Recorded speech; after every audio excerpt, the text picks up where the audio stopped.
Welcome, everyone. This is your friend, the DN What If, here with another exciting fanfiction. Today, we're diving into the story of What If Deku was an 11-year-old hacker vigilante? If you enjoy this video, don't forget to hit that like button and subscribe for more fanfiction content just like this. Now, let's get started with the fanfic. 11-year-old Izuku stood as still as he could as the man in front of him rambled. He could barely hear the garbage he was spouting about no heroes coming to save him over the pounding in his chest. Thankfully, or maybe not, the thump of footsteps makes both of them pause for a moment. They both turn to see a hero, was that Endeavor, walking past the alley entrance. "Help! There's a guy trying to mug me!" Midoriya shouted in a desperate attempt at not getting injured. The man started to shake in fear and ran off, tipping over trash cans as he ran from the scene. Izuku took his hint and ran as well, to where he last saw the hero, only stopping to catch his breath. As soon as he could breathe again, he grabbed the hero's arm. Not a great idea. He did have flames rippling over him, and started bowing. Endeavor turned to look at him with distaste in his eyes. "Mr. Endeavor, sir, there was a man, and there was a knife, and he was asking for my money, and he got away, but I lost what I had on me. And I really needed that money to get groceries for my mom. Please help me, sir." He added on the "sir" as an afterthought. However, it didn't do much good, for the tall hero turned around and continued to walk. Izuku stared at him, confused, as the flame hero walked away. Seeing the departing figure, Midoriya tried again, a little more forcefully than he had intended. "Please, sir, I was just mugged." "You're a hero, aren't you? You're supposed to do something." Now, Midoriya couldn't see Endeavor's face, but he could almost feel the hero's annoyance. "I don't have time to deal with some stupid mugging. If I walked around handling all the back alley shit that happens all day, I'd be no better than some worthless sidekick. I'd never become the #1 hero. Go find someone who cares." He turned and stormed off, leaving the young child dumbfounded in his wake. As he watched the flame hero exit his vision, Midoriya slowly sunk down onto the pavement and tears dripped from his eyes. How could he not care? Heroes are supposed to be the ones who help people. If my teachers won't care what kids are doing in school, the heroes won't help outside of school, and mom won't notice anything wrong, then who am I supposed to turn to? I mean, it seems like the only person who cares about me is me. Midoriya laughed, but it was dry and mocking. Then his eyes got wide and he smiled. "That's it. I have to be the one to help. I don't have a quirk, so it's not like I can go vigilante, but I'll figure something out." Then the smile grew dangerous. "And first I'll figure out how to get that mugger in jail." With that thought in mind, he walked home with a new pep in his step and a light in his eyes that hadn't shone in years. When Midoriya got home, he plopped down on his bed and began to search for any evidence he could against his attacker. He soon realized, though, that, while there were cameras in the alley, he wouldn't be able to reach them without either permission or hacking. Good. It's like they don't want people to get condemned. Sighing, Midoriya turned to the internet to see if there were any other options because, when in doubt, turn to Google. Oh hey, free online coding and hacking classes, that could work. Seems sketchy, but I don't have any other options at the moment. The 11-year-old leaned back, satisfied with this achievement. It was his first step, kind of, towards his end goal. Even if it had only been a Google search and finding some online classes, it was still more than he had ever done before. Pride rippled through him and Midoriya smiled to himself. Soon I'll bring that man to justice. I hope. It wasn't until he heard his mother open the door that he remembered the reason he needed to do this in the first place. He scrambled downstairs to see the short, plump woman hanging up her coat. "Hi honey, how was your day at school?" she said as she grabbed Midoriya in a large, warm hug. "You remembered to go shopping, right?" "Actually, there was an issue. So, you see, I was going to, but then this guy stopped me and had an offend hemini and to try it to jita hirotostofim buthegwagotaway and dash." He stopped as he felt his mom's shaking hands on his shoulders. "Oh my gosh, you were mugged. Are you okay, baby?" The woman began to cry as she embraced him again and began petting his hair. "Oh, don't you worry about the groceries, we can go together tomorrow. It'll be all right. Now tell me what happened." The next big change didn't happen until a couple weeks later. Izuku was walking home from school again when he heard crying from the alley across the street. Carefully he slipped inside and walked toward the source. A villainous piece of shit like you? You'd be better off in a prison than as a doctor. It's almost naive that you think a quirk that can take people apart isn't perfect for a villain like you. It sounded to him like a high schooler.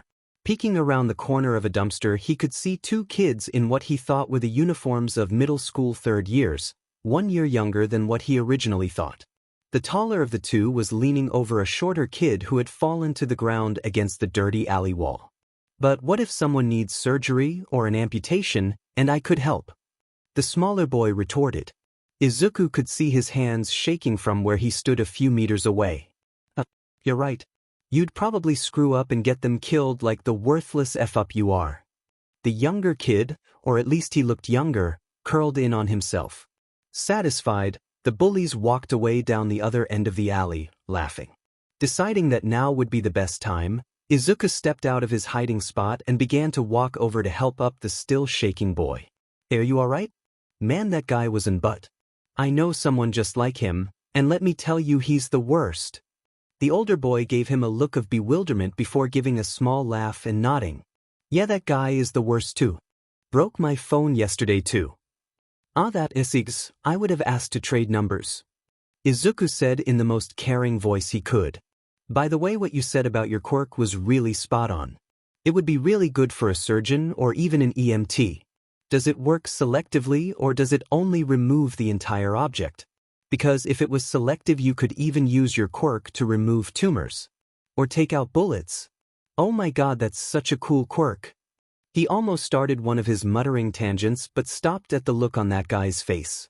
It does work selectively. The kid was looking at Izuku like he hung the stars in the sky. And wow, that's a lot of ideas. I've never even thought about my quirk that way, and trust me, I've thought about it a lot. What's your quirk? Analysis. Well, funny you say that. Midoriya rubbed the back of his head nervously. I don't have a quirk. Oh, cool.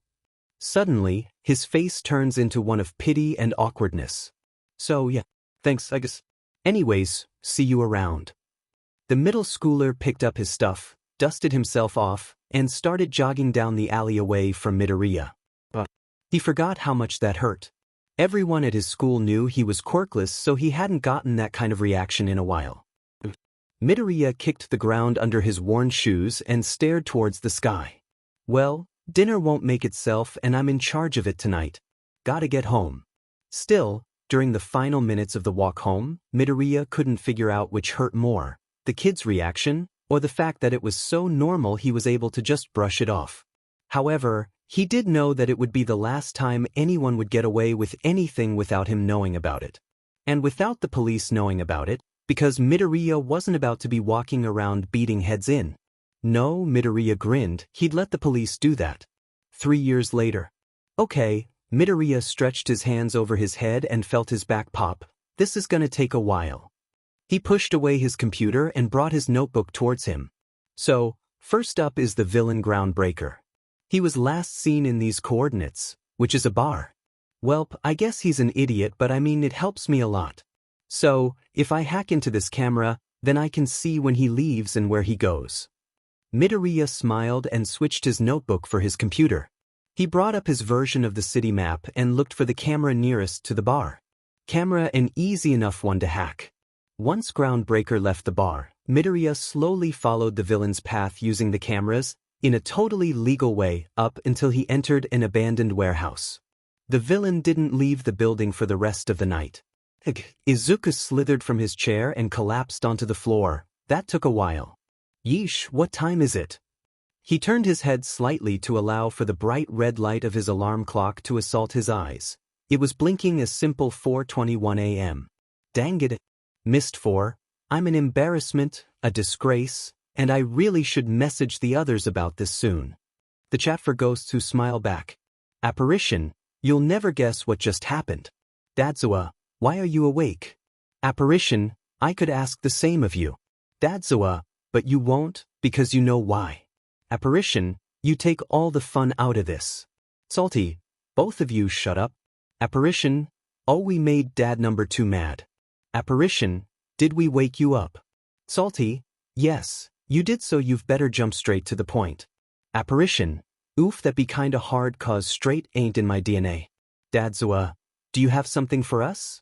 Apparition, yeah, I'm getting to that. Apparition sent you a location. Apparition, there you go.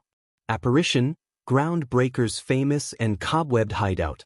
Midoriya grinned as he could almost see Tsukachi scrambling to get all of his other police and hero buddies on high alert. Not to mention that Aizawa was probably already running across rooftops to try and scope the place out. It would be so easy to go back to his computer and confirm it, but he doesn't want to take any unnecessary risks. Just because he hasn't been found out yet doesn't mean he won't. The chat for ghosts who smile back. Dadzua, how do we know you aren't lying? Apparition, you're already there, right? Apparition, you can confirm for yourself.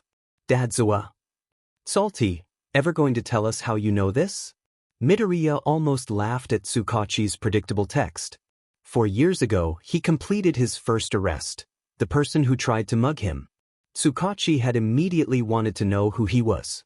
And Midoriya almost told him. But then he remembered the one kid in the alley.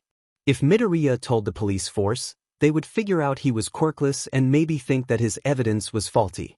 So, he gave them the name Apparition and told them that only after he put 100,000 deserving people in jail would they finally get to know. The chat for ghosts who smile back. Apparition, I'm a magical unicorn. Dadzua, you're at 86,017 people in jail already. Why not just cut it short? Apparition, Dadzua, I give up. Go to sleep. Apparition, you first. Dadzua is now offline. Apparition, rude. Apparition is now offline. 2 hands slammed onto Midoriya's desk and startled him awake. He almost kept pretending to be asleep anyway, but then he smelled the smoke. He whipped his head up and stared into the crimson eyes of Bakabich Katsuki. Kaken. Fancy seeing you here. Midoriya cringed internally. That was not a good idea, but nothing is ever a good idea when Bakugo is around. Bright light flashed from underneath Bakugo's palms and Midoriya flinched away. Fancy seeing you here, Bakugo snarled in a bad imitation of Midoriya's voice. You think you can make fun of me? Especially after ignoring me? No, I didn't mean to say that. Wait, when did I ignore you? Oops. That was the wrong thing to say. Anger sparked in Kaken's eyes and he leaned closer. Sleeping in class like you're better than the rest of us. Like a Quirkless freak could ever be better than me. The heat from Bakugo's explosions almost burned Midoriya's skin and he tried to back away, which is easier said than done when one is in a chair. Said chair then tipped over and Midoriya's head slammed into the ground. He scrambled out of it and stood up with the grace of a baby fawn. So, you see, I didn't mean to fall asleep. It was an accident. I just stayed up too late last night and yeah. So, can you ever find it in your heart to forgive me? As soon as Midoriya realized what he just said, he freezed. Oh God. This is going to be the day that I die. I just talked back to Kaken. I'm doomed. Poor Ezerhead and Tsukachi, they'll never know who I am. I'll never get to 100,000 people. I'm too young to die. I have too much to live for. Thankfully, no more words were exchanged. Bakugo just used his signature glare and quirk to escalate the situation, and once it was smoky enough, he left. Actually, Midoriya thinks while walking home and looking down at his burnt uniform and skin, I might have preferred if there was more talking and less burning. His backpack was chafing on one of the worst burns and the pain was getting to the point where he couldn't ignore it anymore. Thankfully, he had already made it to the park and was able to find a secluded area. Once he got there, Midoriya quickly sat down and took off his backpack. Then, he took out his mini first aid kit and applied the burn cream to his shoulder. The relief was immediate. Thank God for quality burn cray. What the F dash? The thing responsible for surprising Midoriya was a boy, around Izuka's age, running full speed into his hiding spot. The middle schooler then proceeded to trip over Midoriya's outstretched legs and fall flat on his face. Oh my God, are you okay? The fallen boy had a uniform that Midoriya had never seen before, and purple hair.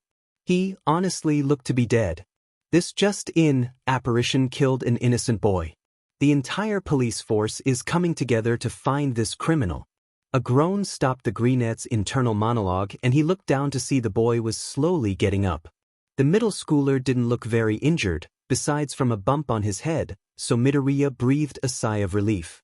He was about to ask the boy's name when shouts came from the same direction he had come from. The kid's expression soon turned to fear and Midoriya, who had had that exact expression many times, could guess who was chasing him. A light bulb went off in his head, and Izuku quickly climbed one of the trees, took his phone out, and started recording. 3 new boys came into the clearing cracking their knuckles and smirking. In their hands they held a muzzle. "Did you think you could run from us, villain?" The purplet shook his head and opened his mouth to defend himself.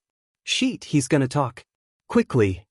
The 2 other boys jumped on their victim and wrestled him to the ground. Their leader quickly walked over to the struggling boy and put the muzzle on his head. "There, now you can't brainwash anyone."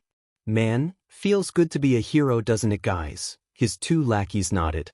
Satisfied, they walked away and left the boy curled in a ball, tears falling from his tired, sunken eyes. Midoriya took that as his cue to stop recording and climb down. "Hey, a flinch, it's okay. I'm a friend. Can I take that muzzle off?" A nod. Midoriya quickly put on the gloves he kept with him and bent down. Once he had taken the muzzle off, he then put the offending object in a police evidence bag and stuffed it in his backpack. Can never be too careful. What's your name?" "Shinso Hitoshi." Sarcasm leaked into his voice and Midoriya wondered if that meant he was lying or was a coping mechanism. "Hi Shinso, I'm Midoriya Izuku. Are you hurt? I have a first aid kit in my bag for when things like this happen to me." At that last sentence, Shinso looked up wide-eyed. He paused a moment, taking in the various burns on the shorter boy. After a moment, his inner turmoil seemed to die down and he spoke. "Thank you, Midoriya, but I think I'll be okay.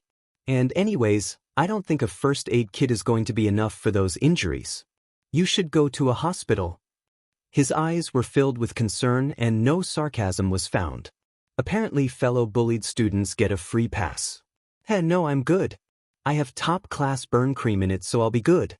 Although, I'll need to get a new uniform, but this is why you order spares." When Shinso looked ready to argue, Izuku decided it was time to get back on his walk. "I'll, see you around? Hopefully." Midoriya started walking away and then said one more comment. "And don't worry. Things will get better." Leaving the confused boy behind him, the burnt middle schooler started jogging back to his house, carrying his backpack in his hand instead of over his shoulders. As soon as he got home, Midoriya yelled a quick, "I'm home," and raced to his room. Shinso Hitoshi. Now that I know his name, I can find his school and hack into the cams. Maybe I'll get his number while I'm at it and text him? Midoriya cracked his knuckles and began. 2 hours later, he had about an hour's worth of footage of poor Shinso being bullied. The footage also shows the teachers not doing anything or helping it along. Izuku compiled it all, including the recording he got in the park, and put in on his flash drive. This specific flash drive was decorated so it has a smiley face on one side and a ghost on the other. Midoriya also added some general info like names so that Tsukachi can deal with it faster. He then put on some dark clothes, got out the bag with the muzzle, and told his mom that he was going on a walk. The walk to the police station is pretty quiet, so Midoriya spent the time hacking their cameras. Well, the one in Tsukachi's office. Once he got there, the greenette walked to the side of the building and checked the camera to make sure no one's inside that room. But wasn't. Perfect. Then a click of a button and the camera is looped. Midoriya walked over to his favorite police officer's office window and quickly peeked in. Still no one there. Then he fiddled with the window lock a bit and slid the window up. Geez, it took me forever to figure out how to deal with that lock. Like beach, what the F dash? That bitch-ass window lock stopped me for a FANG month. I had to enter through the vents. No, never again. Once he got into his office, Midoriya placed the muzzle and the flash drive on his desk and made a speedy escape, unlooping the camera once he was off the premises. The chat for ghosts who smile back. Apparition at Salty, I gave you a present. Apparition, it's not time sensitive but I would like you to deal with it soon. Salty, I see it. Dadzua, what's it about? Apparition, bullying, quirk discrimination, suicide baiting middle school. Dadzawa, that's different from what you usually do. Apparition, I saw it myself and wasn't about to let it go. Apparition, plus I knew that Dadzawa would be interested. Dadzawa, I hate that you're right. Salty, in any case we'll get right on it. Salty, thanks for this. Apparition, OMG. Apparition, parental acceptance and appreciation. Apparition, you do care. Dadzawa, parental really? Now is not the time to act like a teenager. Apparition, I honestly feel so betrayed that you think a kid could do the same things I do. Dadzawa, your behavior is kind of childish. Apparition, disowned. Dadzawa, that's not how it works. Apparition, wait, do you finally admit you are my parents? Apparition, I have been blessed. Dadzawa, I admit no such thing. Salty, daily reminder. Salty, apparition, you should leave this kind of stuff to the professionals. Apparition, is over 86,000 successful arrests of bad people not professional enough for you. Salty is now offline. Dadzawa is now offline.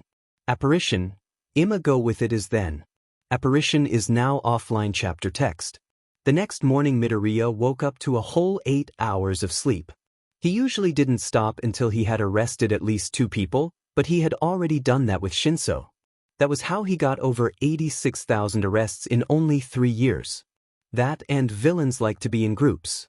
Safety in numbers, I guess. An hour later, Midoriya had already made himself breakfast, gotten dressed, gotten a lead, and was walking to school. He had his phone out and was investigating a new criminal. Their name was Chameleon and they could change their entire appearance to fit their needs. It made them a pain to try and follow. But Midoriya had figured out their most used appearance and was now looking into that person's information. School started before Izuku could figure out anything super useful, but that didn't really matter. Midoriya's school was pretty average academically, so the classes were a breeze. All he had to do was start investigating on his computer instead of his phone. It was during the lunch break that Midoriya finally found a clue. Chameleons.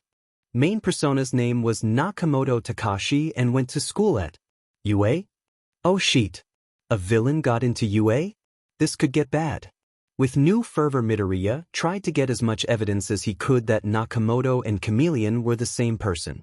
Time passed in a flash and soon school had ended. Still, during all that time, there was a piece missing.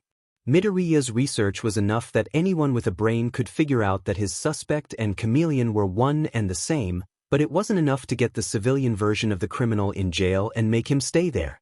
The muttering tangent. Okay, so look at all the times when Chameleon went and wreaked havoc. Midoriya paused as he scrolled through different newspapers.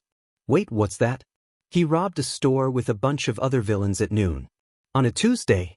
That's during school.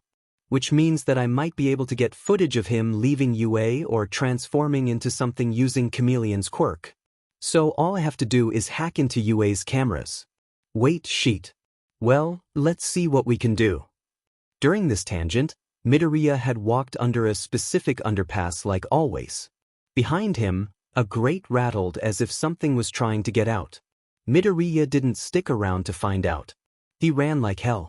I have watched way too many horror movies, villain fights, and just random camera footage to stick around when a sewer grate rattles. No way. Plus, I can always see what's going on from the safety of my house. He felt something brush his feet and arm and Midoriya somehow sped up. Adrenaline does wonders. Wait, stop. Get back here. An unknown voice screams out from behind him. However, Midoriya didn't stop running until he had gotten to his apartment complex, and even then, he only slowed to open his door and get inside. Once inside, he stopped and leaned against the door until he caught his breath. What the hell was that? He gasped. Walking further into the house, he found the nearest comfortable object and collapsed onto it. Did I just almost die? Ugh, I guess there is only one way to find out. Sighing, he rolled off the it was a couch and shuffled towards his computer. He quickly located the right camera and pulled up the footage from not even half an hour ago. Okay, so I'm walking and holy shit. What the F is that thing? OMG, is that All Might? No way. DMN, that was sick. It only took one hit? He watched on the screen as All Might leapt off, and then leaned back in his seat and exhaled. Even if the number 1 hero had been there, it had taken him a couple minutes to arrive, and he might have suffocated in that time. Hey, back to the case at hand. Let's go.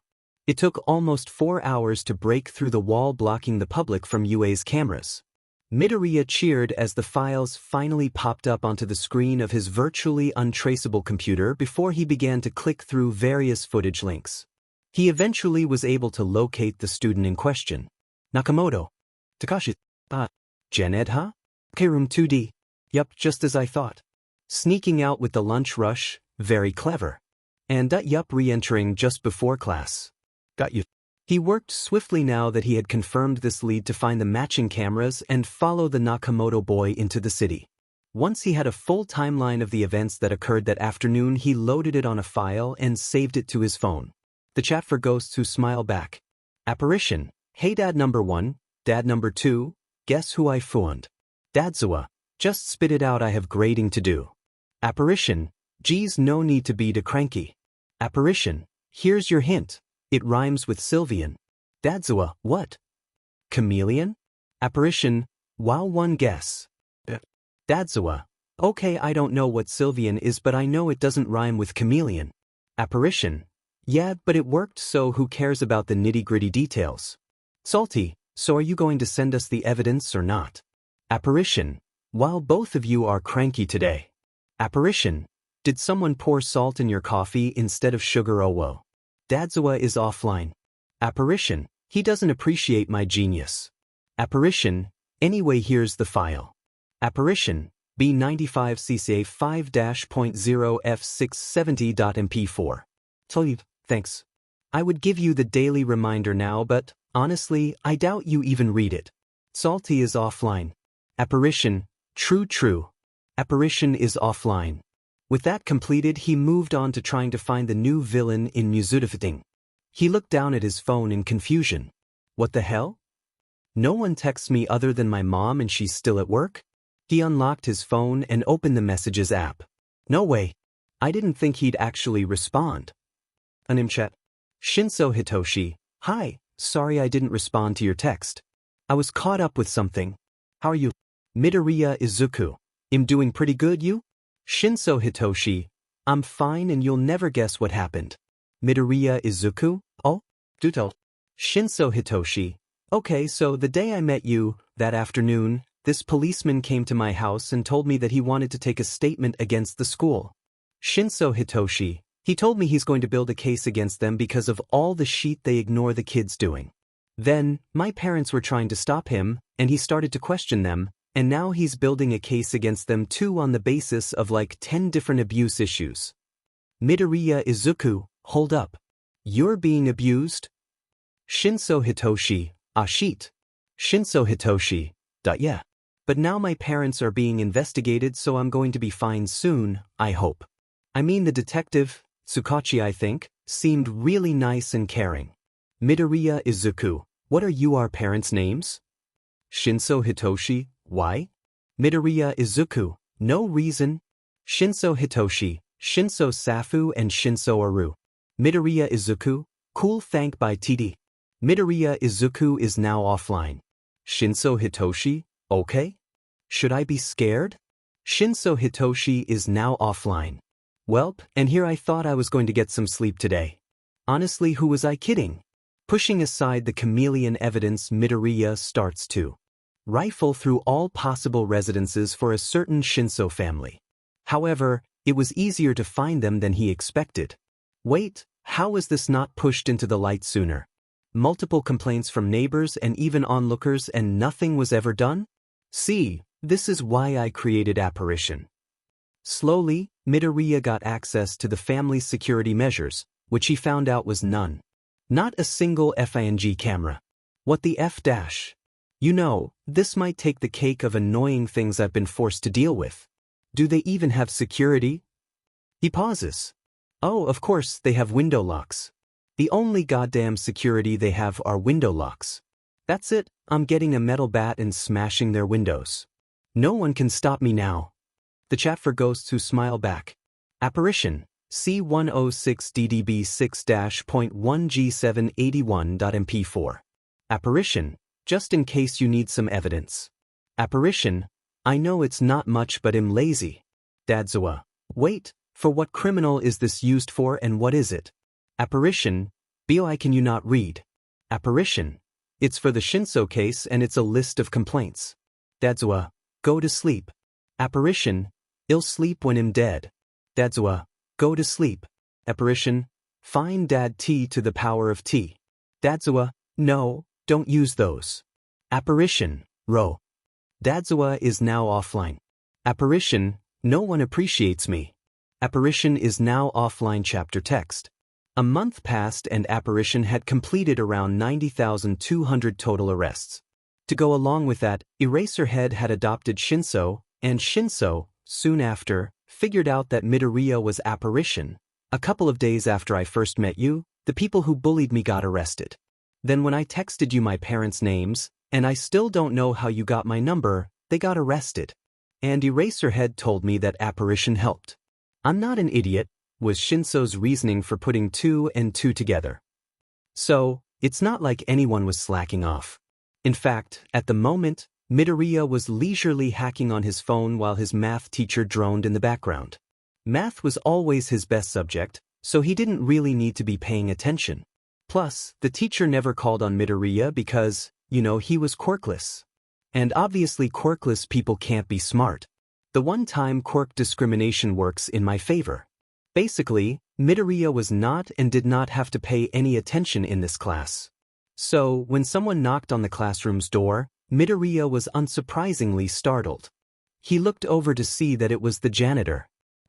That janitor only starts working after school hours. What's he doing here? Hi, I was sent here by the principal to ask you about the missing window locks. The janitor stated, looking very apologetic.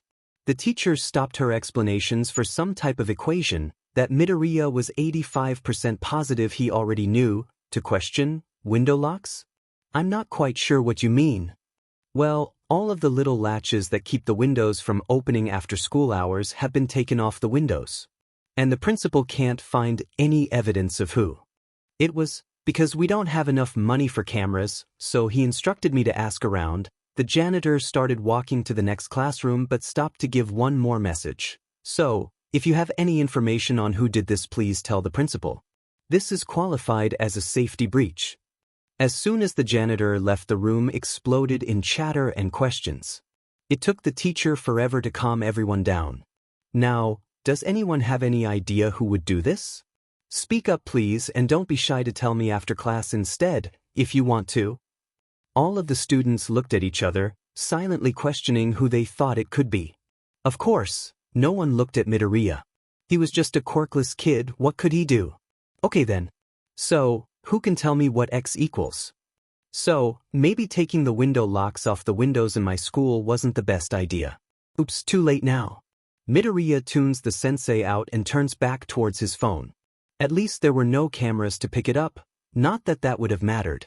Midoriya was sitting on his couch after school, trying to finish another case, because he didn't have enough time during math class thanks to the janitor, when a knock jolted him out of his thoughts. Someone was at his front door. Midoriya got out of his seat to open it and see who was there. When he opened the door, what greeted him was a large rat? Or is it a small bear? Maybe a dog? In a suit? Wait, Nizu? No way, no way, no wa. Am I a rat, a dog, a bear? Who knows? However, I am the principal of UA. Also, I like the Crocs and socks look. Midoriya shut the door. Wait, sheet, I just shut the door on the principal of UA. Fuck. Izuku ripped open the door again to see the small principal looking up at him with a creepy glint in his eye. Hello Midoriya Izuku, or, rather, Apparition. It took rather a long time to track you down, a feat that I can say has occurred very few times. You are the one who broke into my camera network and got my student arrested, weren't you? Is that question optional? Midoriya responded, blanking on a way out of the conversation at hand. I mean, come on in? I'll make you some tea if you'd like. Yes, Jasmine would be lovely. The two shuffled into the house. Izuku left awkwardly to prepare tea as Nizu sat patiently on his sofa. He returned with a tray of tea a few minutes later and placed it on the table, hoping Nizu might start the conversation. Thankfully, he wasn't disappointed. I'm still at a loss as to how you managed to hack into my cameras with only the experience of some free online coding courses, but I suppose that question will be answered in due time. The small mammal spoke calmly, taking a long sip of his tea before continuing.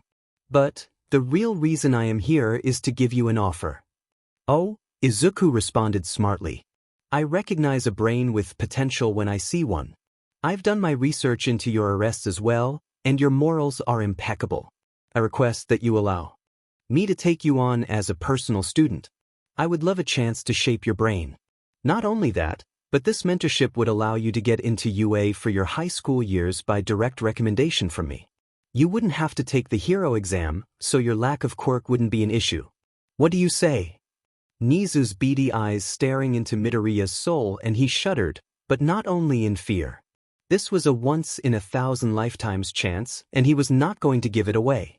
Only if you don't tell Eraserhead and Tsukachi about any of this, including Apparition's identity. Wait, what? Why did I say that? Now he might not accept. I'm an idiot. Of course, I would hate to lose you to them. Nizu replies, and he then extends his paw. Midoriya reaches out and grabs it. Welcome to UA Midoriya Izuku. Nizu hopped off the couch and placed a small badge on the table. It was a UA student badge. I'll see you tomorrow then after school. The principal then sauntered towards the door. Right before he got to it, however, he stopped. Oh, Nizu turned around and smiled at Midoriya, and thank you for the tea. With that, he opens the door and exits. What the F dash? A short, 14-year-old Izuku walked into UA the next Monday ridden with anxiety and stress.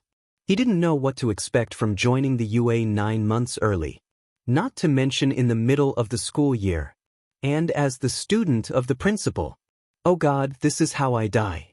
He walked up to the principal's office, waving to the receptionist as he passed, and knocked twice on the door. It opened swiftly to reveal Nizu, who didn't look shocked at all to see him 20 minutes early. Hello, Midoriya. I'm quite pleased to see you here so early. The principal turned and grabbed tea from a counter in the back of the room before gesturing for Izuku to join him on the couch. Honestly, I just wanted to avoid other students, Midoriya awkwardly responded, laughing a little. Midoriya quietly sat down on the couch only to jump a foot into the air as a single knock rang from the door he had just passed through. He watched as Nizu walked to the door and opened it to reveal. Dad number 1. Shit, what if he recognizes me? Wait, he has no idea who I am. Calm down, Izuku, don't look like you recognize him. Geez, I honestly forgot he worked here though. This'll be interesting. Hold on, is that Shinso? What is going on? Nizu, you asked to see us? Aizawa said in a gruff voice. If I didn't know better, I might think he was nervous. I mean, I guess anyone would be to bring their child around Nizu, but still. Yes, I did, responded the small mammal, sipping his tea. Due to the circumstances that brought young Shinso's case to light and his budding friendship with my personal student here, I figured you might be more than happy to allow me to use your son as a tour guide for a moment. Aizawa's eyes widened, a glint of fear in them before it's covered it up by glaring at Izuku. Oh no, is Dad going to kill me? I'm too young to die. I'm afraid I don't understand. Who is that kid and why do you want to use Shinso and not someone else? Aizawa narrowed his eyes and subtly stepped in front of Shinso. Shinso, on the other hand, tilted his head and stared at Midoriya. Midoriya waved. Ah, I forgot to introduce him. This is Midoriya Izuku. I found him after he hacked into UA. Quite a feat if I do say so myself. Nizu answered only one of the questions and began to pour himself tea. Anyone want any? Midoriya nodded, too afraid to do otherwise, while both Shinso and Aizawa shake their heads. Izuku doesn't miss the suspicious glance Aizawa gives him. That doesn't answer what you want with my son. Aizawa growled out. Midoriya mouthed, oh, son. Nice, before snickering at the embarrassed glare Shinso shot him. Pious. In all honesty, the biggest reason is because of his friendship with Midoriya. Because they already know each other, it would help the atmosphere and make the situation more comfortable. So, I thought that Shinso would be the best person to show Midoriya around. Nizu sipped his tea and stared straight into Aizawa's soul, almost daring him to object. Tension started to leak into the air after that declaration, and Shinso motioned towards Midoriya. "Do something," he mouthed. "What?" Midoriya replied. Shinso glanced around the room and then shrugged. "Fine. I'll save the day and stop Dadzawa from murdering Nizu over his son." Nizu, do you mind?" Midoriya walked over to the window and motioned towards it. "Of course. Feel free to open it." "Oh, your tea is ready, by the way." Nizu nodded and turned back towards the argument at hand. Got to distract him before he starts to speak again. "Not what I meant, but okay." All three of them whipped around and stared at Midoriya. Quickly, Midoriya flicked out a pocket knife and moved towards the window lock. He slipped the knife underneath it and yanked it towards the ceiling. The rusty lock smacked the ceiling with a loud crack and then plopped onto the ground next to Midoriya. Midoriya then placed the knife back into his sleeve and shuffled towards his chair. From the corner of his eye, he could see both Eraserhead and Shinso looking at him like he was insane. Nizu just looked thoughtful. "I'll take the tea now." "Thanks." As Midoriya grabbed the small china cup, Shinso spoke up for the first time in that day. "What do you have against window locks?" "They stop criminals from getting arrested." Shinso opened his mouth again, but Midoriya continued with a simple, "Don't ask." Midoriya then waved his hand in a "continue" motion as he sat down and sipped his tea. He then used years of experience to ignore the stares he was getting from both directions. "I cannot believe I just did that. Oh my god, I just lost my once-in-a-lifetime chance to be taught by Nizu. Why did I think that vandalizing his office was a good idea?" He looked nervously in Nizu's direction, but the principal was calmly sipping his tea.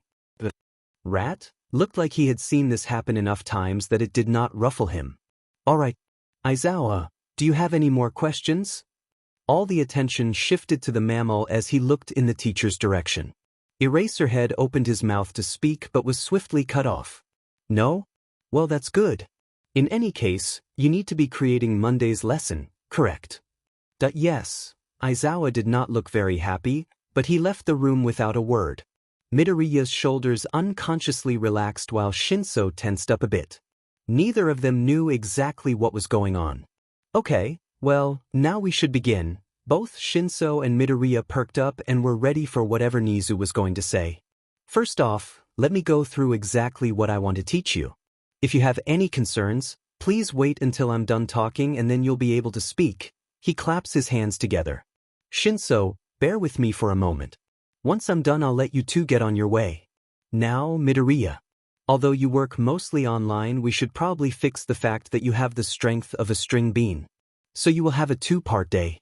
The first part will be physical training. Aizawa will be in charge of that. Then, once you are done, I will teach you the online and in-person versions of psychological warfare and strategy, as well as help you along with your hacking, and, if need be, your cases. How does that sound?" "It sounds great. I wonder what weapons he'd let me have? I don't like physical violence, but it would be handy to have capture tools and maybe something for breaking and entering." "Great. Now that that's settled, I'll give the ropes to Shinso. Your guardians have already shown you around, I presume." "Yeah." Shinso appeared to be wondering if he could start the tour immediately. I mean, Nizu does have a creepy vibe when he shows how much he knows. "Wait, I wonder what people think of me when I do that? I don't know if I want to be as scary as Nizu, but it kinda would be fun." "Alrighty then." Nizu stood up and took the stack of papers off his desk. He then walked over to Midoriya and gave them the stack. "This is going to be your schedule. You still have 9 months until school ends, so you will not be here all the time. Even if I wanted to, I cannot take you out of school early." Midoriya looked down to see a time management chart on the paper. Every hour was scheduled out perfectly. Now, as you might have noticed, your physical portion will slowly get quicker. For example, if you go to the back of the stack, the 10-kilometer run is now only an hour slot instead of 3-hour slots. As that happens, your intellectual time with me is slowly going to get longer to take up the time you don't need. Any questions? Midoriya was worried that Nizu was going to overestimate his physical abilities, but it looked like everything was planned out in a possible fashion. Nizu really knows what he's doing.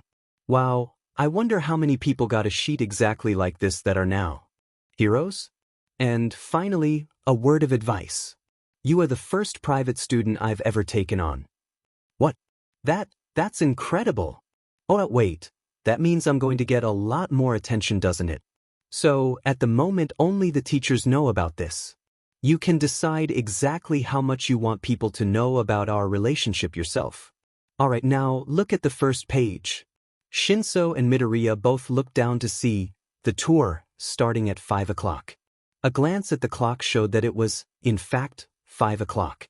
Nizu smiled again, but it looked a little sadder. So, as you've probably figured out, it's time for you to leave. I will not see you again until Monday. But, in the time between now and then, you will need to give me a portfolio. Midoriya, you need to give me your most impressive cases, or just intellectual things you think I should know about. As Midoriya and Shinso tentatively stood up, Nizu herded them towards and out his office door. See you Monday. Midoriya spent more time staring at the office's closed door than he'd like to admit. Shinso was the one to pull him out of it, by shaking him and starting the tour. He walked around, explaining the important landmarks and pointing stuff out. After about an hour, Midoriya had gotten an in-depth tour UA and knew more than most third years. The two boys said their goodbyes at the gate, and Midoriya continued on his way home.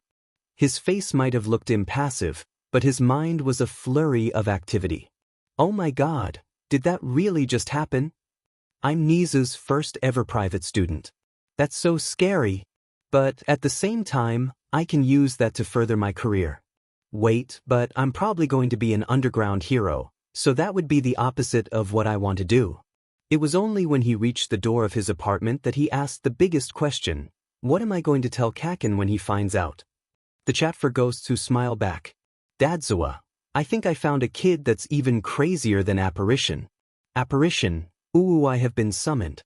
Apparition, do tell me more.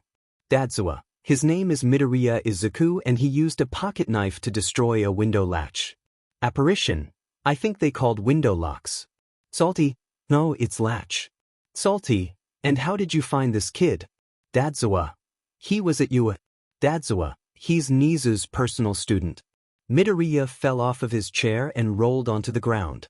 His laughter echoed through the house and tears leaked from his eyes. Someone weirder than me is me. Oh my god, this is so funny. It was nice having something to laugh about.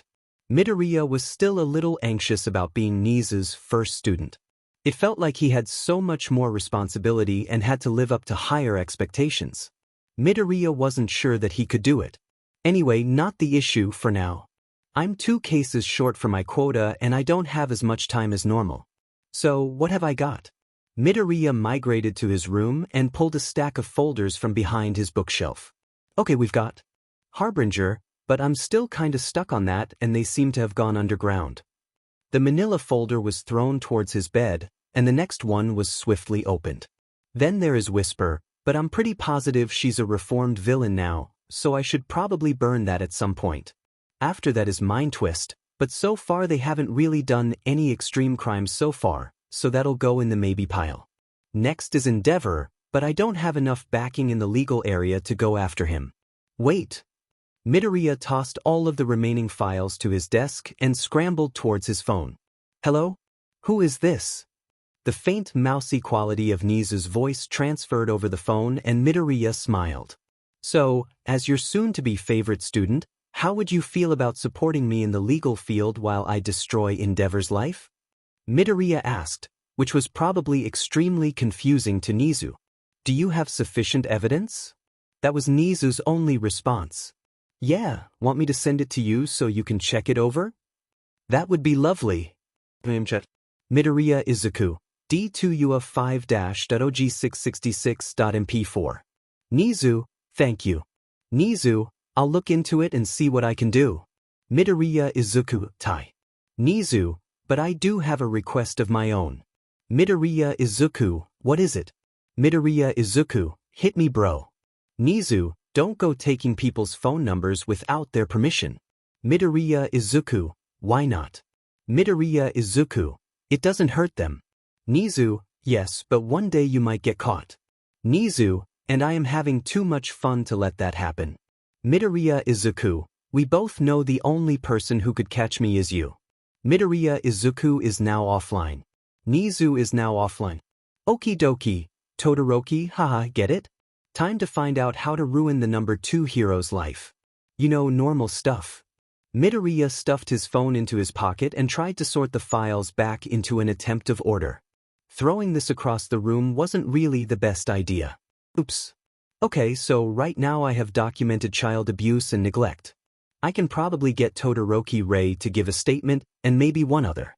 But he's kind of a villain, so it might be hard. Anyway, I've also got him for breaking a multitude of laws while fighting villains. Not to mention not paying for all of the property damage he has caused. So yeah, can you help? Midoriya finished and stared at his phone. If I had known you would call me at 3:45 in the morning, I would never have agreed to help you. Nizu's voice ghosted over the line and Midoriya giggled. It won't happen too often. Hopefully. Anyway, you didn't answer my question. Yes. I can. With that evidence and my support, I'm sure we can take him down. Later. As in not now. Go to sleep, Midoriya. The line goes dead and Midoriya collapses onto his bed. Slowly, he shoved his phone over into a corner and slid the Endeavor file back behind the bookshelf. Welp, that was fun. Too bad I didn't get my 2 villains like I wanted. Midoriya paused in his mental dialogue and lifted his head to look at his clock. 3:46. Blinked back at him. I have 3 hours and 30 minutes before I need to be up for school. That's probably enough time. The pause. Yeah, why not? Izuku stretched and sat back up. Without getting up, Midoriya grabbed his computer and pulled it onto his lap.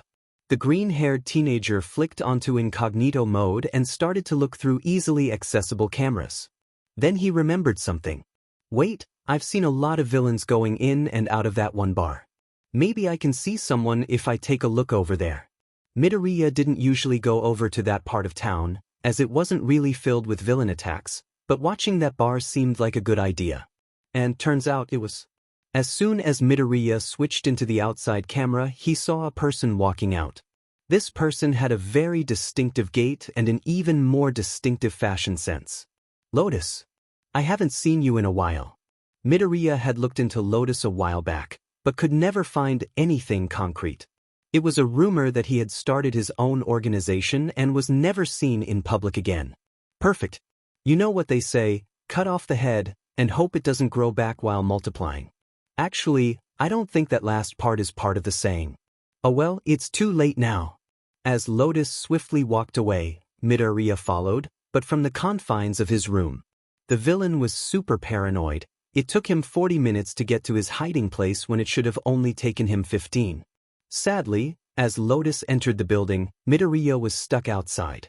There was nothing he could access. So, Midoriya hunkered down in his chair and got ready for a long wait.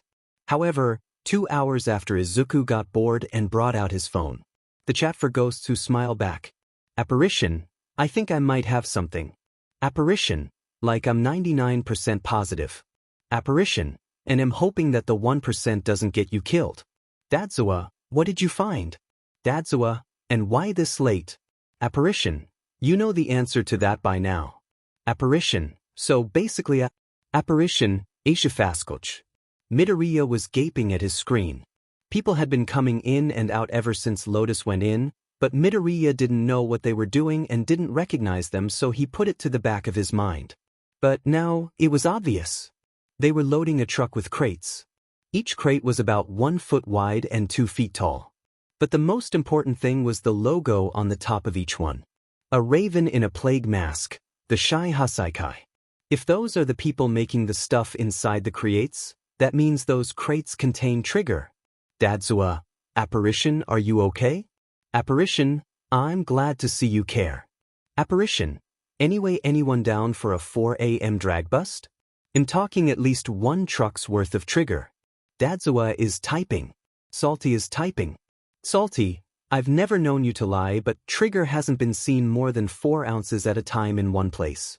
If you're serious, then this either means the Shy Hasaikai are somehow getting way more resources than we thought, or this could cripple them at their beginning. Dadzawa, I've already contacted a backup team. What are the coordinates? Apparition has sent you a location. Dadzawa, thank you so much. Dadzawa is now offline. Apparition, you're gonna make me Sierra. Apparition, I feel so loved. Salty, really Apparition. Thank you. Apparition, Nkjade Spike Kakabkiduik Kafection. Apparition is now offline. Salty, did I just break him? Salty is now offline. Izuku sat back and flipped his screen to the news. It should be a bit before the news of the bust airs, so I might. He fell forward, face hitting the keyboard as he fell asleep, and didn't get any more work done that night. What time is it?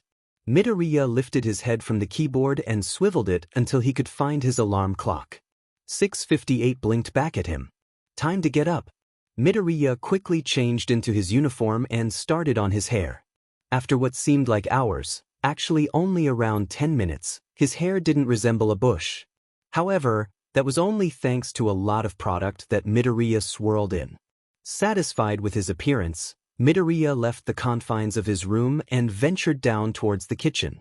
He opened the fridge and couldn't see anything worth eating, so he took out the cereal he kept around just in case this happened. Halfway through pouring himself a bowl, Midoriya Inko entered the room. Hi Mom. We need to go grocery shopping soon. Midoriya broke the silence. Inko, startled, locked eyes with him and then looked away. Oh, of course. She tried to add a happy note to her voice, but it still felt too fake. Well, I'll see what I can do. Still without looking at him, she turned and left the room. God, I hate when she's like this. I mean, I know she cares and stuff, but I can't remember the last time she tried to talk to me about the school bullies. And she doesn't ever say anything about my sleep schedule either. Hell, she didn't even notice I wasn't in school yesterday. I don't know if it's about me being quirkless or something normal like that, or if it's just about me. He looked down at his empty bowl and sighed before placing it in the sink, grabbing his bag, and leaving without another word. Oh look, it's Deku.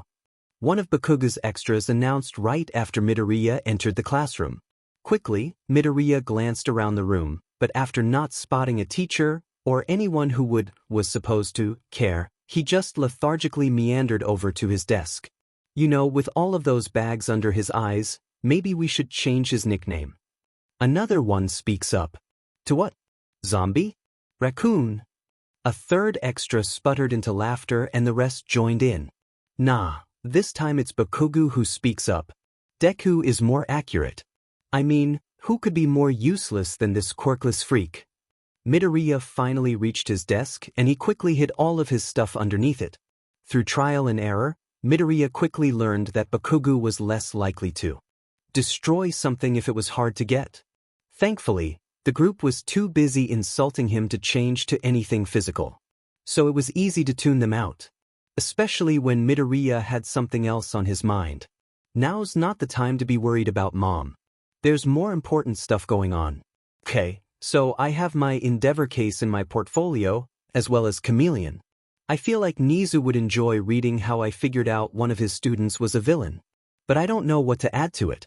I mean, all I do is look around some cameras. That's not very intellectual. Actually, I can show him how I learned to loop cameras and just hack into them. It's not about a case, but it's still something I'm proud of. Thus, the rest of the school day was filled with work. Midoriya went through all of his old files and research and compiled it into a file. The end result was a concise guide of how he went from 11-year-old Midoriya to apparition. The only relief Midoriya got throughout the day was when we stood in front of UA. Bakuga's lackeys had harassed him throughout the school day, and even afterwards they tried to follow him to wherever he was going. This kind of behavior usually didn't get to him, but having it go along with his mother's actions that morning, Midoriya was feeling kind of down. When Midoriya walked through the door into Nizu's office, the rat immediately knew that the child was sad, but decided not to comment on it. So, as Midoriya sat down in his chair, Nizu started his spiel. Alright, so as you can see on your schedule, the first 2 hours will be a baseline test. I want to get a general idea of where you are and what you need to work on or don't need to work on. So let's go. Nizu shuffled towards the door and motioned for Midoriya to follow him. As they went into the hallway, Nizu took out his phone and sent off a quick text. Nizu, hey, can you get them to ground beta? Yamada Hizashi, sure. Nizu, I'm bringing someone for them to meet. During the walk, Midoriya got lost in his own thoughts. He hadn't even realized they had arrived until he looked up to see that they were in a fake city. What shocked him more was the group in front of him. He recognized them from the last sports festival as Class 2A. Oh my god, this is so cool, these kids are going to be heroes. Hello class. Nizu greeted, making Izuku jump. Present Mike Yamada Hizashi nodded towards him and then left. Holy shit, they're all looking at me, what do I do, what do I say? Let me introduce my new private student Midoriya Izuku. I'm trying to get a baseline about his mental capacities, so if you all would be so kind as to allow him to analyze your quirks, it would do me a great service. A chorus of confused sure, yes and yeah why not, s rang out, and Nizu led him over to a bench in the shade to observe. The principal handed him a notebook. Where did he even get that?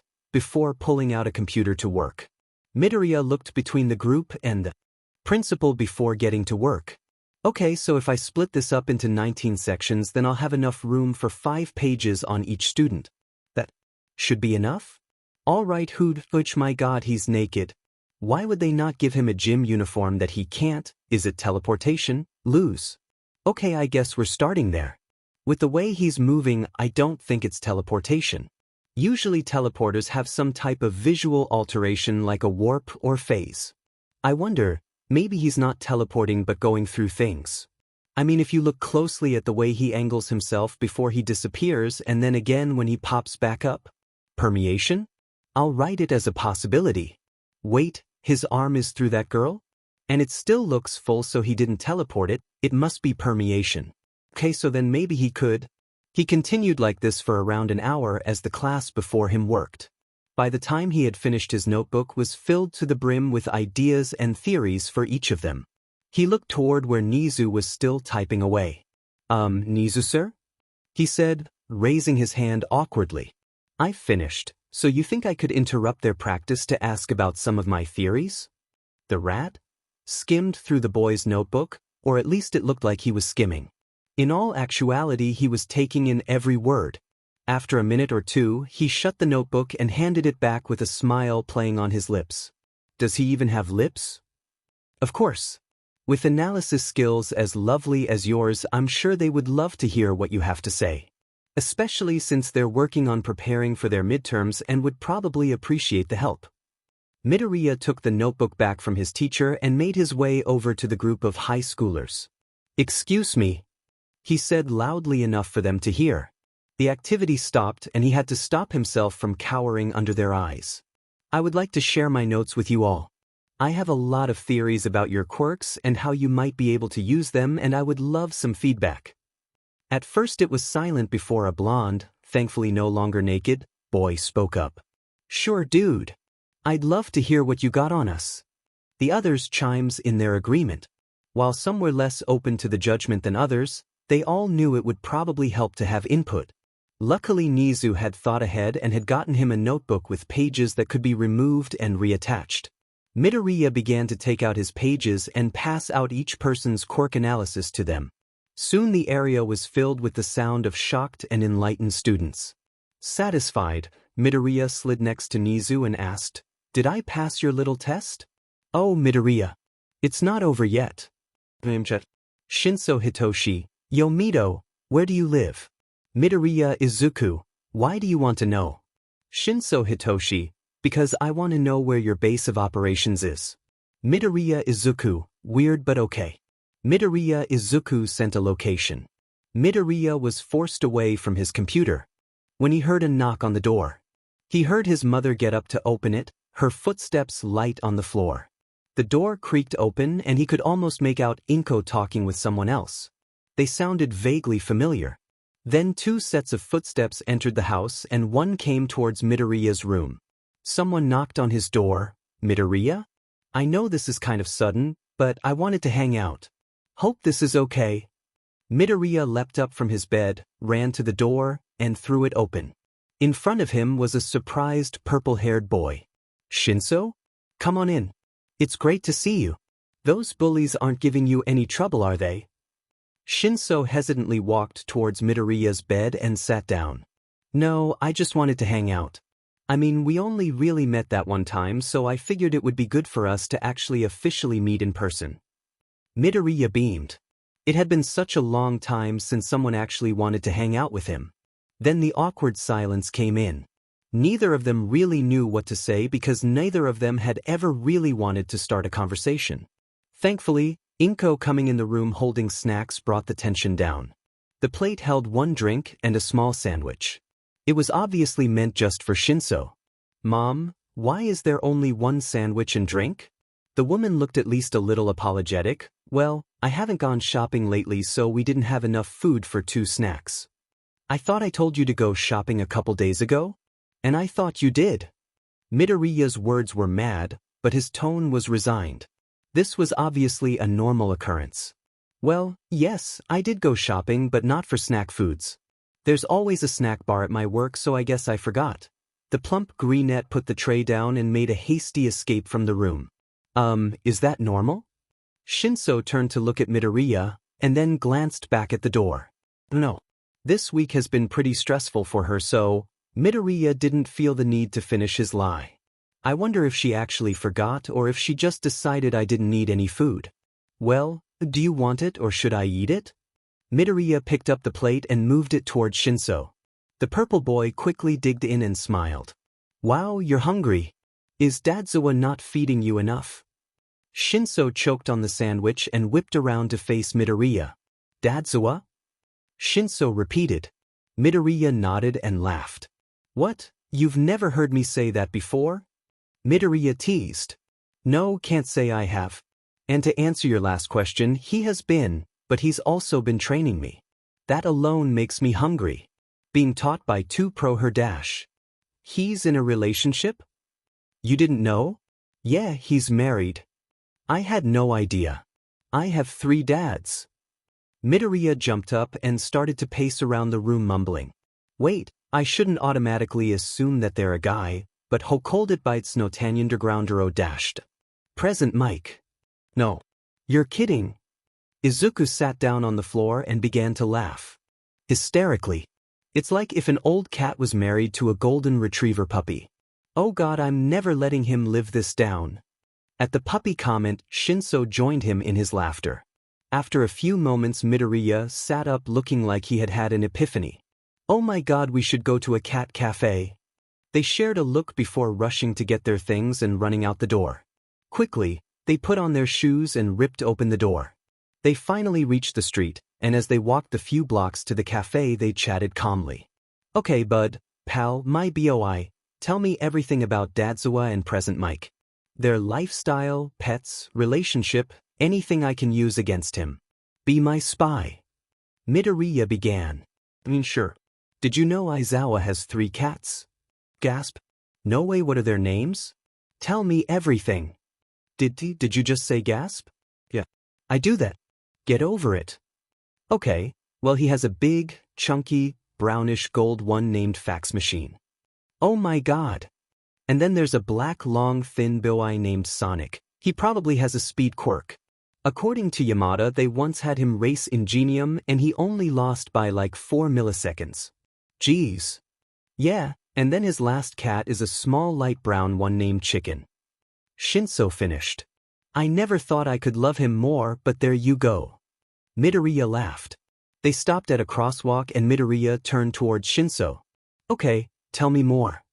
I'll sometimes find Aizawa in the living room in his sleeping bag.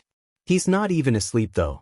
He just stares at me when I enter and then goes back to looking at the ceiling. Once, Yamada entered and dragged him back into their room muttering something. It was a time. As Shinso finished telling the story, Midoriya started to hysterically laugh. He has a what now? When did that happen? And why don't I have one? Is all he said when he could finally breathe again. I don't know. Ask him. You do have his number. Shinso replied. I'll do it when I can't sleep. Midoriya answered. Anyway, nothing too exciting has happened. Yamada tries to curve Aizawa's insanity around me, so that stops me from having funny stories. New, present Mike. I need the blackmail material. Midoriya wailed, and this time it was Shinso's turn to start laughing. OMG Midoriya, no. Why do you dash? Right before Shinso could finish the sentence, someone else interrupts him. But, shitty Deku, what are you doing here? And who's your dumbass boyfriend? Did he know you were Quirkless when he agreed to hang out with you? Or did you have to bribe him? Bakugo sneered as he stalked towards the duo. His palms were sparking threateningly. It's not like that, Kakin. Sure, my friend knows that I'm Quirkless. And he still decided to hang out with me. Shinso looked at Midoriya in confusion and saw the Quirkless boy's face. Midoriya was obviously trying to be brave, but his eyes were terrified and face pale. Looking back at the stranger in front of them, Shinso decided to intervene. And who exactly are you? The bully started to answer, but was quickly cut off. His eyes turned glassy and his body grew slack. You're going to wait here for 5 minutes, forget this entire encounter, and then snap out of my brainwashing. The blonde boy nodded and Shinso pulled Midoriya away. It was only when they had gotten to the cafe and sat down that Shinso looked back at Midoriya. He couldn't see any trace of the previous fear. In fact, the boy looked ecstatic. That was your quirk? It's fantastic. I mean, I already kind of knew what it was, but seeing it in person was just so cool. I really hope you get into the hero course, not that I didn't already, because that kind of quirk has so many applications. Midoriya trailed off at the look on Shinso's face. That's really nice. And you can ask me as many questions as you want about it, but first I have a question for you. What was that guy's quirk? Shinso had seen some sparks on the blonde's palm, but he wanted to be sure. Oh, it's explosions. Was he the one that gave you those burns I saw when I first met you? Midoriya looked down. That was a yes then. How come you felt the need to get all up in my life? You got me away from those kids, you got me FNG adopted, and yet you're barely being fed it seems, and you get bullied, and you haven't done anything for yourself. How is that fair? There aren't any C cameras in our school, Midoriya said. Shinso was taken aback by how scared he looked. And Imam's fine. I mean, there's usually something in the house B because she needs to eat T2 so. Hey look, I'm sorry I got so mad. I shouldn't have yelled at you. And why don't you tell Aizawa about what's going on? He and Tsukachi could help you. No, they can't. Midoriya's eyes were a mess of fear and rage. Shinso didn't know what to make of the way he was acting, but it was obvious he had hit a sore spot. I learned a long time ago that the only person you can trust to take care of you is yourself. You deciding that just because he says he cares about you is enough to put your life in his hands is a mistake that you can make by yourself. Shinso was stunned. Tears began to fall from Midoriya's eyes as he sat back down from where he had risen. People say they care about you, but really the only person anyone can afford to look out for is them, and I'm not going to risk being able to help people just because I think they can help me. Nobody truly cares about a quirkless boy. You know. Shinso soothed, trying to get the boy to relax. I get what you're saying, kind of, about not trusting others. I still haven't told anyone a lot of things because I don't want to ruin the few decent relationships I have. I mean, everyone already hates me for my quirk. It's not like they need another thing to hate me for on top of that. You know, you can tell me anything you want to. And if this is about someone else, I'll get them for it. The shorter of the two looked up at the purple. What's going on? It's not about anyone else, don't worry. The taller took a deep breath. Midoriya could tell that this was hard for him and put his hand over the others. So I might be non-binary? Hey, that's cool. I get it. I've been wondering about my sexuality for a while, and I'm pretty sure I'm pan. Yeah, I'm asexual, but I'm romantically attracted to guys. The two sat in silence for a moment. Oh god, I really effed up, didn't I? I shouldn't have blown up at him, wait sheet, like that. I was just really scared they'd tell Aizawa and I dash. God, I'm so glad they aren't mad at me though. Or maybe they're just not showing it. What if they are mad and don't want to be my friend anymore? Shinso could tell that Midoriya was inwardly freaking out, so they did their best to get him out of his head. By, of course, throwing a cat at the boy. The cat did not actually hit him in the face but instead gracefully landed on Midoriya's shoulder and curled up, looking like being thrown happened all the time. Shinso looked towards Midoriya, who was standing super still, looking just a little terrified. Do you not like cats? Oh, I am so sorry, I just thought that since it was your idea and dash. No, Midoriya waved off Shinso's concerns. I love them but I've never had one as a pet so I don't really know what to do. Shinso giggled, walked over and taught Midoriya how to deal with a cat. By the end of their time at the cafe, both middle schoolers were laughing and talking. Sadly, they had to go their separate ways, but they went home with plans to hang out again and a deeper understanding of one another. Stop. At the harsh tone, Midoriya immediately stopped typing. You're doing it wrong. Instead of trying to sneak around the firewalls, break them and then patch them up before they notice. For one, it's faster, and two, you can make a backdoor for yourself at the same time. I don't think that would work in this situation. If you look at the code, you can see alarms written in. It would take longer to find a spot to break down the wall than to pick it apart. Midoriya countered. Nope. Look closer. Those alarms aren't for people trying to bypass the wall, it's for people trying to change it. The code is slightly different, but it's understandable that you missed it. Nizu stepped away and went towards his teapot. Tea. Midoriya doesn't answer and continues to work on breaking into the government quirk registry. Tada. Ha, suckers, nothing is safe from me. Midoriya finally broke through and pushed his feet up, chair spinning backwards. And just in time. It's already 6, so it is time for you to leave. Have a great day, Midoriya. Nizu replied from behind his desk, while sipping tea. Why does Nizu like tea so much? Like, I know it's good for brain power, but yeesh. Midoriya bowed before slipping out of the office. He walked down a few halls before turning into the boys' bathroom. After closing the door behind him, he flipped open his trusty pocket knife and made quick work of unscrewing the bolts keeping the vent cover in place. He looked around for anyone who may be watching and jumped up. Midoriya grabbed the edge of the vent and hauled himself into it. Replacing the cover and dropping the bolts into his pocket, he began to crawl through the conveniently large vents. Okay, word first. So, there's a classroom a few lefts over, but I don't think anyone would be in there. After that, the next interesting place would be the closet that everyone conveniently hides in when they're having a bad day. Midoriya had found people there crying at least 5 times. He always leaves the vents to try to comfort them, and has left multiple people thinking he was a fever dream. One even screamed and tried to kill him. Alas, I don't want to be attacked again, so I'll give that one a pass.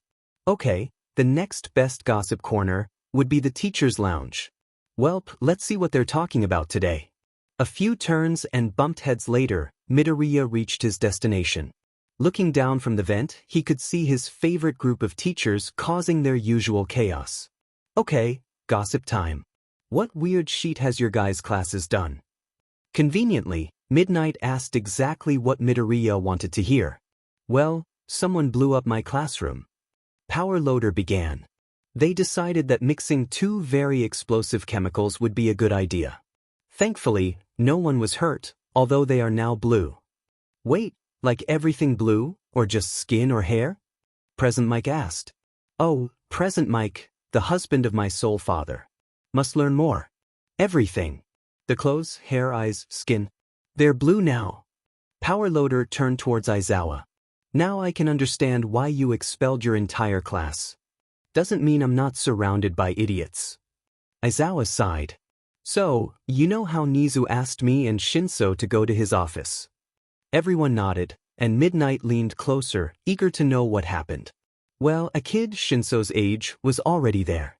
And apparently he has something against window latches, locks, because in the middle of the meeting he goes over and uses a knife to flick Nizu's window latch into the ceiling. Now done, Aizawa zipped up his sleeping bag and closed his eyes. Oh, that's why my classroom doesn't have any window latches. Midnight responded. I thought all of mine had lost their lives to explosions. Huh, maybe that kid did it all along. Power Load added. Well, on that note I have a fun fact. Did you know oxygen can actually kill people that have breathing problems? Present Mike broke the silence and looked around with a sheet-eating grin. So can I, what's your point? Midoriya replied. Aizawa's eyes opened and everyone's head whipped towards the vent. Oops, didn't mean to say that out loud. Quickly, Midoriya took out his knife and unscrewed the vent. Gracefully, he dropped out and gave a bow. Greetings, it is I, Nizu's personal gremlin. The teachers just kept staring. It was getting kind of uncomfortable. Then, Aizawa closed his eyes and sighed, cocooning once more. Wait, so you're the kid Aizawa was talking about? Midnight questioned. Midoriya walked over to the sink and started to pour himself a glass of water. That's me. And power loader, I will have you know that I only got rid of half of the window locks. The other half were missing when I got there. Midoriya sipped the water and stared down the teachers, most of which looked like they were contemplating the downside of yeeting themselves out of the lockless windows of the lounge. Green hair, green eyes, freckles, short. Hold up, are you the guy in that one closet that only appears when someone is crying? Snipe asked. Again yet. Nice to know that I have a reputation. The teachers all seemed to have gotten over their shock and began to ask him questions. Wait, so why are you here? Nizu found me. Why don't you have a uniform on? Ew. How did you meet Shinso? Saved him from some bullies. Come on Midoriya, don't doubt Shinso. You don't know who knows and who doesn't. Oh wow, that's so awesome. Are you aiming to become a hero? Midoriya looked like he'd been hit by a very angsty bus. Hold up on the questions please. I think it's time for me to ask some of my own. He responded, clearly dodging the question. The teachers nodded. Aizawa looked worried. So, you guys have known Present Mike for a while, yes? They nodded again. Present Mike looked both scared and intrigued. Great. So, if Present Mike died, would he be past Mike? What the heck? Why did I ask that? Where has my brain and anxiety gone? Then the room exploded in laughter. Present Mike was rolling on the floor, clutching his chest as he struggled to breathe. The other teachers were either looking nonplussed, or were also dying of laughter. Thankfully, for Midoriya's mental stability, it was mostly the latter. Midnight was trying to choke out some words. Never thought of that. Here lies. Past Mike, a big pause as she tried to catch her breath. We will miss him. Midoriya took this as his K to continue on his journey, creeping out of the room and leaving UA. Well, I think I made a good official first impression. Midoriya walked into his room and flopped on his bed. Wow, as fun as working with Nizu is, it's honestly super exhausting. Especially with the whole Endeavor case. I keep slacking on my vigilante work too, I really should catch up with that. Okay, come on, get up. The tired boy forced himself to move to his computer. Searching the news, he realized how much he'd been slacking off. Pulling up different tabs, he quickly had over 20 cases from the past few days that he hadn't yet handled, all of which looked simple, thank God criminals are stupid, and got to work. When he next looked at the clock, it read 6 a.m. I have school tomorrow. At too late now, I only have 2 left, I might as well just finish them. Half an hour later, he had compiled the 20 completed cases into a folder and opened his dad chat. The chat for ghosts who smile back. Apparition. Sorry for the delay, stuff happened and chaos ensued. Apparition. Here you go.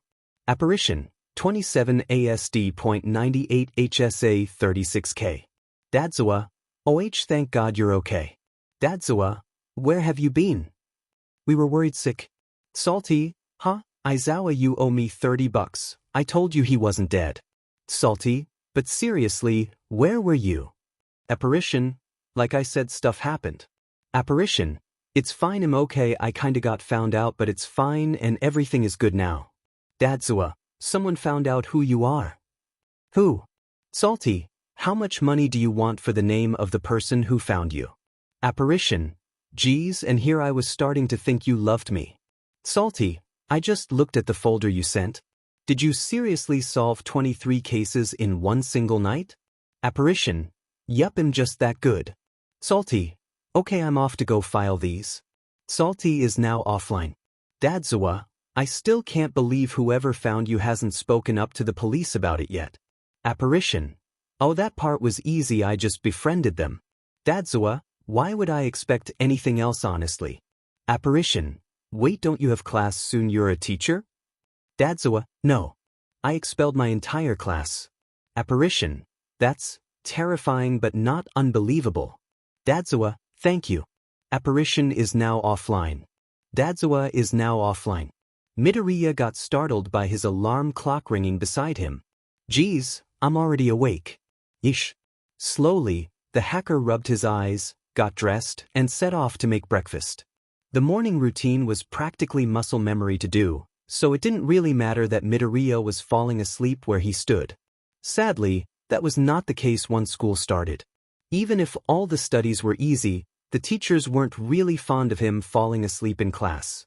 The sound of a textbook hitting the floor was ingrained in his memory, as that's what the teachers used to wake him up.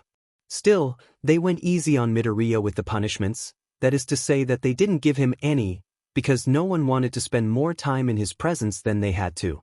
Bakugo especially was annoyed because, apparently, falling asleep was looking down on people and not just trying to get some rest. The more you know, I guess. Who do you think you are, Deku? Bakugo snarled as he gripped Midoriya's uniform. I hope he doesn't decide to ruin this one as well. You can only have so many spares. Falling asleep in class like you're better than all of yous. Midoriya, although his internal monologue was snarky, paled while facing the explosion boy's wrath. Bakugo saw this reaction and smirked, like he had won that round. Like he had never not won. Then he let go of Midoriya's collar and strutted away. He's like a DMN peacock. As Midoriya walked home from school, he could only sigh in relief at the lack of burns on his skin or uniform. Maybe I should invest in learning how to sew. It would be useful for patching up any holes in my uniforms, and then I won't have to buy as many. I could learn how to fireproof them. I'm sure that's a thing.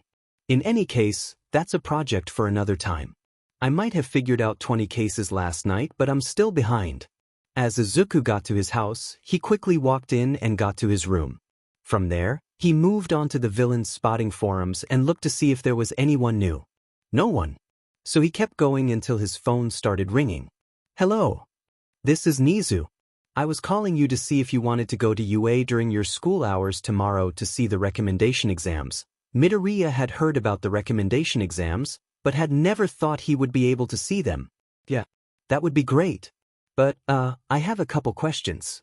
When is it, how would I get there, and what would I be doing? The Greenette had no idea how he could possibly get out of school, even if it was to go to UA. Well, it will be at 10 a.m. tomorrow. I would probably send a car with a pro hero who can use their influence to get you out of school, and you would be using your analysis skills to not analyze the examen's quirks, but their mental state. Todoroki would be there, so I figured it would be a good lead into psychoanalysis. I mean, I would have you take the exam, but considering you're my personal student, you don't have to. I've already guaranteed your spot in Class 1A. Just hearing those words made Midoriya giddy, and also made him kind of want to cry. It was still almost impossible to believe that he was going to be an official student at UA. The next day, Izuku woke up the second his alarm rang. He quickly jumped out of bed, rushed through his routine, and sat on his couch to wait. Bouncing a leg, he looked at the time on his phone, only to realize that he had more than 3 hours before the exam. Much less excited, he went back up to his room and pulled up the news, hoping to get some work done before his escort arrived. He ran downstairs as soon as he heard the door shut, only to find that it had been his mother leaving. Geez, I really need to calm down. Okay, back to work. Then, a few seconds later, the doorbell rang, which jolted him from his thoughts, and he raced to the door. He ripped it open with far too much force, facing the hero before him with a large grin on his face. Hi, Fat Gum, sir. Midoriya stuttered and stared at the high-level hero. Hello. I'm gonna assume that you are Midoriya Izuku? Fat Gum questioned, and Midoriya nodded his head. Great, come with me. Together, they closed the door and walked down towards his car. It was a sleek black color and obviously high-tech. Fat Gum opened the door, and Midoriya scrambled inside. Fat Gum then squished into the front seat, after making himself smaller. So, Midoriya, we'll need to go to your school first. Mind giving me the name? Oh, of course. It's Aldra Middle School. Midoriya responded. Ah, Aldra. Fat Gum started the car and pulled into the street. I know it. Seemed like a good school. Yeah, if you're not Quirkless. Then it's just a nightmare. A few minutes later they arrived in front of Midoriya's school. Wow, driving is a lot faster than walking. Usually it would take me 30 minutes to get here. So, let's go get you signed out. Fat Gum reached for his door and Midoriya panicked. No, it's fine. I can go myself. They'll let me sign myself out, you don't need to bother. Midoriya stumbled through his words, trying to convey the feeling of, please don't come with me. What school would let a kid sign out by himself? Plus, it's no problem Midoriya, I have time. I'm coming with you. Fat Gum pushed open the door and Midoriya did the same. Almost immediately, his classmates locked on to the fact that a hero was there, and that he was with Midoriya. Ah, Midoriya. Finally getting yourself locked up I see. One yelled. Thanks Fat Gum. We really owe you for taking out the trash. Fat Gum looked horrified at what the students were saying. Midoriya just stared at the ground. I bet he's getting taken in, 'cause a hero saw him try to kill himself, the little sheet BSD. Ha! Another voice shouted from behind them, snickering. Midoriya, let's move quickly. I want to get out of this place as soon as possible. Fat Gum sped up, making Midoriya move faster as well. In record time, Midoriya was signed out and back in the car. I guess being a hero really does have its perks. No one dared to question him. Once inside the safety of the car, the hero turned to face him. Midoriya, what was that? I think you know what that was. Midoriya whispered back. I need to hear you say it. Are you being bullied? Midoriya nodded, but Fat Gum kept staring at him. You have to say it. I can't do anything without a verbal response. Why does he care? It doesn't matter, he won't do anything anyway. I'm not worth it. I'm being bullied. Fat Gum turned back towards the front and started the car. Well, I guess it's time to talk to Nizu then. Good thing we're already going to UA. The car pulled up to UA's back entrance. The ride had been silent, both of them too lost in thought to notice. They stepped out of the car and made their way into the school, walking through the halls until they reached Nizu's office. After knocking swiftly on the door they found it unlocked and moved inside, taking a seat on the couch. Were you aware, Fat Gum began, that Midoriya is being aggressively bullied and suicide baited at his school? Midoriya flinched and looked towards the ground. Don't bother. He won't care. No, the principal responded coldly. I was in fact not made aware of this. Care to explain? Both heads turned to Midoriya, who looked about ready to crawl into a hole and die. Hey, I mean there's not much to explain really. I'm Quirkless and yet, God, that went awful. And I thought I'd gotten better with my stuttering, what was that? Why are they still talking about this? Midoriya, I don't want to come off as intrusive or rude, but that wasn't nothing. Fat Gum seemed scared, as if he was going to set Izuku off somehow. The second they saw you they began to taunt you and insinuate that you were either an awful person or had severe depression. It's concerning to say the least. Look, it's nothing really. And I mean I just had this conversation with Shinso a few days ago, I really don't need to have it again. Nizu leveled him with a glare. What's the difference between saving Shinso from his bullies and saving yourself from yours? Why let this go on for however long? I want you to give me one good, logical reason why you haven't turned in these kids before I go and do it myself. I mean, in the beginning, it was because though there weren't any cameras, Midoriya didn't look up from the ground. But then it was just too much effort. No, nothing was going to come from it anyway. Plus, it's better if they who hurt me, because then they aren't hurting anyone else. And then it's not like anyone would have believed me anyway. They never did before at least. The last part was whispered under his breath, but the two adults heard it anyway. Well, that is all going to change. Nizu leaned back into his chair. Aldra is going to dread the day they got on my bad side. His words were so final that Midoriya was forced to believe them, which went against everything he believed. Oh God, this is going to be a disaster. An alarm went off near Nizu's paw and he shut it off. Well, enough chit-chat. We have an exam to watch. I guess it's time I leave then. Fat Gum headed towards the door. Nice meeting you, Midoriya. I hope we can see more of each other. He pulled the door open and left. Nizu moved towards the door and motioned Midoriya to follow him. The two then made their way to the room that held the recommendation students. There were 6 in total. However, Midoriya only recognized 2 of them, Shoto Todoroki and Shinso Hitoshi, but the girl with the dark ponytail definitely rang a bell as well. Huh, I'm shocked Ida Tenya isn't here. I know he's my age. I guess he's taking the normal exam. Probably wants to prove himself to his brother. Man, I've only seen him once on camera, but he really has an issue with rule breaking and anything not perfectly amazing and good. Alright, I'm not here to just watch. I have to analyze their mental states. Okay, who should I Oh god. Midoriya took one real look at the Todoroki boy and instantly knew something was severely wrong. Between the look in his eyes, his hard expression, the scar on his face, and the way he kept looking at his father, it was so obvious that Midoriya wanted to personally punch any and everyone who didn't instantly see it. Todoroki radiated abuse victim so heavily that he actually had to look away from the boy's dull, pained eyes in order to not cry. Midoriya had known that the man was abusing him, but he hadn't expected the young Todoroki to be like this. Midoriya didn't know if it was Endeavor himself who gave him that scar, but considering it was on his fire side, that wouldn't make any sense. Logically, shouldn't that side be fireproof? Then, if freezer burn maybe? And it's on his, oh my god. No wonder his mom is in a mental hospital. What did Endeavor do to her that would make her do that to him? I mean, it has to be his mom. I knew Endeavor was the Affinji worst, but it's so much worse in person. He was shaken out of his muttering spiral by Nizu, who simply gave him a look that seemed to say, yeah, I see it too. Revenge will be drawn out and painful. Okay, so Todoroki has too many issues to deal with right now. Let's move on to the other people.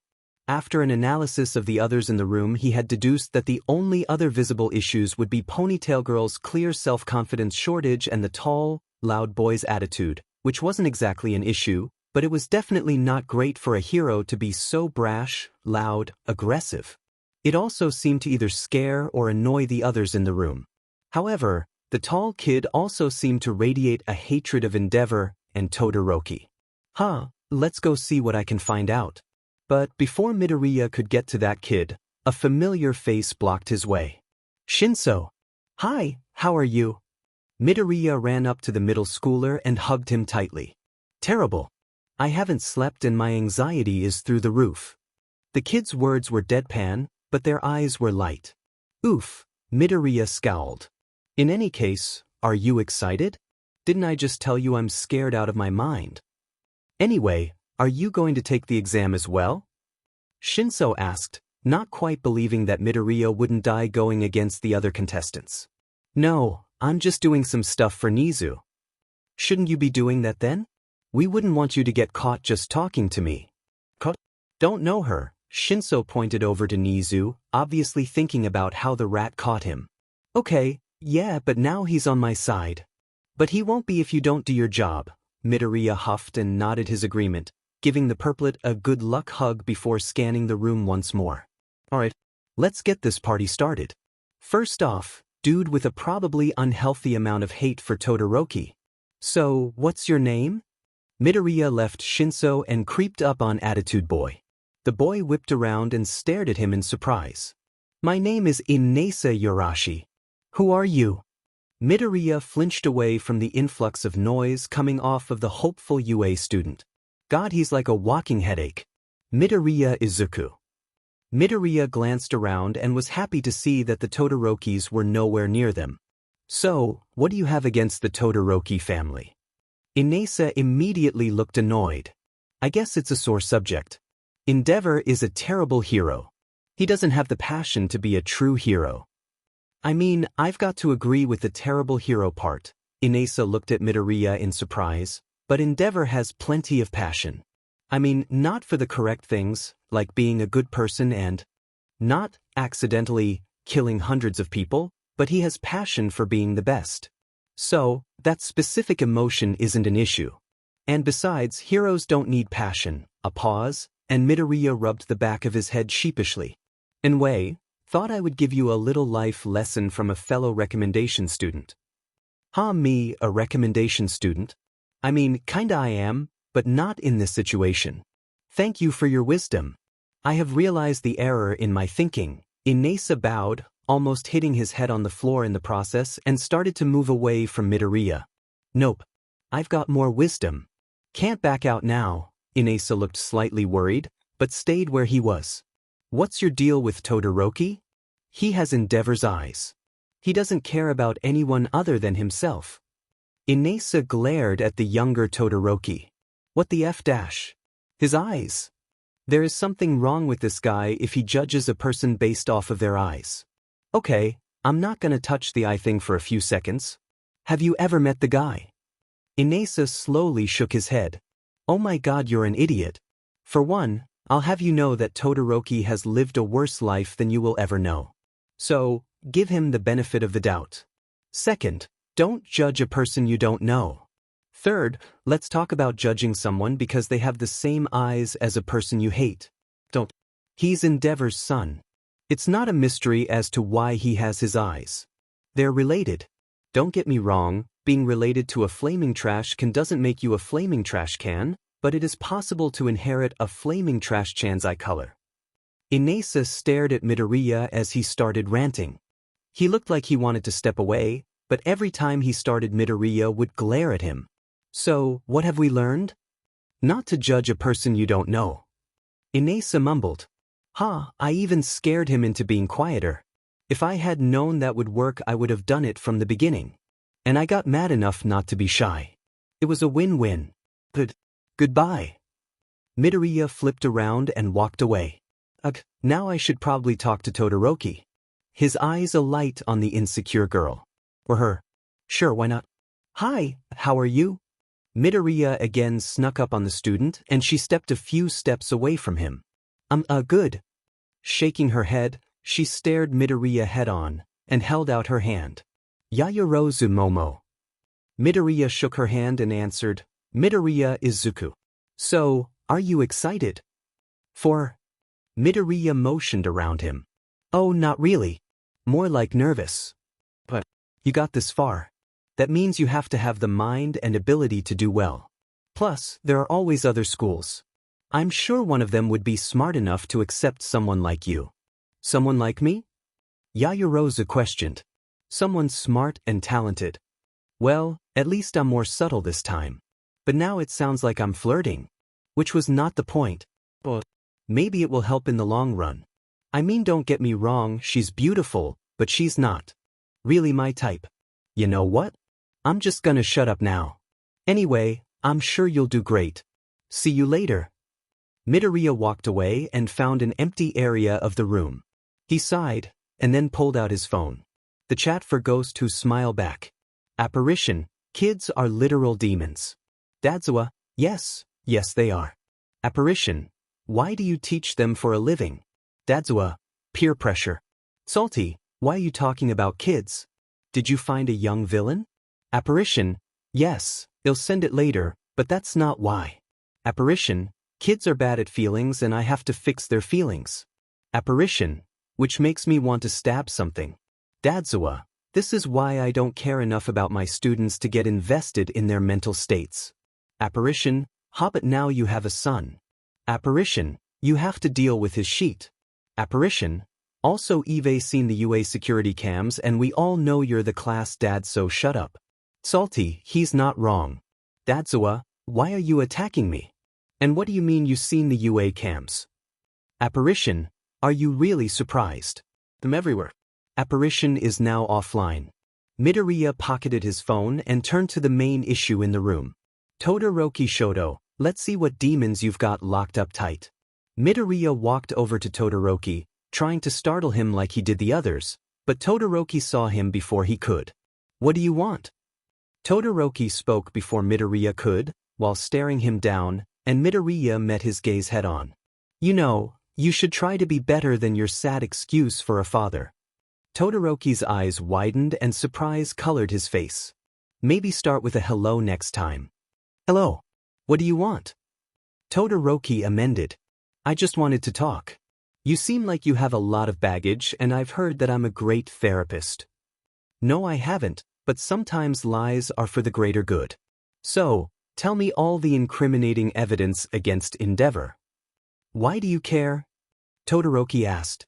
Am I going to be a project for you? Slow down there. I'm not using you. And I just don't want you to feel alone. Plus, I hate Endeavor. Midoriya held up his hands in a placating manner. So, what have you got? Todoroki glared at Midoriya, the boy radiating distrust. Ugh, he's going to be annoying. However, although it took a bit more convincing, Midoriya finally got him to open up. Endeavor wants a perfect child to defeat All Might, so he's using me. I won't be his tool, which is why I refuse to use my fire. I won't give him the satisfaction of me using his power to become number one. Ah, so that's the issue. Midoriya mumbled. See, here's the thing. While the flaming trash can is your father, it's not his power. Your power is fire and ice. You're the only person that can use your fire, unless there is a pyrokinetic, but that's another issue. Don't let him control you. You're your own person with your own gifts. You can use them for yourself. Todoroki looked startled and Midoriya smiled. That's probably all I should say for now. Have a great day, Todoroki. Shoto. Midoriya turned around and disappeared into the depths of the classroom. He scanned the room for Nizu and walked over to talk to the rat. That was the most awkward thing anyone has ever asked me to do. And I'm pretty positive Yaoyorozu thought I was flirting with her, but I wasn't. Sensing that he was going to go on a tangent, Midoriya put his head in his hands and groaned. Like, I'm fine with just analyzing them on the sidelines, but talking to them was just, ugh. Thankfully, I only had to talk to 3 of them. The others looked to be mentally sound, but I could be wrong. Nizu looked on in amusement. Well, at least it was good practice. You never know when you're going to have to do stuff like that. I'm going to be an underground hero. Exactly my point. Underground heroes talk to people more often than you'd think. Usually vigilantes, though. Nizu looked around and saw the students looked more confused than they did before, although their eyes still had determination for the exam. I suppose that could have gone much better. You definitely need to work on your tact. Maybe I'll just give you lessons with present mic. In any case, the exam will be starting soon, so we should get to the commentator's booth. Midoriya nodded, and so they both walked out of the room. Midoriya already knew where they were going, courtesy of Shinso, but it was still nice to have a guide. As they walked, Midoriya allowed his thoughts to wander. Nizu was certainly right about my lack of tact. I should have had some more introduction and then slowly went into their issues. Plus, I doubt they even listened to me. I mean, I'm just some random student that went up to them and told them to fix themselves. Well, they needed to hear it, so hopefully it won't backfire too badly. As the greenette sat down, he looked out of the glass and saw the examens start getting ready. They all looked very concentrated and ready to go. Well, most of them. Midoriya looked at Inasa and saw that he was conflicted. Oh God, I hope that what I said isn't gonna affect how he does. Then, the boy walked over towards Todoroki. Midoriya couldn't see what they were talking about, but he did see Todoroki look very surprised and then shake hands. Inasa then went back to his place in the line looking a lot calmer. Oh, thank goodness. Not quite sure what happened, but I'll count it as a win in my book. As soon as Present Mike saw that all of the recommendation students were ready, sans one, Midoriya, but he's an unofficial recommendation student, he started to detail how the event would go. Might as well analyze their quirks while you're here. Nizu reminded him from his seat beside Midoriya's. Midoriya nodded as if I wasn't already planning on doing that, and flipped open his notebook. As the event went on, Midoriya couldn't help himself from filling 2 entire notebooks with notes. Their quirks are so cool.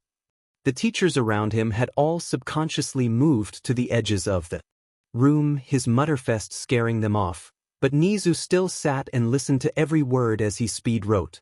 The recommendation exam passed in a blur, at least for Midoriya. Soon the only people left in the school were a still rambling Midoriya and a somewhat fed-up Nizu. Shinso was amazing as always, but did you see what Todoroki did with his ice in that last part? Boom! Yes, I know I was there. I know, but it was so cool. Literally. Yes, it was very cool. And Yaoyorozu was so smart. She made a cannon. How does one memorize the atomic structure of a cannon? She's definitely getting in. Mitchum. We'll see. Anyway, Inesa was pretty cool, now that he got past his whole endeavor and his relatives should burn in hell thing. He's got great control over his wind. I think I've got about 6 pages on him alone. That's almost a new record. Actually, not really close to a new record, but still impressive. Show me them. Show you what? The notebook. It's your job to tell me what you analyzed. Oops. I forgot. Here you go. Midoriya shoved the 2 notebooks towards him and smiled. Sorry about going on the tangent. I got excited. I could see that. Nizu responded while he grabbed the notebooks. Thank you. Aizawa will bring you back home, so don't keep him waiting. Thank you, Nizu. Wait, Dadzawa? Midoriya turned to see Eraserhead glaring at him. I'm going to die. Don't be suspicious. Don't act like apparition.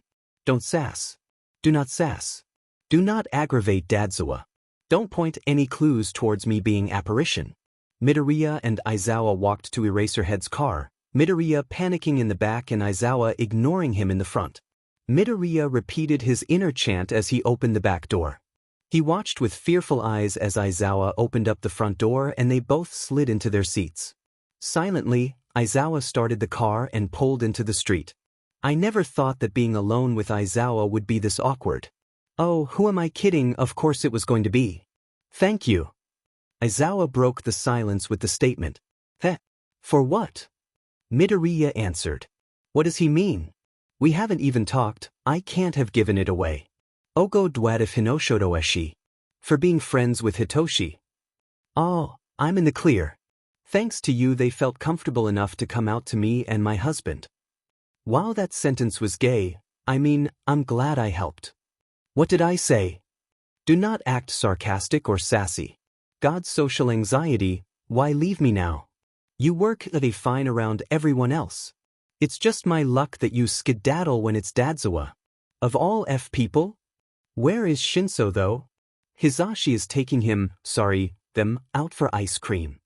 The car devolved into silence once again. And again, Eraserhead broke it. So, why were you at the exam? Are you a recommendation student as well as Nizu's personal student? No. I was there to do a job for Nizu. I would probably fail that exam if I took it. I'm more of a computer person. Informant, analysis, type. I inform people of my analysis. Which is why I was at the exam. I was informing Nizu of my thoughts after I analyzed the student's mental states. Where the F is my brain-to-mouth filter. Hello. Honestly, I feel like I just outed myself. Or made myself look like the biggest idiot alive. Probably both. God, that was a train wreck. Is this your apartment complex? Midoriya looked out the window and relief flooded him at the sight of his home. Yeah. Thanks for the ride. Bye. Midoriya didn't let Aizawa reply as he leapt out of the car and raced towards his apartment. Once inside, he slid down the door and onto the floor. That was the biggest disaster ever. What the F dash? Do I need to practice with a photo of him or something cause clearly there's some work to be done? Logically I guess it's because I know him so well that I feel comfortable around him, but still, what was that? Midoriya sighed and flopped from the doorway and into his room. Okay, I had almost finished a case before Fat Gum picked me up, so I should probably start on that. Midoriya reached behind his bookcase and pulled out the file. It wasn't as big as most other cases, Endeavor's was around 50 pages, but it had enough evidence to get the criminal in jail. The villain was named Lioness, and, as the name suggested, can turn into a lion. Wow, people's names are so unoriginal these days. But I guess their most have been taken already, so that makes sense. He spilled all of the information onto his desk and started to sift through it. Okay, I left off at camera number 21, so let's start at camera hashtag and let's go to camera footage from a while ago. Hopefully I can find her base quickly. Sadly, that didn't work out too well. Camera after camera, Lioness kept walking. Is she nocturnal? She's been walking for 8 hours. The chat for ghosts who smile back. Apparition, y'all villains hate me. Dadzawa, what have you done this time? Apparition, I'm trying to catch a baddie but she won't stop walking. Salty, I'm afraid I don't understand. Apparition, NVM. Apparition, nobody understands my pain. Dadzawa, you sound like a whiny teenager. So, basically like all of my students. Are you 15? Apparition, you think a teenager could be this good? Apparition, shame on you. Dadzawa, you're right. My students could never be this good. What was I thinking? Dadzawa, you must just have the maturity of a 15-year-old. Apparition, oof are 00D.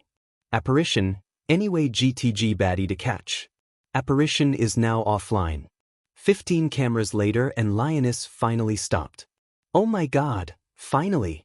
I thought I'd have to pull an all-nighter again. Contrary to popular belief, I do actually sleep at least an hour a day. Midoriya murmured to himself. Lioness slunk into a populated apartment and walked up the stairs. Boy dash, that's a well-known villain. How does no one recognize her? Midoriya hurriedly tried to switch to a camera inside the apartment complex, but he didn't have any backdoors created. There goes my potential sleep. Midoriya stretched his arms and back, feeling and hearing about 10 joints pop and crackle, and turned to face his computer. He typed quickly and hacked into the camera faster than ever before. A new record of 5 minutes. I guess doing something around 500 times really makes a person get good at it. Oh, and Niza teaching me. That helped too. Following her inside, he watched as she placed her key card into the elevator slot and headed down to an unregistered floor. Bingo. There were no cameras below, so Izuku decided to send what he had to the pros and have them take care of it. It was definitely something. Speed watching through the rest of the couple days until the cameras were live, it only took a few hours, he could see a large group of well-known villains entering and leaving the apartment. How the hell did no one find this sheet yet? Like what? Anyways, time to contact the pros. The chat for ghosts who smile back. Apparition has sent a location. Apparition, a hideout for a group of villains containing Lioness, Cretin, and Dragari. Salty, a group? What do you mean? Apparition, I mean what I said. Apparition, there have been some low-level villains entering and exiting the same apartment and these 3 over the past 3 days. Apparition, kinda stupid but makes my life easier. Dadzawa, thanks for the info. Dadzawa, I'll get right on it, I'm in the area. Salty, I'll send some people to join you. Dadzawa, thanks. Dadzawa is now offline. Apparition, it feels good to have 17 hours of work appreciated. Dadzawa is now online. Dadzawa, 17. Apparition is now offline. Chapter text. Midoriya woke up the next day with much more energy than he usually had after that amount of sleep. Or, rather, the ability to pretend that he had more energy than usual. I guess my physical training has helped in more ways than one. Being able to continue doing stuff while being dead on my feet is a good skill to have. Midoriya winced. That sentence sounded better before it was completed. Although he was usually doing stuff with Nizu, Midoriya was in fact doing physical training. He was learning some fighting styles and weapons with Midnight. The reason for this being she also doesn't really like to resort to violence, liking to use her quirk before things get that bad. But, no matter if Midoriya didn't really enjoy violence, he still needed to be able to defend himself and others, so he had learned to use a lot of different tools such as grappling hooks, smoke and capture bombs, and even a large bat, his choice. Also how to walk and fight in heels because why not? I mean it's like having knives on your feet. So again, why not? To go along with that, he had parkour lessons with Aizawa twice a week. Mostly because the pro hero didn't have a class. However, those were the classes he most feared. After the terrible car incident, as he had become prone to calling it, Midoriya did not like interacting with Aizawa unless it was through text. Or in a large group. Being the quick-learned Midoriya he had made more strides in these things than most people did in a year. I also gained some good muscle mass, so it's a win-win. Not that anyone really noticed the change. I wish they did, and then maybe left me alone. I mean I could always, fight back, but that would end poorly for me. They'd probably suspend me for bullying, honestly, tykes. Plus, doing that could ruin Niza's master plan. Wouldn't want that to happen. God, it's still such a weird concept. I mean, someone doing something productive against the bullies? Who's she? I mean, I know it's probably just an excuse to gain revenge on humanity and all that, but still. Midoriya broke out from his thoughts and left his room. As per normal, he opened the fridge and saw that nothing was in it. What am I supposed to do now? We're almost out of cereal and I don't have any money. Plus, Mom isn't going to do anything, she eats out most days. And she has a food court for most meals at work. Oof, I'm starting to think I should tell Nizu I need to eat lunch there. Maybe lunch rush would make me something? Probably not, why would he double yikes. Midoriya yanked himself out of the self-deprecating thoughts and started to make himself breakfast. He poured some cereal into a cracked bowl, but couldn't add milk because there was none. Sighing, he poured some tap water into his bowl and ate the mediocre breakfast. Usually this would be when his mom would quickly look into the room, see him, and then leave. Oddly enough, the house was silent. Maybe she left early? Then he got an idea. God, I really shouldn't do that, brain. No way. Sneaking into his mom's room and seeing no one there, he quickly opened her dresser drawer and stole $. If she's not going to consciously feed me, then she'll have to not know. Slipping out of the house, he headed to school, content that he would be able to eat for the next week or so. I mean, she can eat the food I buy too, so it's not stealing or anything. When he arrived home, there was a cop car out front of his house. Oh no. As he slipped in, hugging the groceries to his chest, he was met with the sight of his mother talking to a cop. She looked to be in hysterics and was sobbing about something. Making his way into the kitchen to put his groceries in the fridge, he heard his mother scream his name out. Izuku, I knew it was you. Ungrateful brat. Stealing my money and eating all our food. I have to work 3 jobs to pay for you and you go taking my money. He looked at her in confusion and fear as she slumped into the couch crying. What the heck? This is the first time she talks to me for a month and it's to yell at me? It was only $50. It's not my fault you're not feeding me. The cop looked back up at him, at the groceries, and down at her before swiftly standing and moving toward him. Hey, what are you doing? Was all he could make out as he was pinned and handcuffed. Have the right to remain silent. Anything you say can and will be used against you in a court of law. Izuku was stunned as he was dragged out of his house and shoved into the police car. He could see his mom sobbing from the doorway. Her disgusted, angry eyes looked smug through her tears. He silently turned to face the front as he was driven to the Masudafu police station. Let it be said that sitting in a holding call with 17 villains you just got arrested is not fun. Midoriya looked around at the faces of many of the small-time villains he had seen in Lioness's apartment complex. I'm so f***ing lucky they don't know it was me who put them here, and that they're wearing quirk-suppressing cuffs. So, what's an innocent-looking runt like you doing here? One of the villains, Viper I think? While real FANG original man, spoke up and Midoriya flinched away. Bo borrowed some of my mom's moan money to buy groceries cause she hasn't fed me in a while and then she called the cops. Midoriya stuttered quietly, not looking at any of the people near him. Is that really illegal? Midoriya could hear the confusion in his voice. Like you would know. But DMN. And they call us villains. At least we don't let children starve. Another villain spoke up. I mean, technically you could see cause that. Yo UST steal money which who hurts people and can cause people to not be able to feed their children. Silence coated the cell and Midoriya curled in on himself. Man. You have guts for a wimpy teenager, huh? Yeah, that's fair I guess. Midoriya Izuku? He heard a cop say from the other side of the bars. He hadn't even heard the cop walk up. Twice? Sir? So you don't have anyone listed as a contact and your mother isn't paying bail, is there any other contact you'd like to give us before we give you a trial? Yes, sir. Midoriya answered. Well, who's your contact? Nizu, sir. What? You heard me. Nizu. Principal of UA. Sir. Yeah, sure. Okay, give me a sec. The officer walked off with a, yeah right please, look on his face. He looked around at the silent cell.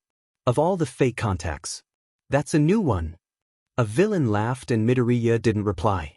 Wait, are you serious? This time, Midoriya nodded. Holy shit. It was only 20 minutes before the officer returned with the murderous Nizu in tow. The villains around him shivered at the pure rage he was giving off. Midoriya, I would like your side of the story. Now. While the others were terrified of the rat, Izuku was used to his company and instantly felt his anxiety melting away, replaced by his usual sass.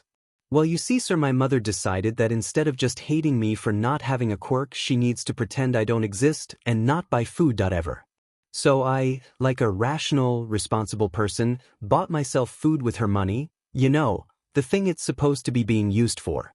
I mean, as a single mother, I'm sure you could sue her for insurance fraud at this point, with the fact that she hasn't even talked to me or fed me in around a month. Anyway, back to the story. She decides that me using her money to buy food is reasonable grounds for having me arrested for robbery. Not only that, but I was never questioned. The cop that arrested me, Mineta Ito, just saw my mom crying and he pinned and cuffed me. By the end of his story, the villains were either enraged or impressed. Nizu looked like he was going to murder every citizen in Japan, and the cop looked mortified. Well, I'm sure I can fix this little misunderstanding and get your mother in jail. Nizu turned to the cop and began to talk, but Midoriya couldn't hear it over the rioting of his jail buddies' villains he captured. Yeah. Put that beach in jail. Woo, protect the green bean. In the midst of the chaos, another detainee crept up to Midoriya. Ignore them. They've had nothing to do for a day, they're using you to have something to care about. It's fine. I'm Jay, just happy to have someone care about me. Midoriya smiled sadly and looked at Nizu. The poor cop next to him looked traumatized and quickly sprinted away at Nizu's command. Nizu turned back to a teared-up Midoriya and spoke. I'll get you out of here. Don't worry. A little while later, Midoriya was moved into an interrogation room along with his mother, Nizu, and Dad. In the interrogation room, Midoriya Inko looked everywhere except where her son was sitting. She usually alternated from glaring at Nizu or she just stared at Tsukachi. Wow, this is a lot more awkward than the other cell. Unsurprisingly, at least to Nizu, he had made friends with most of his cellmates at that point. Well, I would personally like to apologize. Nizu spoke up and Izuku looked at him, surprised. I didn't have the time to ruin Aldra Middle School yet, and have only been able to threaten them for the time being. Not only that, but I let my personal student be neglected in his home. Which is why we are here today, to fix that issue. Inko looked enraged at Nizu's speech. I am not neglecting my son. I have no idea why this has become so blown out of proportion. All I wanted was some retribution for Izuku stealing my money. Inko stared down the rat and the police officer.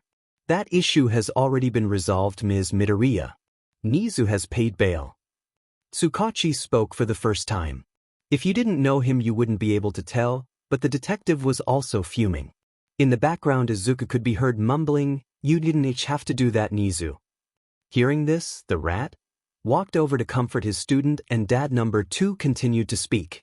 We are here to discuss the concerning things that Mr. Midoriya has said about you, which there is evidence to support. Also, I have a quirk that tells if someone is lying, so please don't bother doing so. Why you can see call me Izuku. All eyes, except for his mother, turned to him and he stumbled to add more to his sentence. It would be less. Sin f confusing. For once, I am so happy to be in a stressful and anxiety-inducing situation. Well, not really, but at least I won't sound like apparition. Oh my god, my mother is getting interrogated and this is what I'm thinking of? What are you trying to say? Cold crept into Inko's voice and Izuku knew the detective was finally getting to her. I am saying, ma'am, that you are being investigated for child abuse and child neglect. What do you have to say on those accusations? Dad number 2 could obviously feel the tension in the air and met her gaze head-on. I have to say that they are complete bullshit.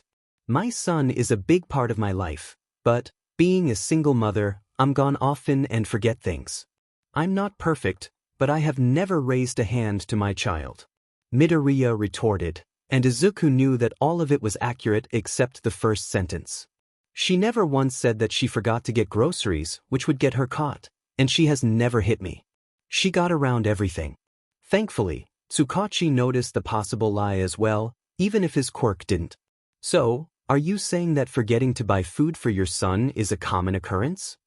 Dad number 2 always looking out for me, even if he doesn't know it.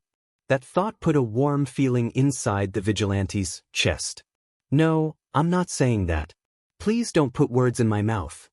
For being such an open person, Midoriya Inko was very skilled at misdirection. I'm going to ask you a question and I need you to answer with a simple yes or no. Do you ever intentionally let Midoriya Izuku go hungry? Tsukachi's eyes narrowed as Inko hesitated. No, she's still trying to get away with it. Midoriya turned towards dad number 2 and tried to plead with his eyes. She's lying, please believe me. I know you're a good person, please don't think it's worthless. Please care, I need this. For once, don't let her get away with it. Tsukachi doesn't return Izuku's gaze, but he seems to hear the boy's plea.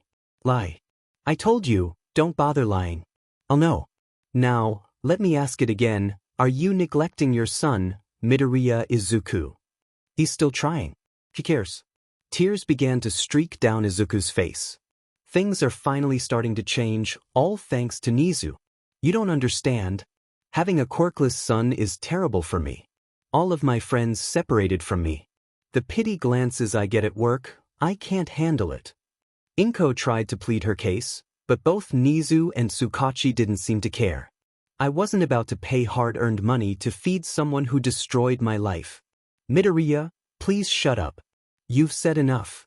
Finally, Tsukachi turned to face the younger Midoriya. Now, Izuku, have you ever purposely done anything to hurt your mother? No, Midoriya quietly whispered.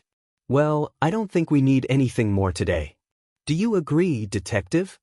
Tsukachi gave an affirmative and Nizu continued. In that case, it would please me if you could escort Midoriya to her cell. I'd like to speak with Izuku alone if at all possible. Thank you for coming, Tsukachi. Sure. Tsukachi grabbed Midoriya Inko, cuffed her hands, and began dragging her out of the room. Please, ma'am, don't make this harder than it has to be. You are under arrest for child abuse and making me drag you won't change that. With that, they exit the room, but not before Inko gave one last hateful glare to her son. Did that just happen? Did Salty actually do that? Is she gone? Is she finally gone? Midoriya continued to silently cry, overwhelmed by what had just occurred. You're free, Izuku. I'm sorry I didn't do it sooner. Nizu walked over and put a comforting paw on Midoriya's shoulder. Midoriya fell out of his chair and hugged the small animal. Thank you.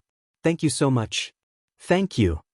Nizu returned the hug and murmured, You're welcome. It's okay now.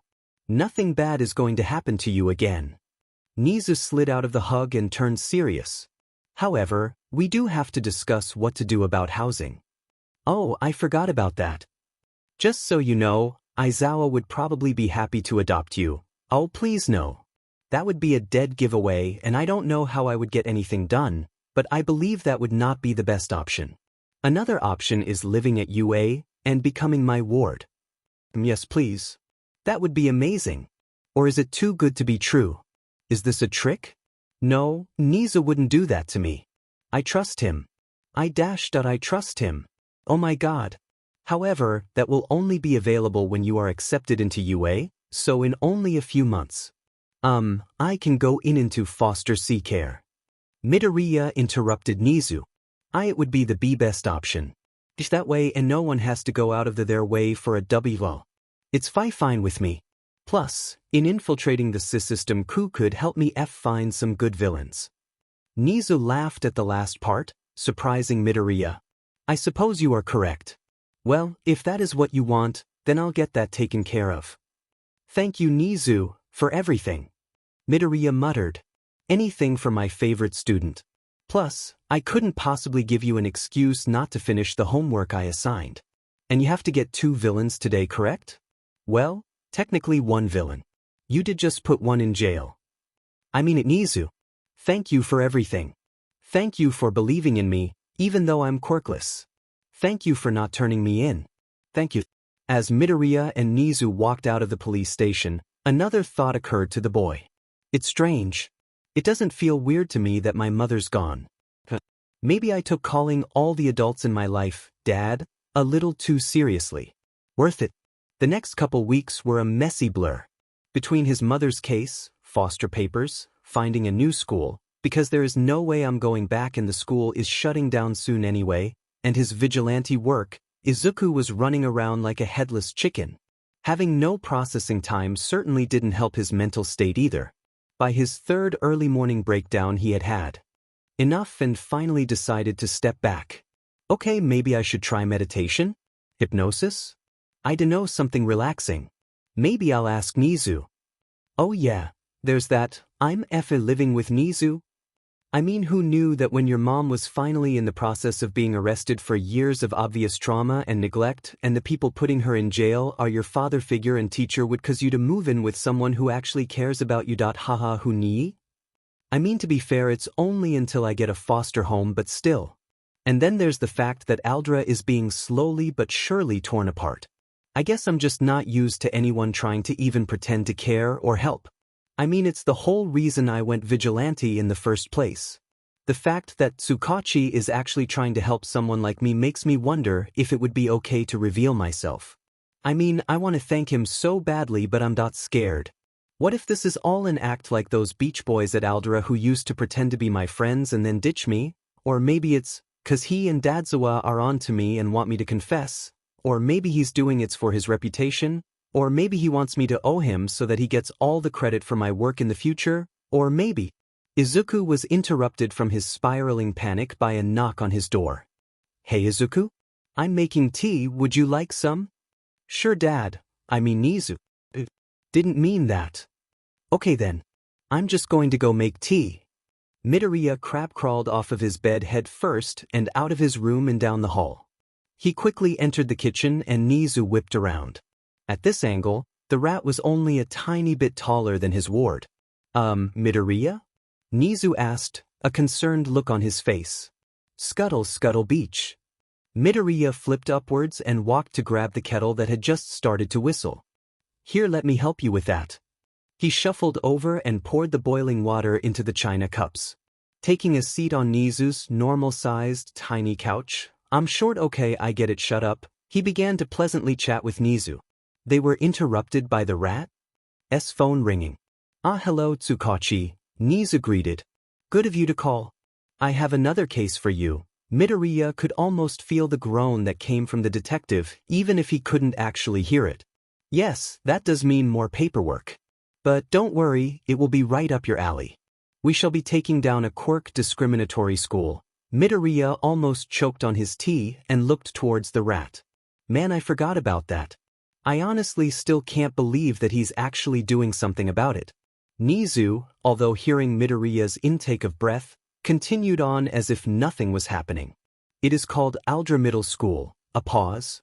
No, you're not going to have to go on a wild goose chase for evidence. That was only one time, Tsukachi, let it go. In any case, I already have all the evidence you'll need. Keep a lookout. Nizu cheered into the phone and then hung up. You're getting Dad number 2 involved in this? Again? Won't it seem suspicious? Nizu turned to face him and sipped his tea. He's one of the best detectives I know. I've asked him to do a lot for me before, so he won't connect the dots. Then a scary grin crossed the rodent's face. Wait, Dad number 2? Does that make me Dad number 3? Midoriya promptly spit out his tea. Nizu's grin widened. I think you'd be number 4 actually. Fat Gum claimed that role when you weren't listening. It was during the recommendation exam. Why do I have so many dads? All I wanted was a supporting family, now I have an attack squad. No, I took you in as a student first, he can't call dibs if he was after me. Are we seriously arguing about this?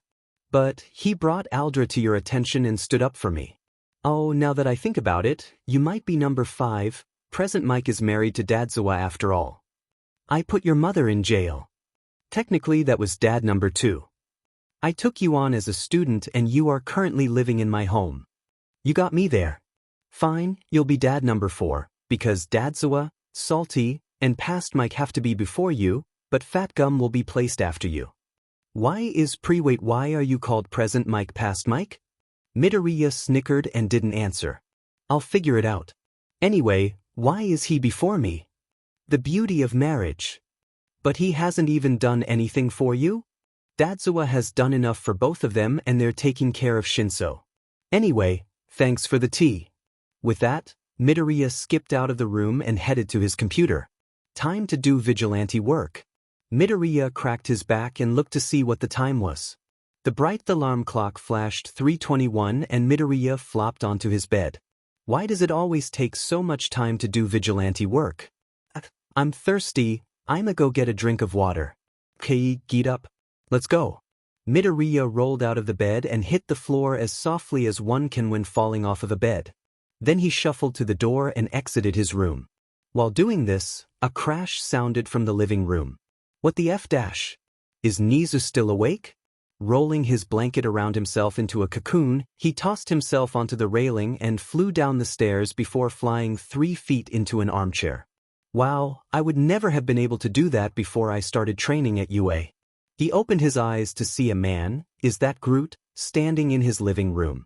I am Tree Boy. With my nature powers you cannot stop me. Don't try to resist. Okay, for one, if you're going to break into my house don't be crashing and yelling I was about to go to sleep, and also, you have nature powers. And you named yourself if a Tree Boy? The Groot wannabe stopped what he was doing and stared at Midoriya. Don't insult my name. And don't try to stop me from stealing your stuff. If you do, you'll die. Ding, I came down to get water, not death. Again, the robber stopped what he was doing in surprise. Using this to his advantage, Midoriya rolled off the chair and ducked behind it. From there, it was a straight shot to the kitchen, which he could do without the Tree Boy ever seeing him. Once he arrived in the kitchen, Nizu's ward stopped at the sink and began to fill up a glass with water. I wonder if I should do anything about Shrub Youngster. Nah, Nizu probably has it covered. The glass was finally full and Midoriya turned off the water. Sighing, it is way too late for this, Midoriya walked back towards the living room. You cannot defeat me with water, in fact, it only makes me stronger. Izuku stood there staring at the guy as he shifted uncomfortably before taking a long and very loud sip and sitting back on the banister. Beach, don't take my water. It's not for you. Sleep deprivation really makes you say stupid things. He quickly rolled up the banister and made his way to Nizu's room. Not even trying to be quiet at this point, Midoriya burst open Nizu's door and walked in. Nizu was found sitting at his desk watching the live living room footage. Oh, hello Midoriya. How are you? Tired? So, you already know about Sapling Sun? Yes. The police are coming? Yes. Great. Good night. Sleep well. God, the shit I go through. The next day Midoriya woke up very well rested. Hold up, did Tree Boy actually happen? Nah, that was a dream. Midoriya shook his head and walked downstairs, still in his pajamas. Then he took in the scene that was the living room. Okay, maybe not a dream. Ignoring the mess that was the living room, the hacker sat down and pulled out his phone. Chat for ghosts who smile back. Apparition. Wow, I'm at 94,107 arrests. Apparition. Are you guys proud? Salty. You know what would make us more proud? Dadzawa. Yes. You should quit while you're ahead. Apparition. Hounding me for my identity again I see. Apparition. Can't believe you. Apparition is now offline. Midoriya Izuku. Hey Shinso. Shinso Hitoshi. Hey Midoriya. What's up? Midoriya Izuku. Well, my mom got arrested. Midoriya Izuku. So now I'm living with Nizu. Midoriya Izuku. And the living room's a mess because someone broke in last night. Midoriya Izuku. And I'm not sure what's gonna be happening with my schooling and all. Midoriya Izuku. Cause Nizu's trying to take them down for quirk discrimination. Midoriya Izuku. But I'm good. Shinso Hitoshi. I'm good. Shinso Hitoshi. Wait, you're living with Nizu? Midoriya Izuku. Yeah, it's a blast. Shinso Hitoshi. Well then. Midoriya looked up to see Nizu padding down the stairs. The rat? Smiled once he saw Izuku in the living room and sat down across from him. Sleep well. Yeah, actually. Good.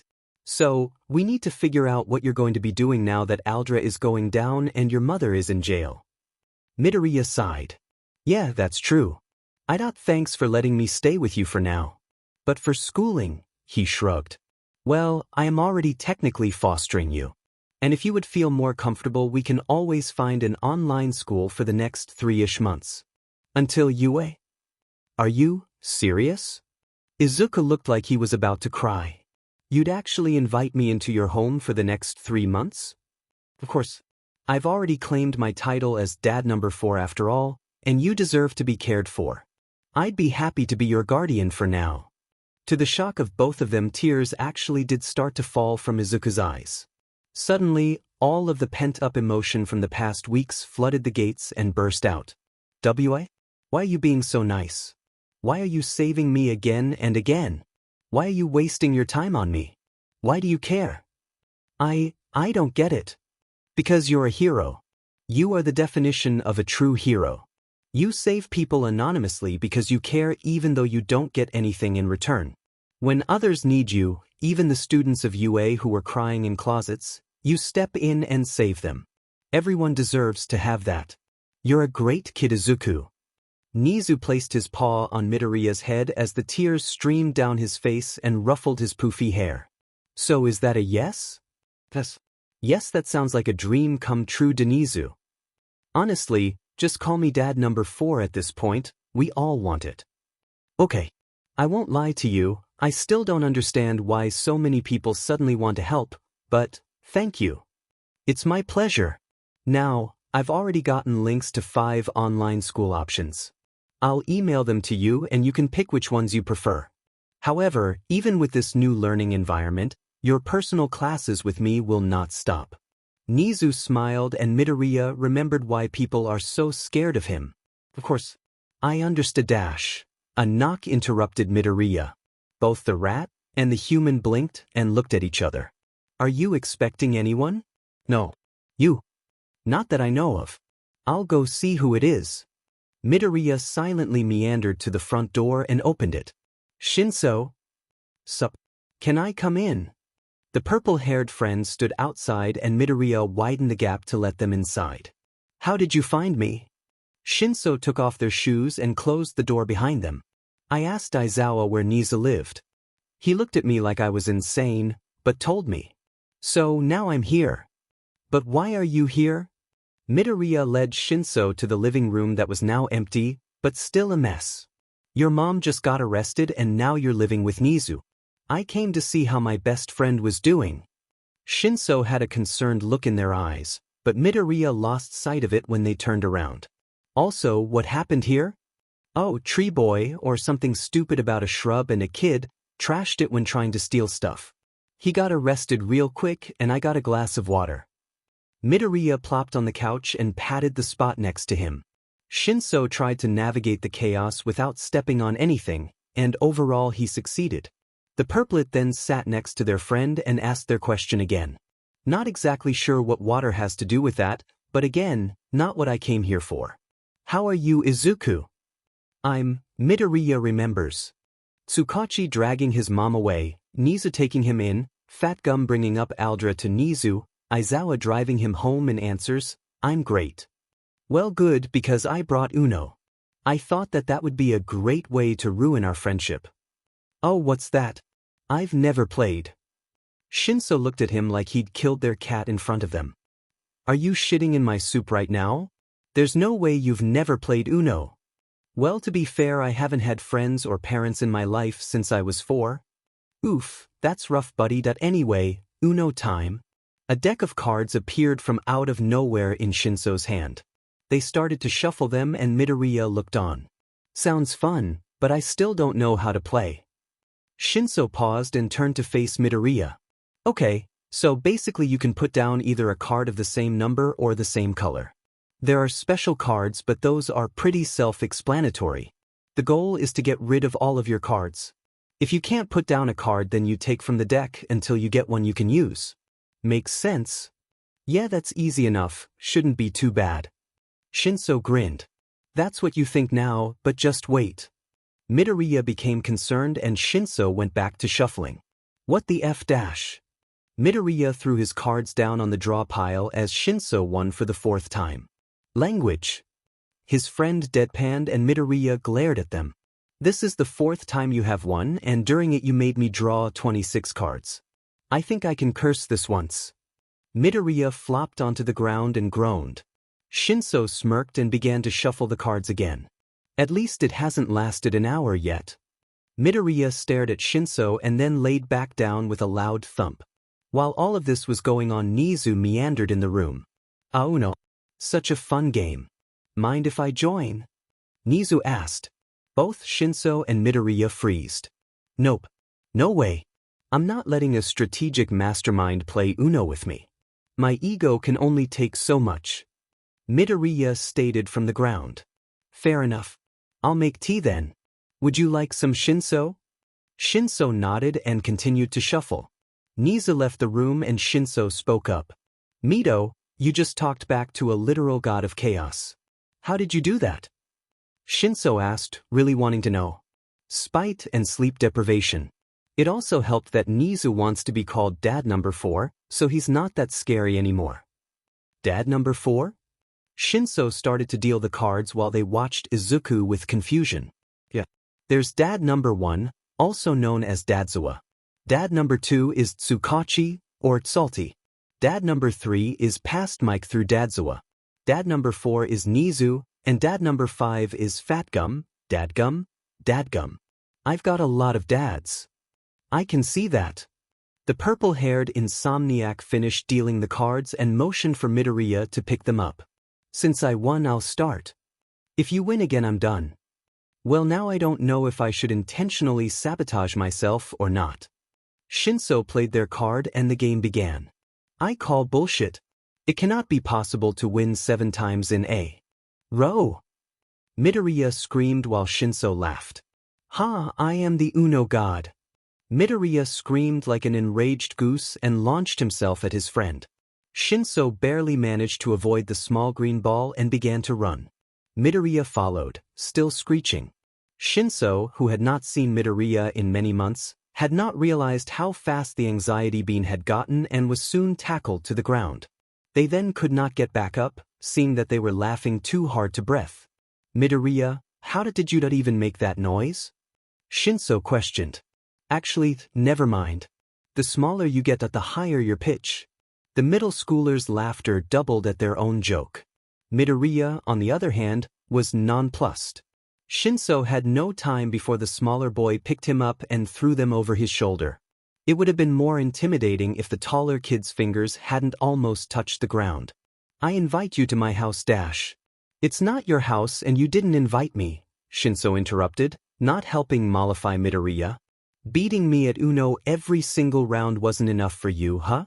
You have to go and add insult to injury, don't ya? I mean, it's a skill. Shinso giggled and Midoriya threw them to the ground near the door. Shut up. You're a terrible person. The pause. Thanks for coming by, Shinso. Anytime. It was almost strange that high school was coming closer and closer. Because of this, Midoriya's training was kicked up a notch. Now that he was living with Nizu, the rat, would randomly ask him riddles throughout the day, as well as post sticky notes on what he had to hack into. Midoriya would be going about his day, and then on the bathroom mirror there would be a sticky note that says, Medical History of China and McLean, and Midoriya would have to get that information by the end of the day. It was tiring to say the least. I mean, how am I supposed to find the medical history of some random American Disney actress from like 100 FING years ago? Midnight also started working him harder. Instead of just teaching him basic moves and weapons, they started to spar every day. Sometimes with weapons, sometimes without. Still, Midnight was always full of praise, which made feeling like a truck ran you over a little more fulfilling. Aizawa, although he would never say it out loud, was also proud of Midoriya's improvement in parkour. They would now take longer routes and more dangerous ones. Thankfully, Midoriya usually came out relatively unscathed from those workouts. Except for the time Eraserhead started sparring with him on the middle of a roof. Recovery Girl had to see him afterwards. Midoriya was now pretty proficient in self-defense, parkour, metal bats, as a weapon, capture weapons, and tasers. This isn't to say that he was slacking off on his work as apparition. With Nizu's help he had brought in 67 criminals by the end of the week, a new record. Tsukachi and Eraserhead were both appreciative and wary, although Tsukachi was also annoyed at the amount of new paperwork. They were both hounding Midoriya at every turn for his identity. Chat for ghosts who smile back. Dadzawa, you don't think that you could give us a hint? Apparition, nay, but I can give you something else to think about. Dadzawa, not gonna lie, kind of scared, but also bored. Dadzawa, give me something to think about. Apparition, so I got an idea and I just want to run this by you. Apparition, past Mike and Eraserhead. Apparition, the ultimate ghost couple. Dadzawa, why does your brain think of these things? Dadzawa, and also literally no, never. Dadzawa, do I need to fear for the lives of my husband and myself now? Salty, honestly, a good joke, but I would enjoy you telling us your identity more. Apparition, 1, I gave you the number 100,000 for a reason. Apparition, and 2, no you don't. Apparition, I would never kill my parental figures. Dadzawa, somehow, I am not comforted. Apparition, come on, it's only like 2 months before I meet my quota anyway. Apparition, oops, GTG dad number 4 is summoning me. Dadzawa, how many people have you claimed are your dads? Apparition is now offline. Izuku. He heard Nizu call again from downstairs. Yedi 4? He yelled down. Since we have some time now, do you want to work the Endeavor case for a bit? Hell yeah. One's to see. Quickly grabbing his files and computer, he ran down the steps and into the dining room. Nizu joined him soon after with his own computer and tea. Taking slow sips, they both opened their online files and websites that they had found. Okay, so I need that one about the lawsuit, the folder of camera records and audio records, then the house fire articles, his son's official comment, oh, and the live stream that guy did, and the email chain. Okay, I think that's it for online. Okay, so we need to properly organize everything because my stuff is super messy right now. Okay, so we can section off the evidence into domestic abuse, child abuse and neglect, property damage, illegal bribery of court-martials, and other. Awesome.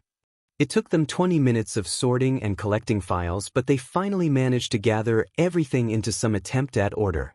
In total, they had over 100 video files, 32 audio files, 14 articles, the records of 18 forgotten lawsuits, and 5 statements from the man's maids as well as his youngest son.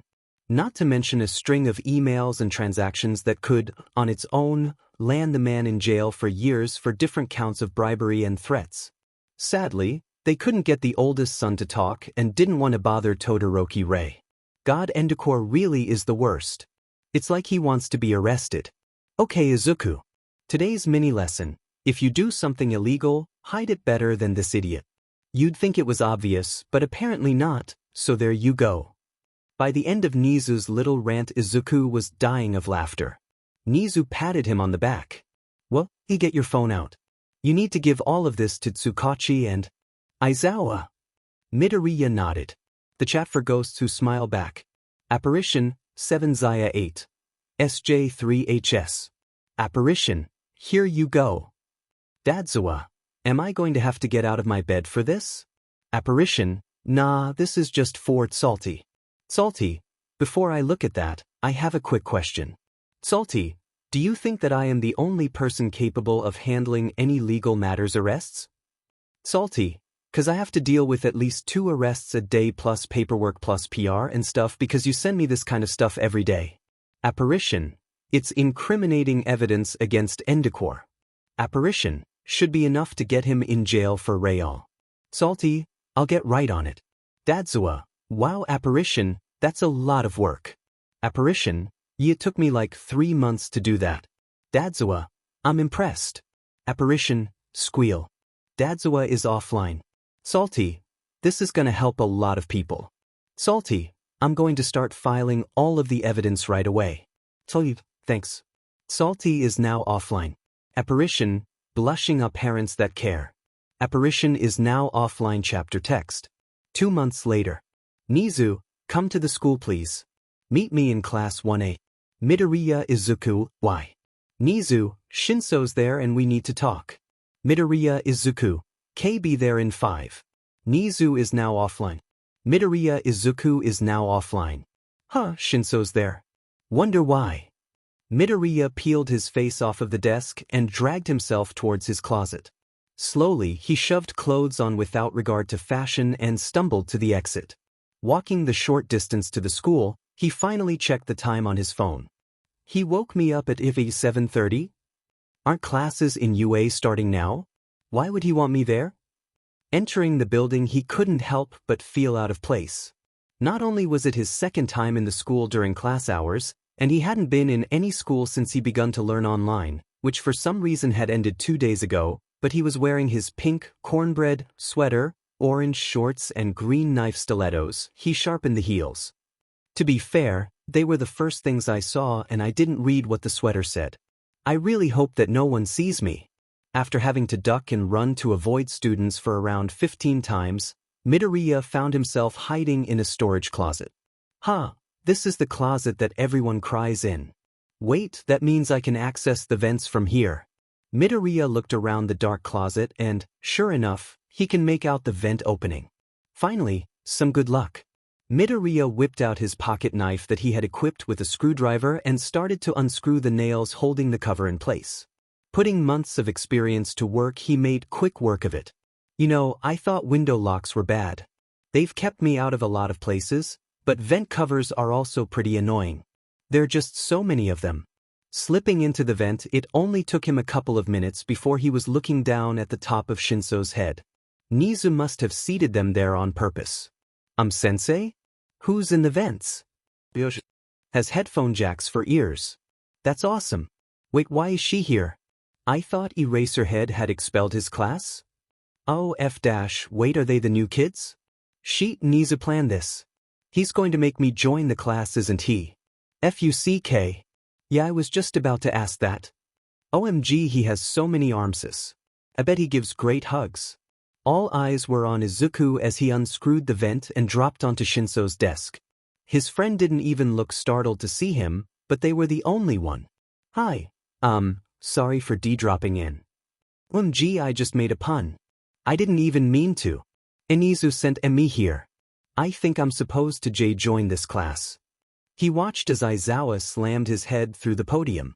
Of all people I had to be stuck with, it just had to be you. Blood began to drip from Aizawa's head and onto the floor.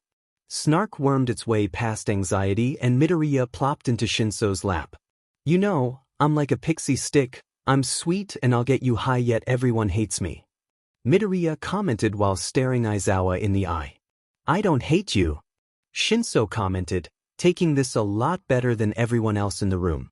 Some people were staring, others were videoing, a bird kid was whispering about chaos and revelry, and Ida, he did get in, seemed torn between helping Aizawa and reprimanding Midoriya. Is it just me, or does he look constipated to everyone else too? Well, you're not everyone, are you? Midoriya countered. What? Now Shinso's brain had joined the not working club. Anxiety come back. Brain-to-mouth filter come back. Why do you hate me? I'm a fever dream. Yep, I really don't ever think. Not with Aizawa around at least. Shinso was about to respond when the door opened. The whole group turned as Nizu walked into the class looking creepily overjoyed at the chaos his sun figure has caused. Oh good, you're on time. Aizawa, I am too busy with this school, and another one that we shan't mention, to continue one-on-one teaching with my private student here. Enjoy dealing with him. He was about to leave, but the rat turned back around. Oh, and if anyone bullies my son, I will have you know that I won't hesitate to arrest you. I've already sued over 100 families for hurting him and you don't want to be on the growing list. The door shut with a bang. Did he just call you his son? A bright red-haired boy spoke up and everyone looked interested to see if he confirms. Oh wait.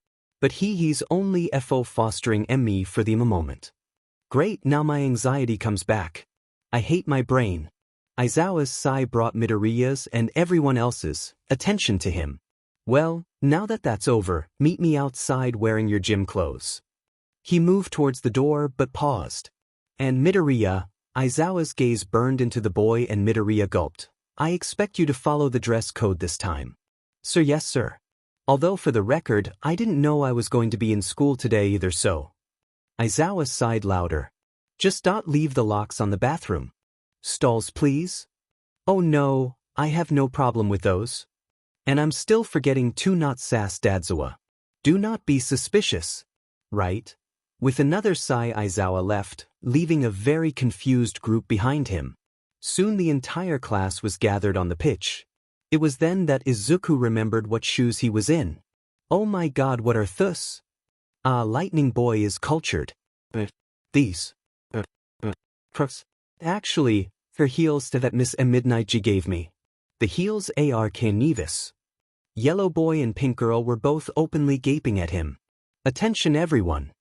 The class turned to look at Aizawa.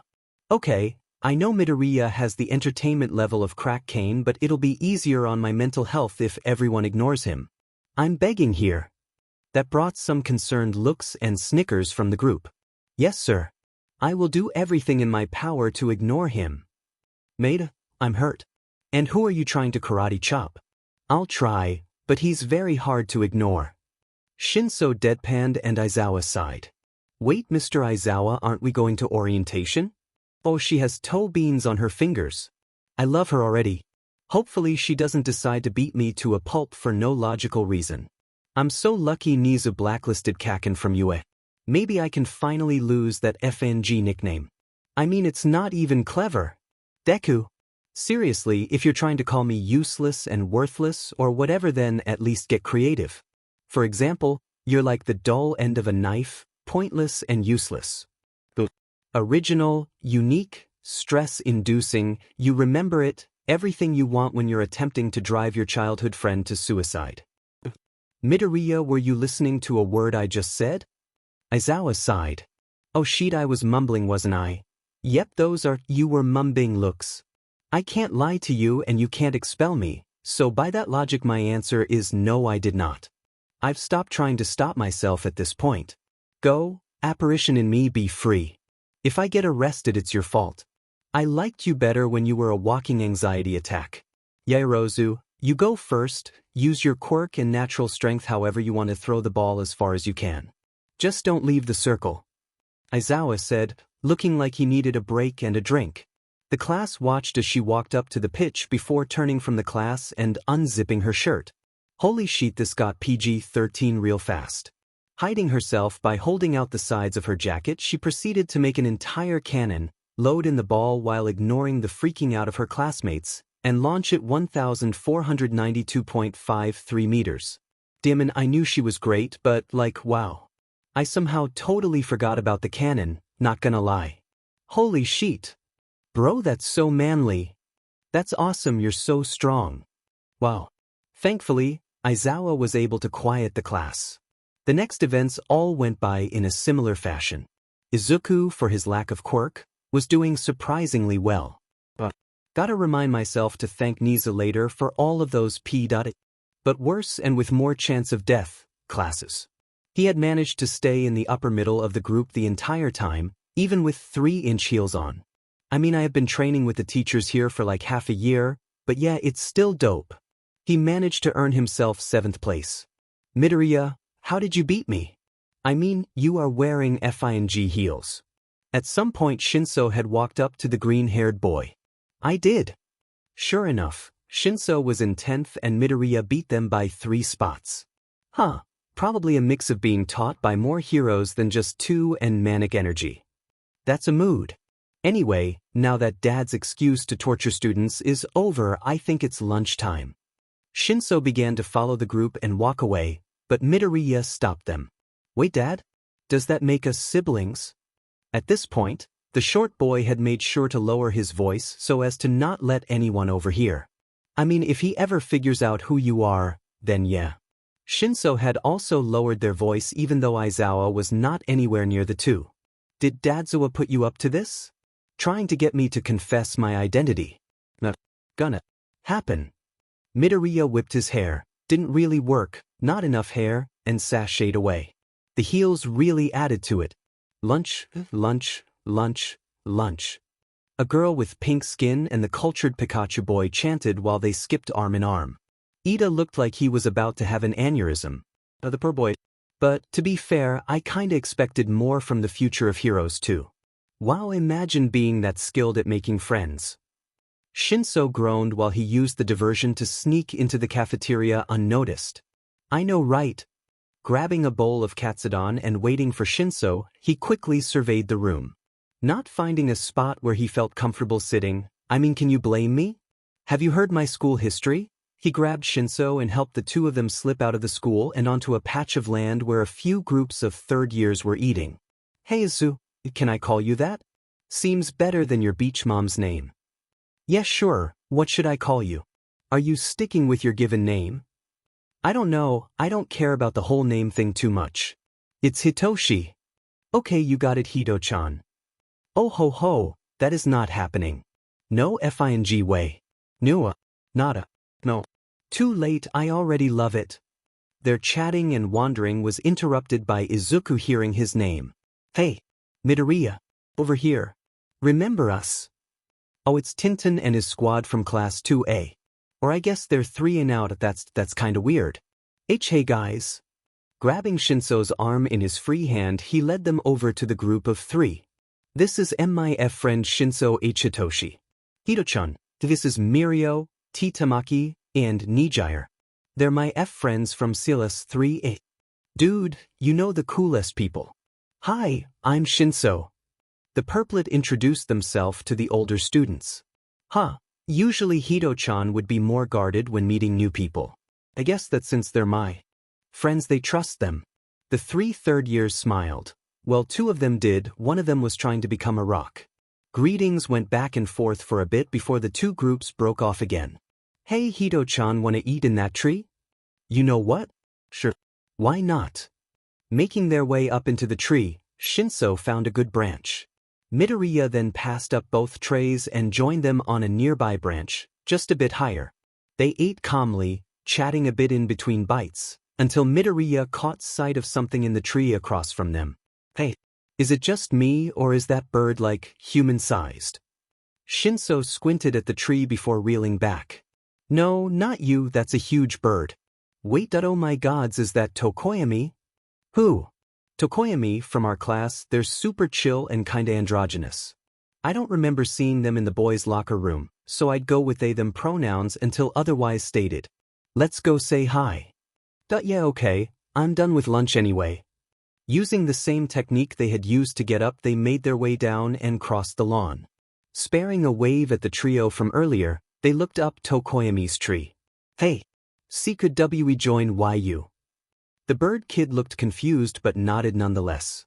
The 2 friends made their way up to Tokoyami's level, leaving their trays at the base of the tree.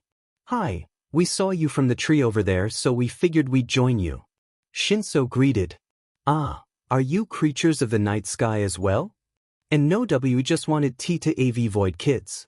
Which I guess is high hypocritical considering we just climbed your tea tree. Midoriya stumbled out.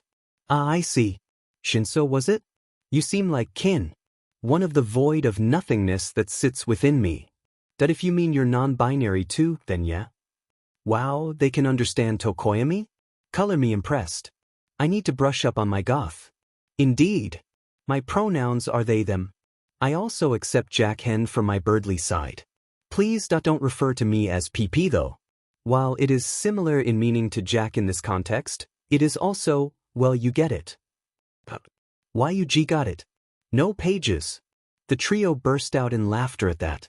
Okay, you know what, we're first years, you can't expect us not to laugh. By the time he heard the bell ring, Izuku had succeeded in making another friend. Wow, I never thought I would enjoy school. But being here, surrounded by supportive, caring people, I'm honestly so happy. Who knew things could get so much better?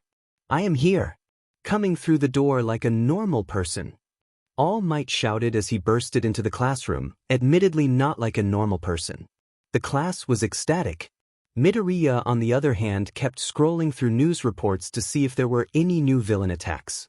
Although it was hard to keep up with his schedule, with all his extra training, Midoriya had gotten to 98,376 arrests. Gah, I'm so close. I bet Tsukachi and Aizawa are almost vibrating with excitement to see who I am. Well, their suffering fuels my amusement. While Midoriya was in Aldra, he would randomly scroll through cameras and see what was up. This led to him figuring out All Might's identity and basically everything about him. The guy's not subtle. He'll talk about All for One in an alleyway by himself. And then he pretends like the guy's a secret. I found out about One for All and All for One on the same day, for crying out loud. Midoriya still liked the guy as a hero. He did a lot of good, but he didn't think he would be that great of a teacher. In any case, Class 1A had to change into their hero outfits and was brought to Ground Beta to do battle simulations. Midoriya's costume could be mistaken for a normal outfit if one didn't look too closely. Dark green combat boots, made to allow him to walk silently and land safely, were found underneath black, slash-proof, waterproof, and fireproof cargo pants that offered protection and movability. They had pockets all over them that held different capture tools. He had freeze grenades, flash bombs, smoke bombs, and exploding glue grenades, as well as zip ties and H&D CFFS. On his waist sat a belt that held stun darts, a taser gun, a whip that could harden into a staff, and his phone. His top was a black exercise shirt that fit his form, and across his back sat his favorite metal bat that he had carved flowers into. On the back of his left forearm sat a touch screen that worked like a tablet and was connected to his photo through Bluetooth. It had a titanium protective casing so that it wouldn't break in battle. His favorite part was definitely the matte black biker-themed helmet that sat on his head. However, it had more than one twist. Both sides looked like the one that Midoriya was looking out of. It was to, hopefully, stop villains from thinking they could sneak up on him. Other than that, on the outside it looked like a normal helmet, but on the inside it doubled as a command station. He could send visuals from his tablet onto the helmet's visor, allowing him to layer a map or recording over his vision. On the side of the helmet sat buttons that allowed him to switch his view to heat sensing or night vision. He could also access a projecting microphone for crowd control, had access to police radio networks, and had a feature that would send out a distress signal to all registered hero devices within 2 miles. Nice costume. Shinso emerged from the shadows and spoke. Thanks. Looking pretty good yourself. Very Eraserhead. Like literally, is that just his costume and a mouth guard? No, the guard can make my voice mimic other people's, and I've got Dad's projectors to expand my control range. Your hero name should be Eraser Mike, huh? Yeah, laugh it up. Finally, after All Might got the class to quiet down, he began to explain the simulation. All Midoriya could think as the exercise was getting explained to them was, thank God Kakin isn't here. I definitely would have gotten paired up against him. An excited tap on his arm from Shinso brought the greenette out of his thoughts. The hero student looked like they were going to lose their mind, they were so excited. Confused, Midoriya looked towards the board and saw that the two of them were paired up. Oh hell yeah. And that they were first up. Could be worse, I guess. And that they were the villain team. It got worse. And that they were against Todoroki and Tsuyu. We're screwed. Villains, came the booming voice of All Might. You have 30 minutes to prepare. Please enter the building. Midoriya and Shinso both quickly walked into the building and got to the room with the bomb. Without saying a word, Midoriya picked the papier-mâché statue up and walked towards the staircase. Hey, where are you going? Shinso asked. We are going to the farthest room possible from the entrance, that also has no windows. I'll explain why when we get there. Midoriya and Shinso carried the bomb to a room on the 5th floor without any windows. They were pretty sure it was a supply closet. Placing the bomb there, the two caught their breath. Geez, it takes a long time to maneuver a giant papier-mâché bomb up 5 floors. Who'd have thought? Gonna tell me why we're here? Shinso drawled, looking exasperated. Oh, yeah. So, basically, UA uses these buildings for a lot more than just battle simulations. They can use them for obstacle courses or rescue simulators. I hacked into the schematics of this building and dash. Shinso looked very impressed. When the hell did you have time to hack into the schematics? Midoriya shuddered. I learned a lot during my training with Nizu. I never knew when I would have to hack anything. And let's just say that my phone is a very fancy phone. In any case, Ground Beta is primarily used for obstacle courses, but also sometimes rescue operations. Thus, There's a lot of technology inside the building that I can hack and use, even though it just looks like a big stone box. In conclusion, this building has a lot of booby traps and tripwires and stuff like that pre-set up here, and I'm going to activate them all. Oh, that's why we want to be as far as possible, so they have to go through all of that first before they can get to us. Midoriya nodded. Shinso smiled and looked around. So, are we just going to spend the entire time sitting in this closet? I mean, we both are usually in the closet anyway, but hopefully. They don't know your quirk, so we can probably do this without fighting anyone. As underground heroes, these simulations aren't really ideal. 2 minutes left. Villains. Midoriya took out his phone and pulled up the schematics. He then went through the digital building and clicked every single room except the one they were in. With a click of a button, both hero students could hear a bunch of moving equipment. Sounds like it's working, Shinso commented. They both got comfortable on the floor and started to discuss strategy. Okay, so Todoroki is probably going to freeze this entire building. With the support equipment I have at the moment, there is nothing we can do about that. So get comfortable. In any case, your quirk will still work even if we're trapped in ice, so if he gets to this room, just make him talk about his dad or something. Oh, and I'll be in the security feed so we'll know what's going on. Sounds good. Yeah. I think we have a good chance at winning this. Shinso seemed super pumped even though all they were going to do was wait. Your time begins now, heroes. Go, go, go. All Might yelled into their mics. Oh, I have an idea. Hacking into the main control room with his ARM tablet, he split his screen between the security feed and controls of the building and the footage of the people watching. This'll be fun to watch. Not a second later, he was encased from his waist down in ice. He looked over and saw that Shinso was too. With a glance at his phone, Midoriya could see the sad looks on the viewers' faces. Seems they think it's already over. Then an explosion rang out, and their faces turned into ones of surprise. We've still got a long way to go. What was that? Shinso inquired, looking very cold and uncomfortable. I think it was the robots. Robots? Don't worry, I turned off the death rays. Death rays? Plus ultra, I guess. Can I get an update? Oh, sure. Midoriya paused the show he was watching and switched screens. They both just fell into a pit trap that brought them to the first floor, and we only have 3 minutes left. I think it's safe to say we're going to win. If you jinx it, no one will ever find your body. They watched as Todoroki was forced to carry a now half-frozen and definitely hibernating Azui across a field of tripwires. By the end, he had enough stun darts in his sides to take down a minor deity. Both Azui and Todoroki have passed out. The villain team wins. Can young Kirishima go chip them out of the ice? The two of them high-fived while laughing at the utterly bewildered faces of their comrades. Boom. Villain and useless for the win. Izuku shouted at no one in particular, fists punching the air. Yeah. They both looked up as the door opened to reveal their cold classmate. Oh, hey Kirishima, a H-hand please? He made quick work of the ice. Soon the two of them were free and, with Kirishima's help, managed to carry Azui and Todoroki back to the viewing room. As soon as they opened the door, sound exploded from inside. Yo, how did you do that? That was so awesome. Is that your quirk? How did you set up those traps without even moving? They deserved a fair fight. You didn't even fight them.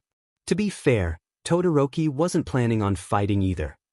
How did you beat Todoroki without using your quirks? Hey now. Calm down. Calm down. All Might's booming voice finally cut through the others. Soon everyone was quiet. Can anyone tell me who the MVP was? I can, sir. Yairosa? The MVP was Midoriya.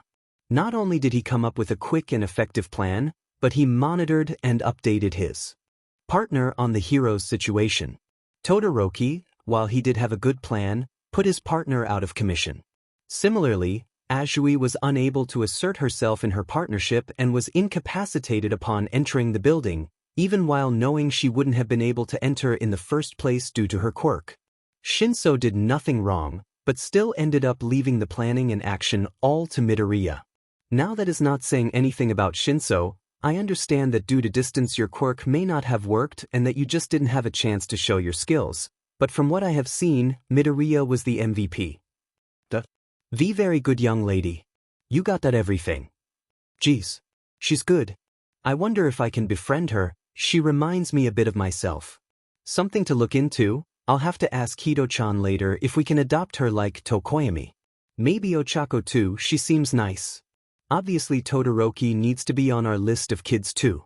Making his way back over to Hitoshi, he couldn't help but notice how uncomfortable All Might looked.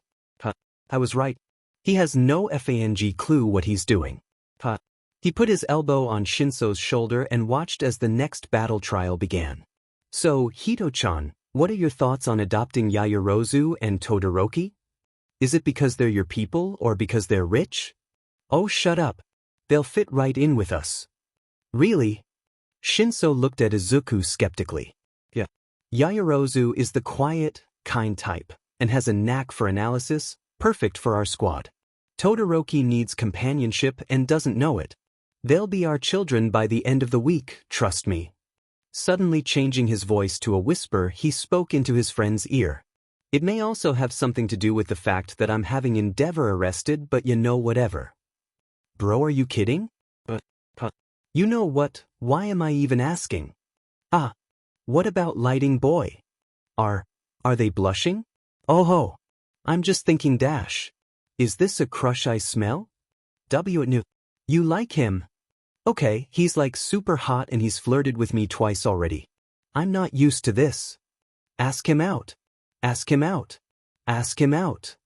S8. Be quiet. And no, he can ask me out if he likes me, which he probably doesn't. Oh come on, you just said he keeps flirting with you. Guy, no. They ended up chatting through the rest of the battles, and before they knew it class was over. Heading back to the locker room, they were shocked to be stopped by none other than Yaoyorozu. Hey, Yaoyorozu said, I remember you two from the recommendations exam. Would you like to sit with me at lunch today? Why sure. Midoriya replied. Great. See you then. With that she left for the girls' locker room, leaving her classmates confused behind her. So, Midoriya, I didn't see you at the rest of the recommendation exam, yet you're at UA. How does that work? Yaoyorozu set her lunch down on the table to join Shinso and Midoriya. Well, I never was a re-recommendation. Student.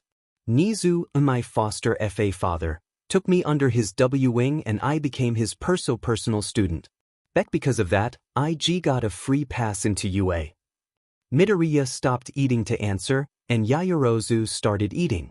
That makes sense. The girl was going to continue, but Midoriya interrupted her. Todoroki. Come sit over here please. The boy in question startled and slowly turned to face the screaming one. He seemed to contemplate, and ultimately decided to walk over. Hello. Todoroki's face did not portray any emotion as he sat down. Why did you call me here? To sit and talk. And maybe become friends. And your dad's a beach. So why ya? At the last part, emotion finally shone through Todoroki's mask. Wow, way to be subtle. Shinso remarked, and got a hit on their arm for the comment. What, it's true. You are so rude. Why did I ever help you? Midoriya groaned and slammed his head on the table. Yaoyorozu looked afraid for him while Todoroki still looked startled. Because you love me. I hate that you're right. Not to interrupt this moment, but what did you mean before? Todoroki spoke up and Midoriya lifted his head from the table. Oh, the part W where I hate Endeavor? Todoroki nodded. Well, he is, and not that that makes you a I mean, why you aren't him. He's just a terrible hero and father. Midoriya, I understand you have your own opinions, but maybe you shouldn't be so vocal about them in this situation. Yaoyorozu spoke up and Midoriya curled in on himself. All food was forgotten. Why you're alright. But I think Todoroki agrees with me on this. Midoriya spoke up and recognition passed through Todoroki's eyes. I do. I've told it to you before. You're the kid at the recommendation exam. Midoriya nodded. Not to stop this touching moment, but we should all eat. Aizawa might get mad if we enter the room hungry. And we only have 5 minutes left. Shinso reasoned from the corner. Oh sheet. Midoriya started to stuff his face with food, while Yaoyorozu and Todoroki ate like civilized folk. Ah, rich people. Always act better than the rest of us. Midoriya held his head in his hands. UA's academics are so weird. I thought I would be ready, but turns out I could take this class 1,000 times and never be ready for the curriculum. Ectoplasm, their math teacher, had given class 1A a pop quiz to see how much information the students already knew. From what Shinso could see, Midoriya obviously didn't do so well. He was looking pretty stressed. So, like the good friend they were, Shinso looked over to see what Midoriya got. It wasn't Shinso had gotten a, "I swear to God Izuku, if you tell me that you didn't get a good grade on this test I am going to lose my mind." Midoriya looked up guilty. You're not even supposed to know the information on it, for crying out loud. Ah yeah. I'm overreacting, aren't I? You think? Well Shinso activated there. Brainwashing, and Midoriya went slack. 10 seconds later, Midoriya looked around and saw his classmates laughing. What did you do? It was less like a question and more like a statement. Shinso looked around in mock innocence. Who, me? Midoriya sighed and walked over to Yaoyorozu, who gladly gave him her compact mirror. Anxiety Bean was written on his forehead in blocky letters. Midoriya sighed again, gave Yaoyorozu back her mirror, and walked back to his seat. Shinso was snickering the entire time. Well, can't fault them for writing the truth. Actually no, I can. Dad number 4, was all that came out of Midoriya's mouth, but it was still enough to make Shinso pale. You wouldn't. Midoriya gave them a look. It might have looked threatening, but in reality the boy was just trying not to laugh. Sadly, it didn't work, and the two friends were almost on the ground, they were laughing so hard. The rest of the class just looked on in confusion. Who's dad number 4? Kaminari asked. Everyone just shrugged. The rest of the day was pretty uneventful. They even got a study hall instead of English because Present Mike wanted to give them a couple days to get used to UA before he started teaching them hell. Midoriya used that time to take down Gunslinger, a new criminal. The chat for ghosts who smile back. Apparition, 73 ASD 86.as 230. Apparition, Gunslinger. Dadzawa, you are so lucky you sent that while I didn't have a class. Apparition, I thought you expelled your class. Dadzawa, I did. Dadzawa, now I have a new one. Dadzawa, complete with a problem child and everything. Apparition, while that is a big oof, you might want to go arrest this guy.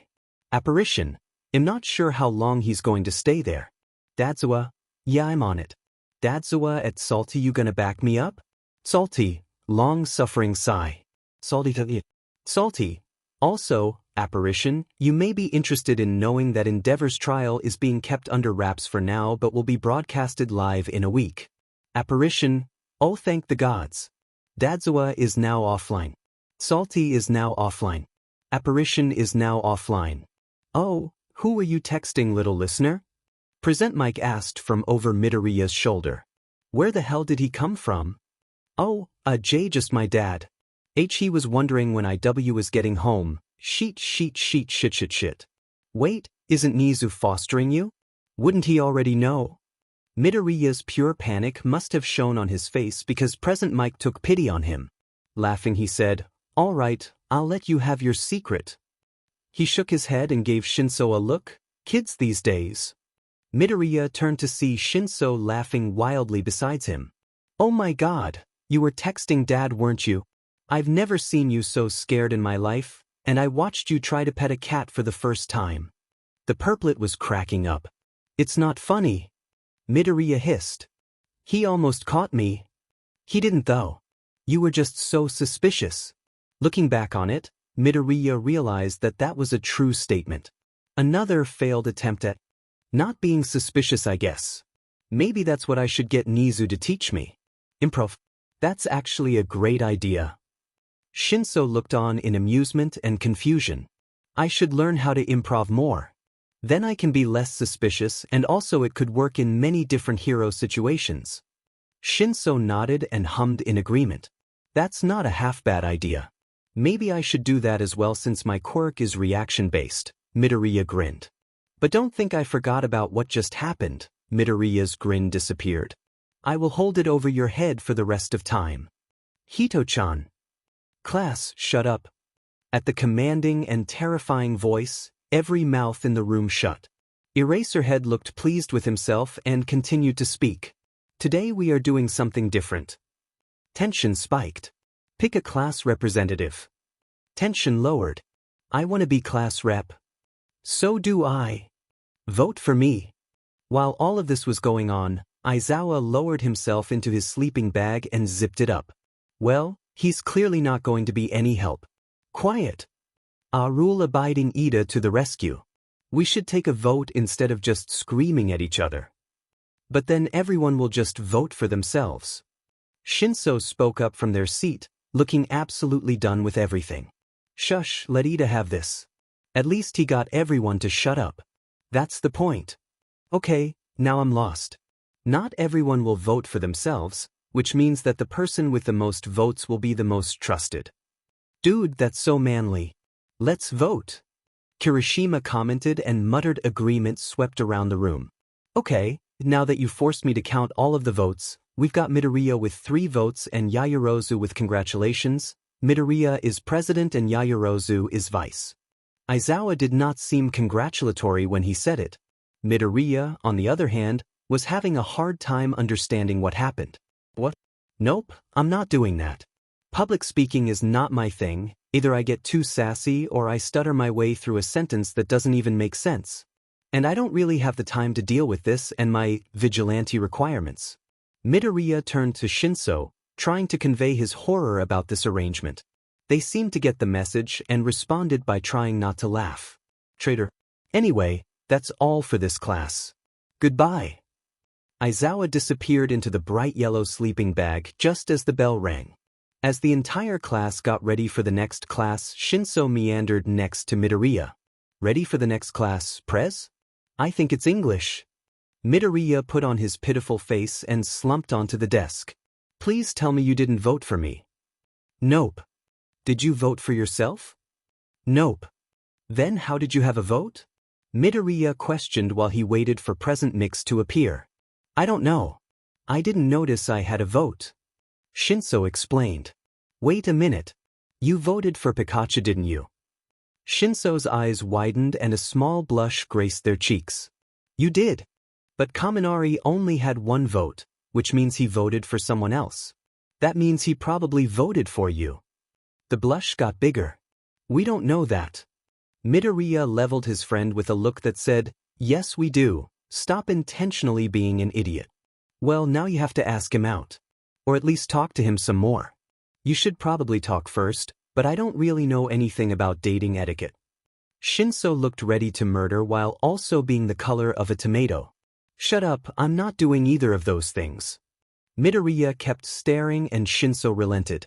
Fine, I'm probably going to speak to him again, but not now. The stare did not stop. Shut up. Shinso stalked back to their desk right as Present Mike kicked open the door. Good morning. How is everyone? Half the class responded by blinking, having only a vague idea of what the teacher just said. This is another reason I am indebted to Nizu. English is no match for a sadistic mastermind. Good, how are you? Midoriya spoke up after the silence had gotten a bit too heavy. Shinso gave him a confused glance and motioned for him to pull out his phone. Great. Thanks for asking. Now for today's class we are going over common phrases. Can anyone tell me what good morning is in Japanese? Yeah, I don't have to pay attention to this. Midoriya quickly pulled out his phone and Shinso did the same. Sib from another crib. Purple. How do you know English? Green. Nizu made me learn it. Green. And many criminals use it to try to stop people from overhearing them. Purple. Huh, fair enough. Green. Shouldn't you be paying attention though? Purple. Mike adopted me. Purple. I'm an English god. Green. Right, I forgot. Midoriya, since you seem to be good at English, can you tell me what this is? Midoriya pocketed his phone and on the board was a simple what time is it? What time is it? That's what it says. Present Mike smiled and nodded. Correct. Now, can anyone tell me the word that shows that it is a question? Sib from another crib. Green. This is so boring. Green. I may go die. Be right back. Purple, I'll miss you. Finally, lunch. Shinso said from the lunch table. I thought it would never come. Same, class was boring. And I've still not figured out a way to get out of the fancy smancy president position that only idiots want. It can't be that bad. Yayorozu spoke up from her seat. Yeah, but I don't really have the time for it. Midoriya mentioned.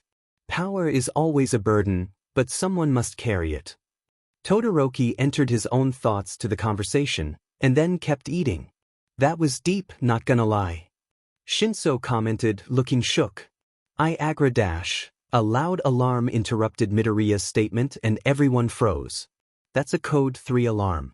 Someone has broken into UA. Midoriya whipped out his phone and logged into the camera system. He moved from gate to gate until he saw the one that was destroyed. It was the press? But how? No one that I know of has that power. That's when he saw someone that didn't belong there. A blue-haired teenager in a hoodie. Quickly, Midoriya froze the screen on the person. Let's see what I can find about you. Everyone, calm down. It's just the press. Ida's voice broke Midoriya out of his thoughts and he looked up. Why is everyone so bundled together? And how did Ida get on top of that sign? Slowly, everyone stopped screaming, which Midoriya had somehow not noticed up until this point, and just stood around. Well, time to get to class, I guess. I'll just have to get around all of these people first.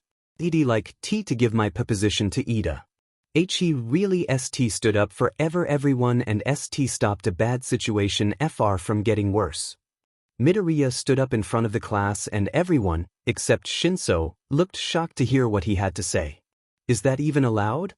Ida asked and Aizawa shrugged. Well, I would be grateful to take the position. I won't let you down. Thank goodness, I'm really glad that worked. Midoriya sat down and felt his phone vibrate from his backpack. Sib from another crib. Purple, I knew you were going to do that. Green, shut up chapter text. Izuku walked into school the next day feelings like it would be his last. He had been searching until his alarm rang that morning for the hooded figure, but the guy simply didn't exist. He didn't have a quirk file, school record, hospital visit, nothing. He literally was a ghost. That's not a real fucking bad sign. Even texting dads 1, 2, and 4 didn't work since they've never seen him before.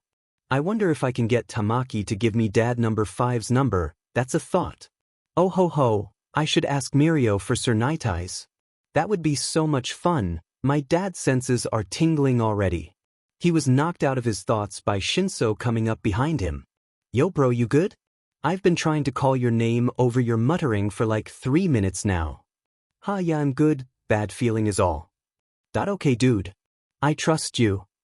Aw trust. Hito-chan, I feel so loved. You're like the parent I never had.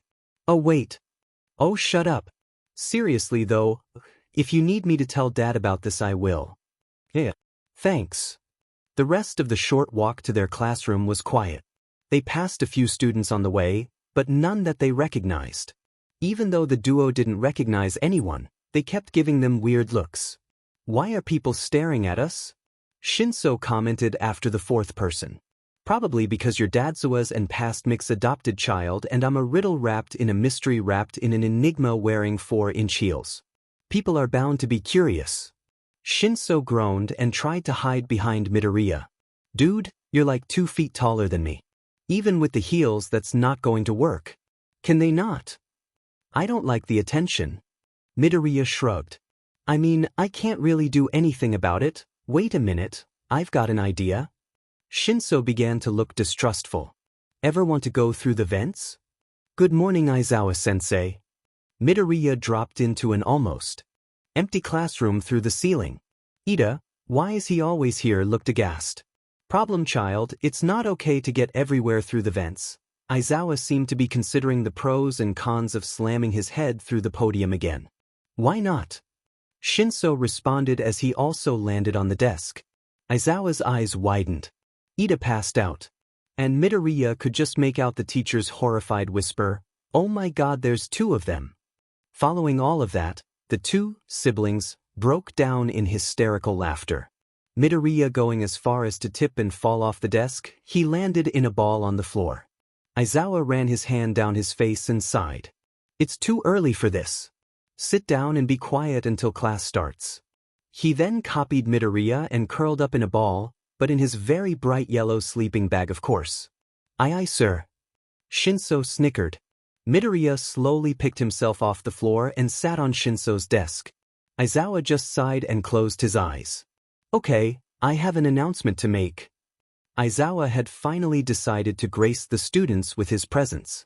Is the announcement about how he's going to finally murder me? That would be funny. I think it would make Ida pass out again. We are going on a field trip today. Really?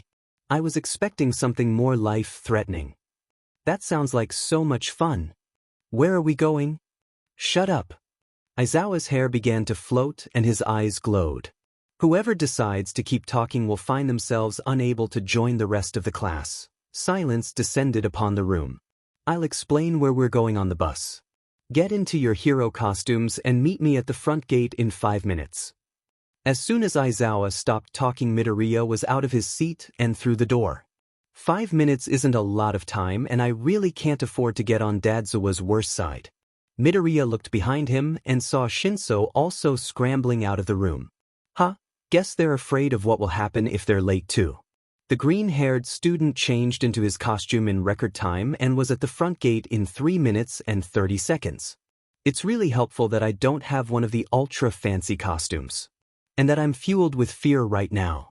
Aizawa was already standing there, looking unimpressed even though Midoriya was the first one out. 15 seconds later, Shinso was also seen sprinting out of the building and towards their adopted father and their friend. Nice job, Hitoshi. That was very fast. Aizawa commented. I was here before them. Why do you hate me? Wow, thanks for the praise, Dad, Izuku replied sarcastically. What, sheet? I said Dad. And me now. What? The boy who was totally not apparition replied, feigning ignorance. What? Shinso asked just to feel included and because they're petty. What? Asked Azui as she entered the waiting area. Nothing. Aizawa answered. Now, we have 1 minute left. You guys have better hope that your fellow classmates show up soon. I don't think we're the ones who should worry if they're late. 1 minute and 23 seconds later, everyone was loaded onto the bus and the group set off to who knows where because Aizawa had decided not to tell everyone. I tend to always say what's on my mind. Azui broke the silence with the random statement. So, I have to ask, how are you here, Midoriya? Well, you see, when a mommy and a daddy love each other very much he was cut off by his arm being smacked by Shinso, reminding him who his audience was. I am mean, what do why you mean Azui? Call me Tsuyu. To clarify, no one here saw you at the entrance exam and Yayarozu said that you didn't take the recommendation exam. So, how are you at UA? I'm Nizu's per personal student, so I got a FR free pass. Midoriya stammered out. I see. Thank you for the answer. Azui leaned back, satisfied. You're Nizu's personal student. That's insane. So manly. Kirishima parroted from his seat. Dude, how does that work? How did that even happen? Shinso's crush asked. I'm not really sure. He kinda just found me hacking into you as dash. He froze at the sight of Aizawa's eyes narrowing from the front of the bus. I mean what I totally didn't do that. I meant he just found my house and kidnapped me. Why ya? And then he arrested my took over my school, sued my childhood friend, and fostered me. Shinso face palmed. Too much information, buddy. I don't think you helped your case at all. This time it was Midoriya who hit them on the arm. Silence covered the bus as everyone was trying to process what he just said. He could see Aizawa typing on his phone and silently prayed to the gods that he hadn't just outed himself. Yeah, I can see that. Welcome to Unforeseen Simulation Joint, also known as USJ. Oh, so that's the name. I always thought it stood for Universal Studios Japan. My name is 13 and I'll be your host for today. OMG, okay, they're so freaking adorable. I need to find some way to get them to adopt me. My parent senses are vibrating off the charts. I wonder what a better word for that would be. Dad scan? No, that's way too non-inclusive. Sundar? Nope, sounds like a bad ripoff of Gaydar. Sun. Haha, it's like sonar but with a soft O. I'm a pun genius. Why is Hito-chan snickering? Oh shit, I'm mumbling, aren't I? Yep, definitely. Oh my god, Izuku, how many parents do you need? Don't you have like 10 dads? For your information, I only have 5, which is nowhere near enough, and a long list of candidates. And you're no OH, my gods, what is that?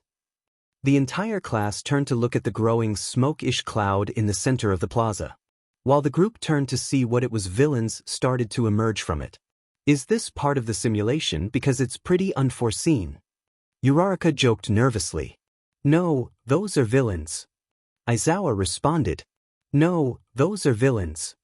Aizawa responded urgently. Everyone get back. Kaminari, Midoriya, send out a distress signal. Handle these guys. By the time he had finished talking, he had already jumped into the fight. Izuku worked quickly, sending out texts, emails, alarms, anything he could, to the teachers. In the end, only his helmet's special alarm got through. Oh, thank God that worked. It's not working. They must be jamming our signal. Kaminari shouted. Don't worry, I got out a signal. Midoriya responded, trying to calm the spreading fear. I'm trying to hack into the main control frame, but there's a quirk corrupting my tablet. I think I can get through though. It'll take a minute. Cover me.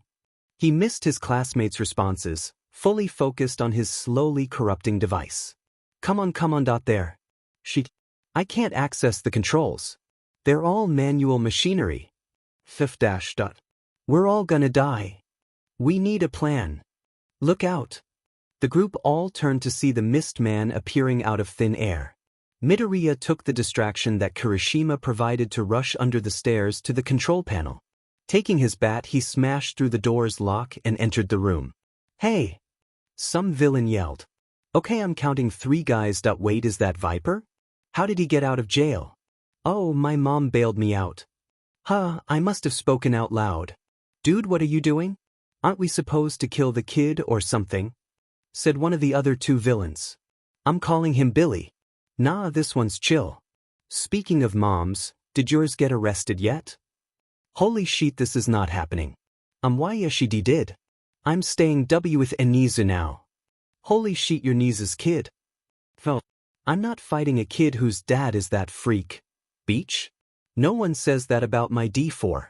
Breaking his no violence rule, he made quick work of smashing his metal bat full force into Billy's head. Viper didn't even flinch while the other villain crept backwards. Viper, why are you here? I didn't know you were a hacker. Midoriya commented while he stepped over the unconscious villain. Huh, I guess my anxiety is gone? Maybe I should bash heads more often. Oh, I'm not. I'm just hired protection. Hackers aren't usually the most fit. Viper answered, not even caring that Midoriya was coming closer. That's fair. Although, I do kinda take offense to that seeing as I'm a hacker. Midoriya retorted. The other villain looked like Ida, about to pass out and very confused. Oops. I meant no offense, little man. Anyway, so you said your mom is in jail? Viper asked. Yes, she's gone. Thank goodness. That's great. Good for you. I hate that beach. Midoriya nodded. Me too. Wait, this is not the time for casual conversation with a surprisingly nice villain. I have a job to do. You wouldn't mind if I messed with the controls a bit, would you? Midoriya cautiously took another step forwards. You know what? Go for it. I'm not gonna lie, I really want to see what all of these buttons do. The other villain finally stepped in. Hey, you can't do that, he's a hero brat. Yeah, but he's one of us. The villain looked surprised. But Viper wasn't about to back down. But I don't want to get arrested. The other, conscious, villain, I should really learn his name, stepped back and into the corner. I can't promise that, but I'll vouch for you and I'll tell the cops you helped me out. Fair? Also, what's your name? Midoriya responded. Okay. And it's Hackman.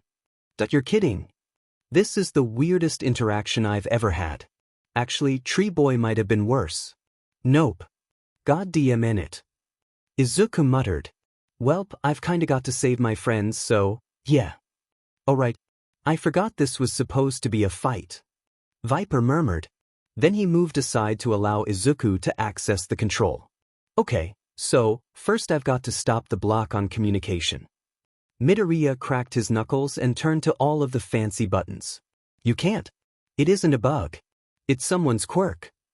Hackman responded and Midoriya sighed. Why is my life never easy? Great, then I can at least take control of USJ. Midoriya began to type. What do you mean? Viper asked. At this point he was leaning over Midoriya's shoulder, trying to see what he was doing. This place has a bunch of different equipment hidden. That includes a bunch of robotic villains and other little inconveniences. All I have to do is activate them all and then… Midoriya did jazz hands, chaos. Interesting. Viper replied. Midoriya had stopped listening, too busy trying to save all of his classmates' lives. Okay, Aizawa is down in the main square, but everyone else is scattered throughout the place. This means I'm going to have to tailor the hidden inconveniences to not happen if my classmates are nearby. That shouldn't be too hard. Quickly flipping through cameras, he began to activate different robots and disaster effects. He started in the landslide zone. Waiting until all of his classmates were behind cover, he activated the area before moving to the fire zone and dropping the emergency water support. He then drained the shipwreck zone, set loose the snow avalanche, altered the coding of and let loose the robots in the downpour zone so that they'd only attack the villains, etc. It went like this for the next 2 minutes until a loud bang alerted him of the teacher's presences. Oh good, my helmet alarm worked. Flipping his camera to the main square, he could see Aizawa still efficiently making his way through the large group of thugs, only halfway to the leader-looking guy. He and Viper and the other guy, but I don't really count him, watched as All Might rounded up the all relatively unscathed students before going for the leader and his black muscle friend. Present Mike, Midnight, Ectoplasm, and Snipe all started to help Aizawa with the villains while the other teachers helped the students and 13 to evacuate. Welp, I guess I'm done. Midoriya powered down the mega computer and strapped his forgotten bat onto his back. As he started to move towards the door, he saw that Hackman was nursing the now conscious villain back to health. I should go see if everyone is okay. Oh yeah, have fun. Viper responded and opened a hidden passage. I'll be going too. See you around. Up. Bye. Midoriya waved and left the room. The sound of fighting was still going on, so he slowly peeked from behind the stairs. Just as he did, All Might punched a giant Birdman thingy through the roof of US. Wow, overkill. With another look, he saw that all of the villains had been taken down. Hello, problem child. Midoriya whipped around to see that Aizawa had walked up behind him. What are you doing? I was in the control room helping you guys. So yeah. Aizawa just noticed a door behind the small child and sighed. He does that a lot. Let's get you with the rest of the class. Yes, sir. The students and teachers all looked up as Aizawa approached with a pleased-looking Izuku. Dude, where were you? We were so worried. What happened? Izuku was taken aback by the concern of his classmates. I honestly forgot again that people care now, huh? It's nice. Guys, it's chill. I was in the control room helping you all. He watched the wave of understanding and gratitude roll over the group. Wait, so did they not have anyone guarding the control room? That's so stupid. Yaoyorozu spoke up. No, they did. There were only 3 guys though. One of them is I guess a friend from when I was arrested, one I made friends with pretty quickly, and one I smashed in the head with my bat. You were arrested? You did what to that guy? How on earth did you befriend a villain? And they just let you use the controls? That's so manly, dude. Of course you did. The reunion was disrupted by a familiar voice. Midoriya, right? I'm so sorry to interrupt, but I need your statement. OMG, it's dad number 1. When did he get here? Sure, Tsukachi. At the suspicious look he realized his mistake. God, pretending to be dumb is harder than I expected. I remember you from when you helped me with my mom. Midoriya Inko? Yes, I remember now. Anyway, please follow me. The 2 of them left USJ and walked the short distance to a cop car, where Izuku sat himself on the hood. Now, Please give me all of the details of what just happened. And I'm sure you remember my quirk. He nodded. I do. It helps that I've known you for a lot longer than you would think. Okay, so when we entered the building, 13 was there and Yagi was missing. He saw Tsukachi give him a shocked look. Alright, I know he knows who All Might is, but I guess that would be jarring to hear from a kid. I was talking with my friend when I noticed the portal form in the center of the plaza. I shouted out, and Dezawa told me and picked Kaminari to send out an emergency signal before jumping at the villains. I managed to get out the emergency signal in my helmet and made my way to the control center. I recognized the villain Viper from my time in holding, and he helped me out with making friends with one of the other two hackmen, who then let me pass. There was a third villain, but he insulted my dad, so I beat his head in with my bat. He didn't wake up until much later. Anyways, then I started to carefully activate the different sites in order to help my classmates take out the villains. Once that was done, me and the other villains, just watched until Aizawa found me. Wow, I'm extremely impressed. Oh my gods, I never knew how much I needed to hear those words. You kept calm in a tough situation, managed to call for help, and even succeeded in safely and mostly non-violently handling a villain situation even while outmatched and alone. You even were able to help all of your classmates. You did everything right. You're going to be a great hero. I think he's layering it on a little thick, but I love it. Shinso and Aizawa, who were watching this go down, both smiled to themselves as Izuku almost broke down into tears. Dad number 2, thanks for believing in me. At that moment Midoriya almost up and said that he was apparition, but thought better of it. He might have been close to 100,000 arrests, but he wasn't there yet. Granted, I'm only like 500 off, but still. Wiping the totally non-existent tears from his eyes, Midoriya smiled. Thanks Tsukachi. That means a lot to me. I'm really glad I could help. Well, you did good and didn't lie, so that really helps me out. You know, you remind me of a friend. He's a vigilante, so not the greatest person, but he helps a lot of people from the shadows like you did. Okay, time to stage my escape before I accidentally expose myself. Well, I'm glad I remind you of a vigilante. Totally the look I was going for. On another note, Hito-chan, let's go over there. Wow, that was a lot less smooth than it was in my head. In any case, Shinso was slightly more amused than they should have been as they were pulled away from the two adults. Only once they got to a little clump of trees did Midoriya let go of his friend's hand and sit down. You just did that to not blow your cover, didn't you? Shinso looked down at the mortified boy below him. Midoriya nodded. As much as I want to tell them now, I should wait. There's more things I can do with my anonymity than if they knew who I was. And with my track record of being super suspicious and losing my anxiety around them, I decided it would be better if I just left the area. Shinso sighed. You do realize that exit was still very suspicious though, right? Midoriya slapped them on the leg and huffed, sadly knowing that his friend was right. Shinso glared and hopped out of the greenette's reach. I need longer arms. Or I could get up and go over to them. Yeah, I definitely need longer arms. I don't need to hear that after I just saved all of your lives. Yeah, that's valid.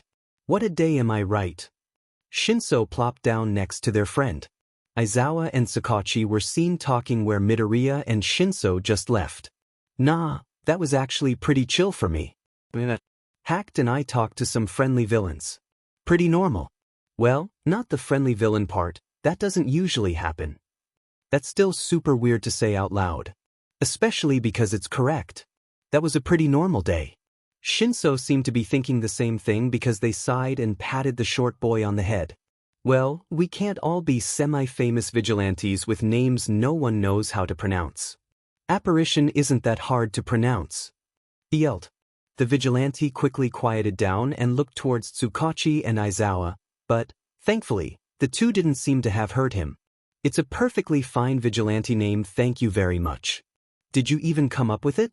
I've watched all of these TV shows that show that the police usually pick the name. Shinso asked. Police usually pick the name for serial killers. I am not a serial killer. And, seeing as I am in direct contact with the police, I got to choose my name. Midoriya explained. Is apparition really the best you come up with? Midoriya pouted. Hey, I'm not saying that it's bad, just that there are so many better options. Shut up, I was like 10. However, I think it is a very good name that fits me well. I'm like a ghost. But being called ghost is lame and generic, thus apparition. To be fair, at first I wanted to be called alley apparition, but that makes me sound like a drag dealer or a horse girl, and now that I say it out loud it really is a terrible name. Oh my god, that is so bad. Shinso burst into laughter and Midoriya slapped them again. In all seriousness though, I'm glad you're okay. It was pretty scary in there.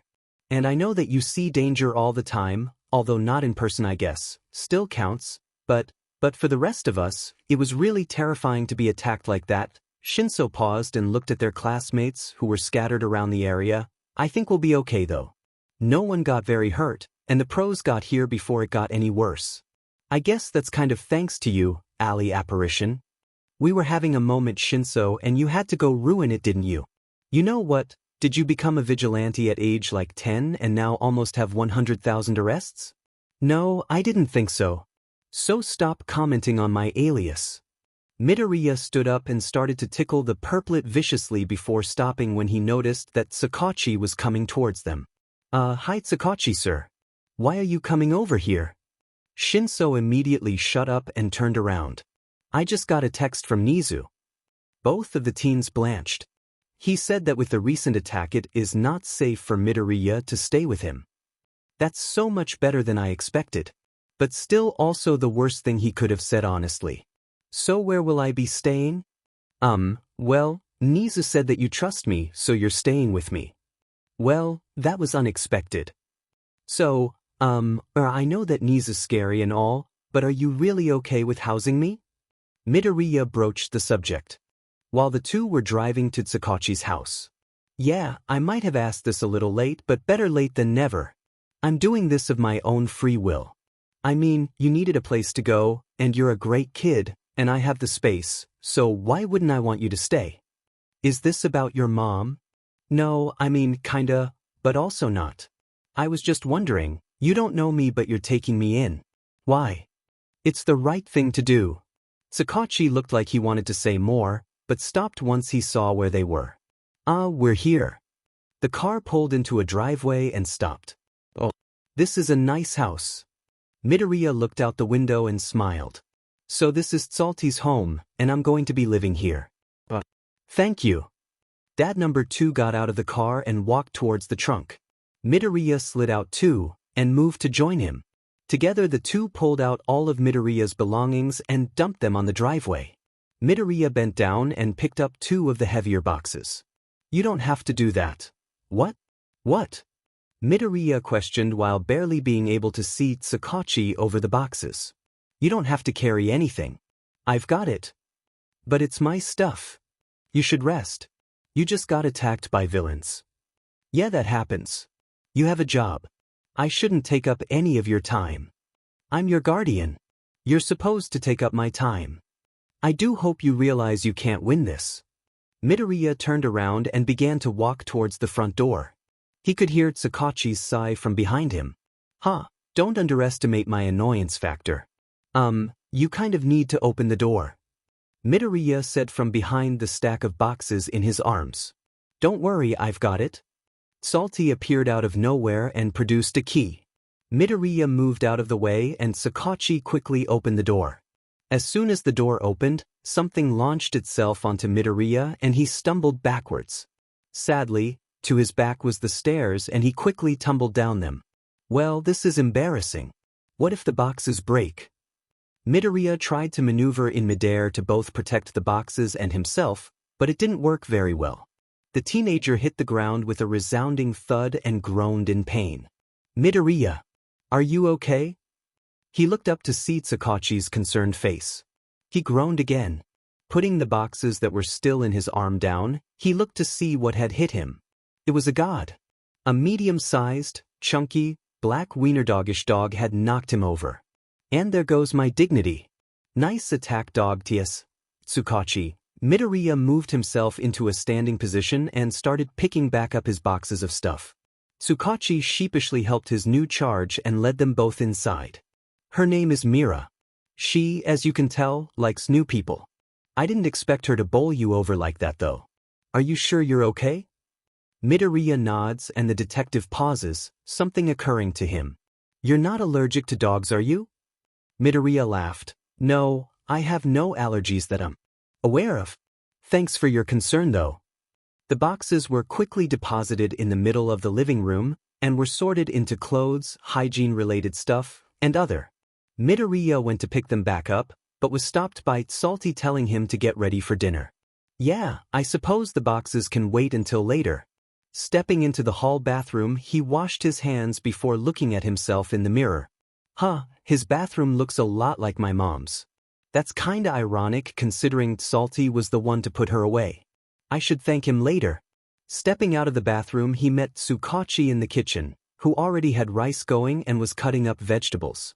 I hope you don't mind stir-fry. I suppose when I offered to host you I didn't consider the state of my fridge, haha. Oh, it's totally fine. I can go shopping tomorrow. Izuku replied sincerely. What? What? Oh shit, I should have considered that he might not be willing to pay for that. Sheet. Why are you offering to go shopping?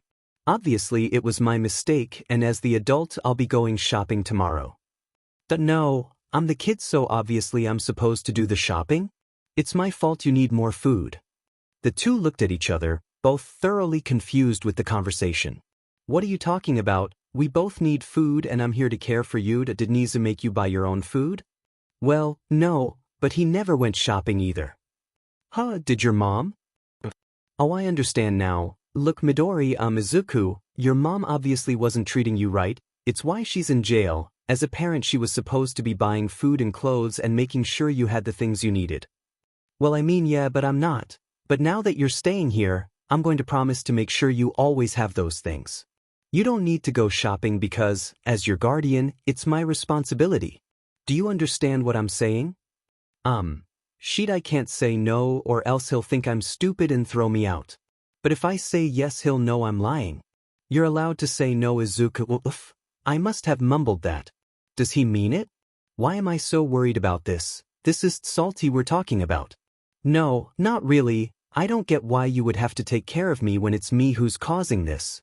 He said, looking down at his hands and subconsciously expecting backlash. He even failed to subdue his flinch when he felt Tsukachi's hands on his shoulders. Izuku, I need you to look at me. You're a kid. I'm fostering you for now, so it's my duty to look out for you. You're not my roommate who's leeching off of me or something. You're someone I've agreed to care for and host, okay? Tsukachi gave him the kindest and most sincere look he could, hoping that it had worked. Okay. I can try this. It won't be like Nizu, but maybe it'll be fine. I mean, he's a great guy who only wants what's best for people. It's why I give him all of my work, so I don't know why I'm feeling like this. Just train. A thought was interrupted by the small, fat dog running up and bonking into his leg. He laughed before reaching down to pet his new friend. Waking up in Tsukachi's guest room was not how Izuku imagined the day after his first villain fight. OMG, yesterday was a nightmare. For some reason, Dadzawa decided to text the group chat and both of their phones went off at the same time. Midoriya freaked out and ran from the room. Thankfully, Salty didn't seem to notice. Even though Midoriya was fully awake, it took him a few minutes to realize where he even was, and even longer to notice the note on his door. Squinting at it so that he didn't have to get up, he managed to read it. I apologize for having to leave early. I know this must be stressful for you being in a new place, but there is an extremely important case that I have to attend in court today. I should be back before dinner, I hope. What case is he in court? Holy shit, I can't believe I forgot that the hearing was today. I should really text small Todoroki. He grabbed his laptop from his bag and made quick work of hacking into the security cameras in the courtroom before messaging the younger Todoroki. Chat. Izuku Midoriya, good luck with your SPRM donors case today. Shoto Todoroki, how did you know about that? Izuku Midoriya, I have my ways. Izuku Midoriya, I'll tell you in a few days. Shoto Todoroki, okay. Shoto Todoroki, thank you for your support. Turning his attention back to his computer screen, he saw that they were still setting up on the other end. Oh wait, they're live streaming this, I can just watch it on the news? Oh well, it's more fun this way anyway. I just realized how lucky I am that dad number 2 isn't here right now. Hi, I'm Kageyama Maki, and I'm reporting live from number 2 hero, Endeavor's trial. Endeavor has been tried many times for many crimes in the past, ranging from property damage to overly using force, but he has always been released uncharged. This time, however, the police are sure that the charges will stick. Why do you think this, Detective Tsukachi? The camera turns to the detective. Holy shit, dad number 2. I knew he would be there, but I didn't think he would be interviewed. I guess that makes sense though, because this is such a big deal. Yes, well, this time, it isn't just one person suing him for one crime. This is a file filled with all the necessary evidence for over 50 crimes, ranging from parking tickets to murder. It's everything that anyone with a brain could possibly need to put this man in jail. Tsukachi looked very proud of himself, and also excited. How exactly did the police get this information? The reporter was obviously trying to make Tsukachi make a mistake, but he already had an answer ready. Well, this was all from an informant known as Apparition. And, before you start asking me about them, everything Apparition does is perfectly legal. Oh boy, now that's a lie. Hacking isn't legal. Now, if you'll excuse me, I need to get into the courtroom. The reporter tried to ask a few more questions, but Salty wasn't having any of it. Quickly, Tsukachi left the view of the camera. By now, Midoriya was practically bouncing off the walls. Salty mentioned me. And now everyone is going to know that I arrested Endeavor. Oh man, that feels so nice to say. Although I guess there is a slight chance he will get free, but I doubt it. A smile on his face, the boy went to the kitchen to make himself some breakfast. The teen opened a few cabinets until he found the one containing the cereal. Wow, there's actual cereal. But with practiced ease, Midoriya made himself a bowl of cereal, feeling only slightly guilty that he used Tsukachi's milk. After that was done, the kid made his way to in front of the TV. I can't wait to watch the trial. Welcome to the third and maybe last trial of Endeavor. Now, most of you may know him as the number 2 hero, but some probably know him best by the damage he has caused over the years. Today, I will be documenting exactly what is happening in this court case. The shot transferred over to the interview with dad number 2 that Midoriya had already watched. Using this as an opportunity, Midoriya put his bowl in the sink and wandered back in front of the TV. Now, as you heard in the interview, this trial is all because of an informant. And not just any informant, but one that even the police often work with. Which begs the question, who is this anonymous person, and how much have they done for us in the past? Midoriya smirks, a lot more than you know. However, that is not the topic for this segment, and the real show is about to begin. The shot changed to one inside the courthouse, and Midoriya saw that the trial had already begun. Tsukachi was standing up and saying what all of the accusations towards Endeavor were, and evidence to support each claim. The defending lawyer attempted to save the case by sharing what Endeavor had done as a hero, but she was quickly overrun with the sheer amount of evidence against the man. Then, everything was really settled with a live testimony from the 3 remaining Todoroki siblings. Izuka found himself grinning at the screen as he watched the gavel come down, proclaiming him guilty and sentencing him to 20 years in jail.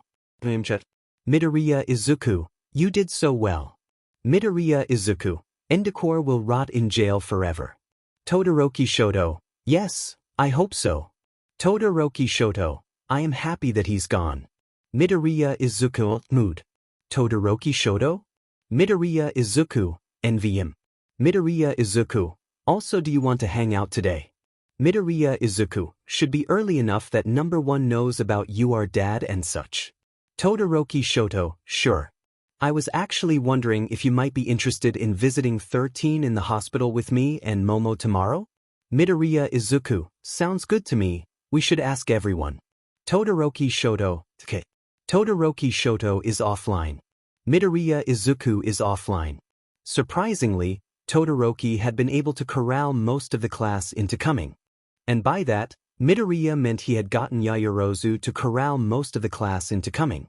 Thus, a day later, Midoriya was standing with the class, minus Hagakure and Sato who were busy, in the waiting room of the hospital. After around half an hour, a nurse emerged. Hello, Class 1A? That's us, ma'am. Kirishima responded for the group. Lovely. If you're ready, you're free to enter. Keep in mind that they are still recovering though, so don't be too aggressive, please. Of course, ma'am. Ida said, waving his arm around. The group walked in an attempt at a double file line into the waiting room. 13 honestly didn't look that bad anymore, having mostly recovered in the couple of days since the incident. The hero greeted them politely as they walked into the room. The class snickered as Uraraka instantly went in for a hug. It was less tense than Midoriya had been expecting. 13 chatted pleasantly with the, dubbed by the end of the afternoon, Cinnamon Bun Squad, Uraraka, Kirishima, Mina, Izuku, Todoroki, and Momo. The others chose to talk somewhat quietly in their own groups. They stayed for around an hour before people started to trickle out. Eventually, at around the hour-and-a-half mark, Izuku decided it was time to leave as well. Wow, that was really nice. Okay, when I get home I have got to work on a step 2 for getting spiritually adopted by them. I guess I still forget sometimes that heroes can be amazing after everything with Endecore. I wonder if they'll still like me after the reveal. Izuku looked at the counter on his phone. Only 22 more people to go. Mineta Minoru, a sad excuse for a person. After his father put Midoriya in a holding cell because of his mom and the green-haired boy found out that the younger Mineta was Inua, Midoriya had been watching the creepy student. Sadly, Midoriya's worries had been confirmed after witnessing multiple attacks by Mineta on female students. That perv. I hate him. At that moment present Mike entered the classroom, effectively breaking Midoriya from his thoughts. Oh, it's time for English already? Can I get a hello? Present Mike screamed as he walked to the blackboard. Midoriya watched as all of the class, sans Shinso, yelled the greeting back, their pronunciation horrific. Probably got bored of past mixed shenanigans. They do have to live with dad number 3 after all. Seems funny that Aizawa hates loud noises even more than Shinso does, but he married the man. Midoriya, Shinso, let me guess, you've already done the work? Yamada-sensei asked. Once the loud teacher and Nizu realized that Midoriya and his sib from another crib were fluent in English, they started to get their homework ahead of time. They were supposed to do all of their after-school work during class, but since it was far too easy for them, they just did it when they were bored. That meant that English became a study hall for Shinso and a time for Midoriya to do vigilante stuff, just like he was doing now. It was wonderful for him because it meant that he didn't have to do his work around Tsukachi, even if it was moving a bit slower than normal. Yep. Midoriya replied. Shinso had settled for just a nod. Great. I expect you to give it to me before class is over. Present Mike turned away from the duo and faced the rest of the class. Now, who can tell me the time and date is in English? Tuning out the chatter, Midoriya started to think. Okie dokie, I think I have enough evidence to put the other Mineta in jail. But, go me. Midoriya grabbed his phone and started to organize all of the clips of videos and even a few statements from his classmates into sections. Midoriya was very surprised at how trusting the general education girls were to a random hero course guy, but what works works. I don't blame them for trying to get back at that pervy great motherfucker. Alright, if this isn't enough then I am not doing my job very well. Time to send it to the dad chat. The chat for ghosts who smile back. Apparition. UW38V, P0. Apparition. Taught some info about a perv that should rot in jail. Maybe they should get his dad to arrest him. Nah, I trust Tsukachi more. And I hate the elder Mineta. Satisfied, Midoriya looked up just in time to see Aizawa barge into the room. Aizawa? What are you doing here? Present Mike asked as Aizawa stalked towards him. Shinso and Midoriya looked at each other, and both shrugged. I have no idea what's going on here. With Yamada still looking confused, Aizawa grabbed a piece of paper and a pen. He then started to write, and whatever he wrote caused Present Mike to gasp. At that exact moment, Midoriya's phone started to ring. Show yourself, from Frozen 2 blasting from its tiny speakers. Why is Salty calling me? Midoriya, why is your phone interrupting class? If you want or need to answer it, put it on speaker. Aizawa glared at the young boy and Midoriya frowned. Are you sure? I would hate to be annoying to whatever you obviously have to do. A glare. Okay, to be fair, you interrupted class first, but sure. Midoriya clicked accept and put the phone on speaker. Congratulations. Sakachi's voice filtered through the speakers, and Izuku watched Aizawa's eyes widen. You reached 100,000 arrests. Now, honor your agreement and tell me who you are. Oh God, was Mineta my 100,000th arrest? I had no idea. Oops. The class all looked on in pure shock, jaws on the floor. Sakachi, are you calling Apparition's phone? Are you sure you got the right number? Aizawa gathered his thoughts and walked up to Midoriya's desk. Aizawa? What are you doing there? Why are you with Apparition? Better question, who is he? Sakachi sounded more and more confused, while Aizawa looked more and more angry. Okay. I can explain. Midoriya spoke for the first time. Everyone waited in silence. They really wanted to know what he was going to say. Especially the people who had no idea what was going on, most of the class.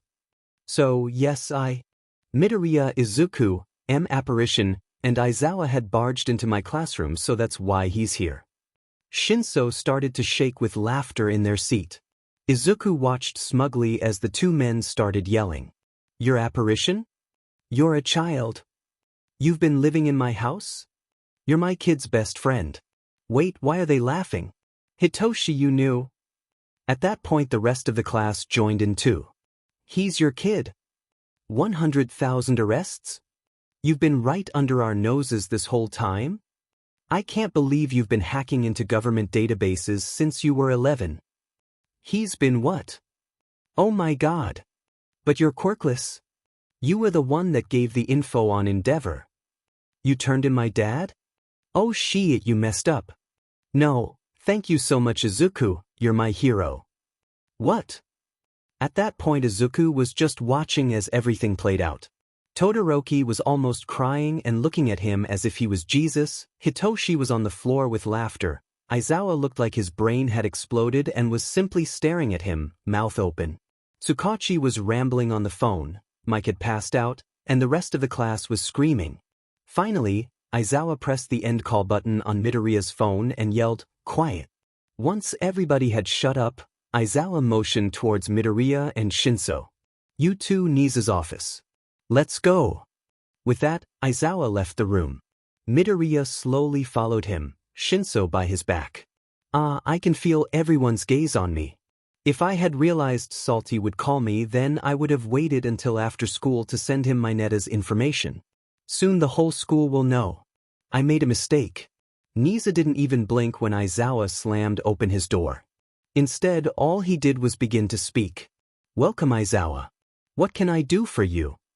In this moment, Midoriya and Shinso sneaked into the room, both trying to mesh into the wall. You knew, didn't you?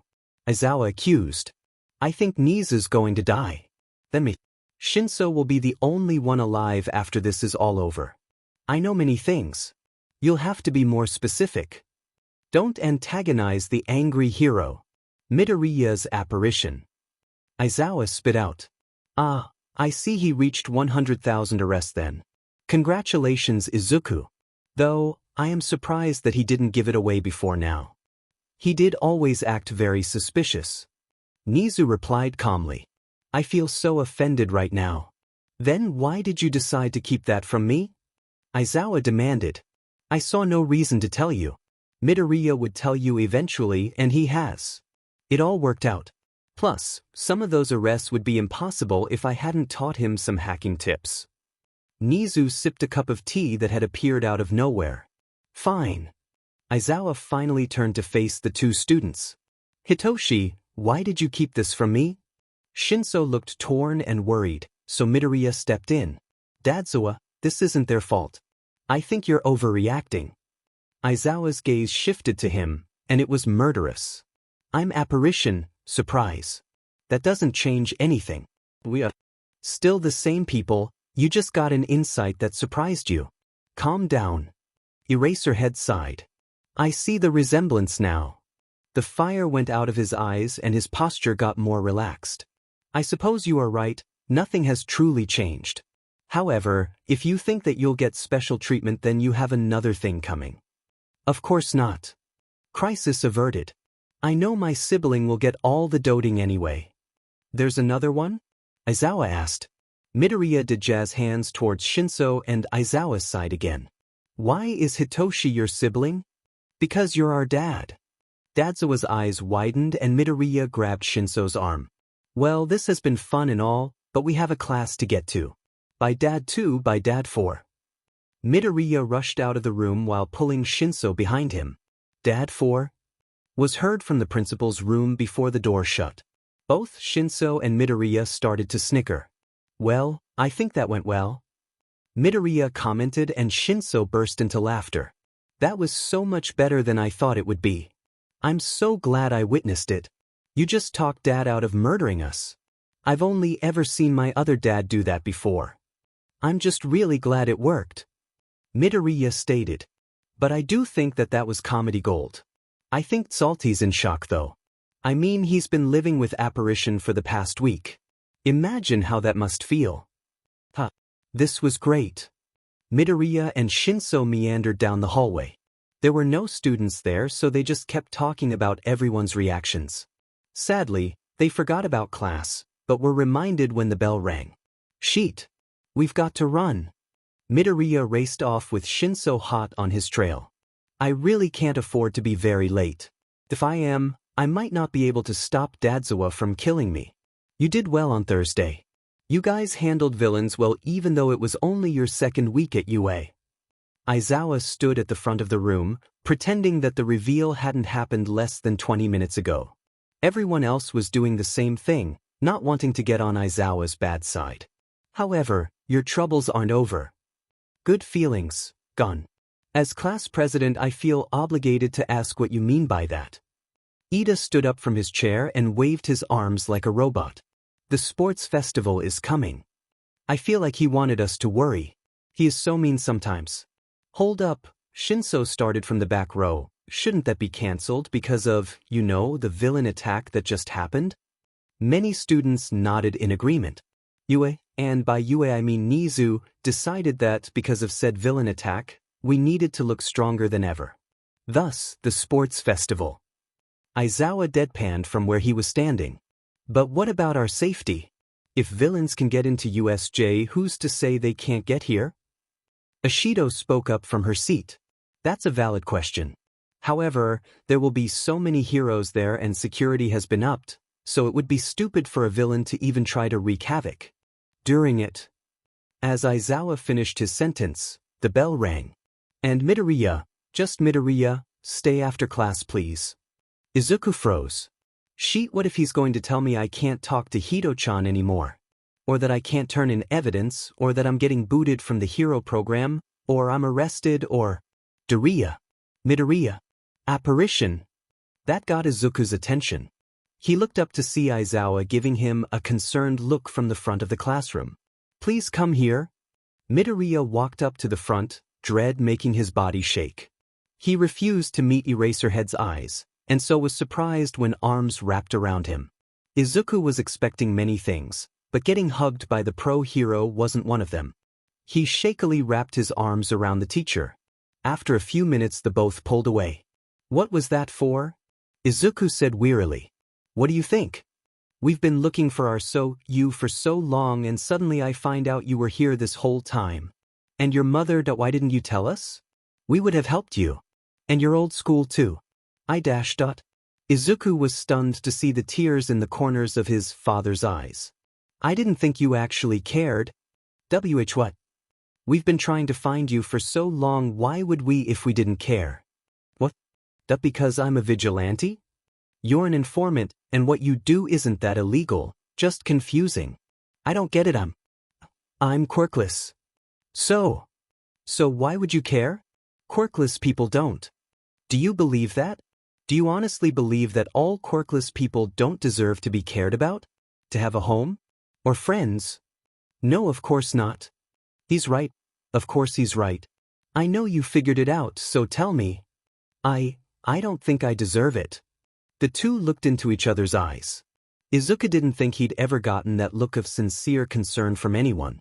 But there Aizawa was, breaking through that barrier that Izuku had put up at age 11, finally allowing him to see how he truly felt, caring. Of course you deserve it.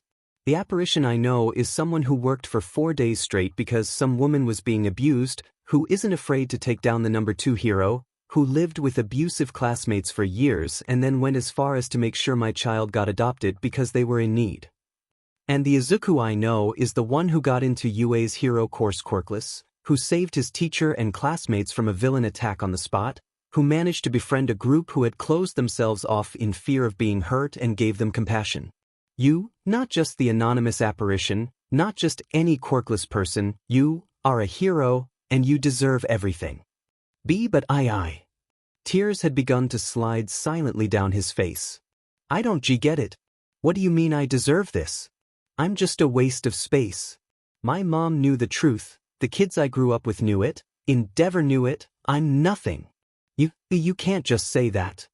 You're not a waste, kid. Aizawa looked confused and sad as he watched the kid. He'd subconsciously learned to love like a sun break down. Think of all the people you've saved. You've completed 100,000 arrests for God's sake.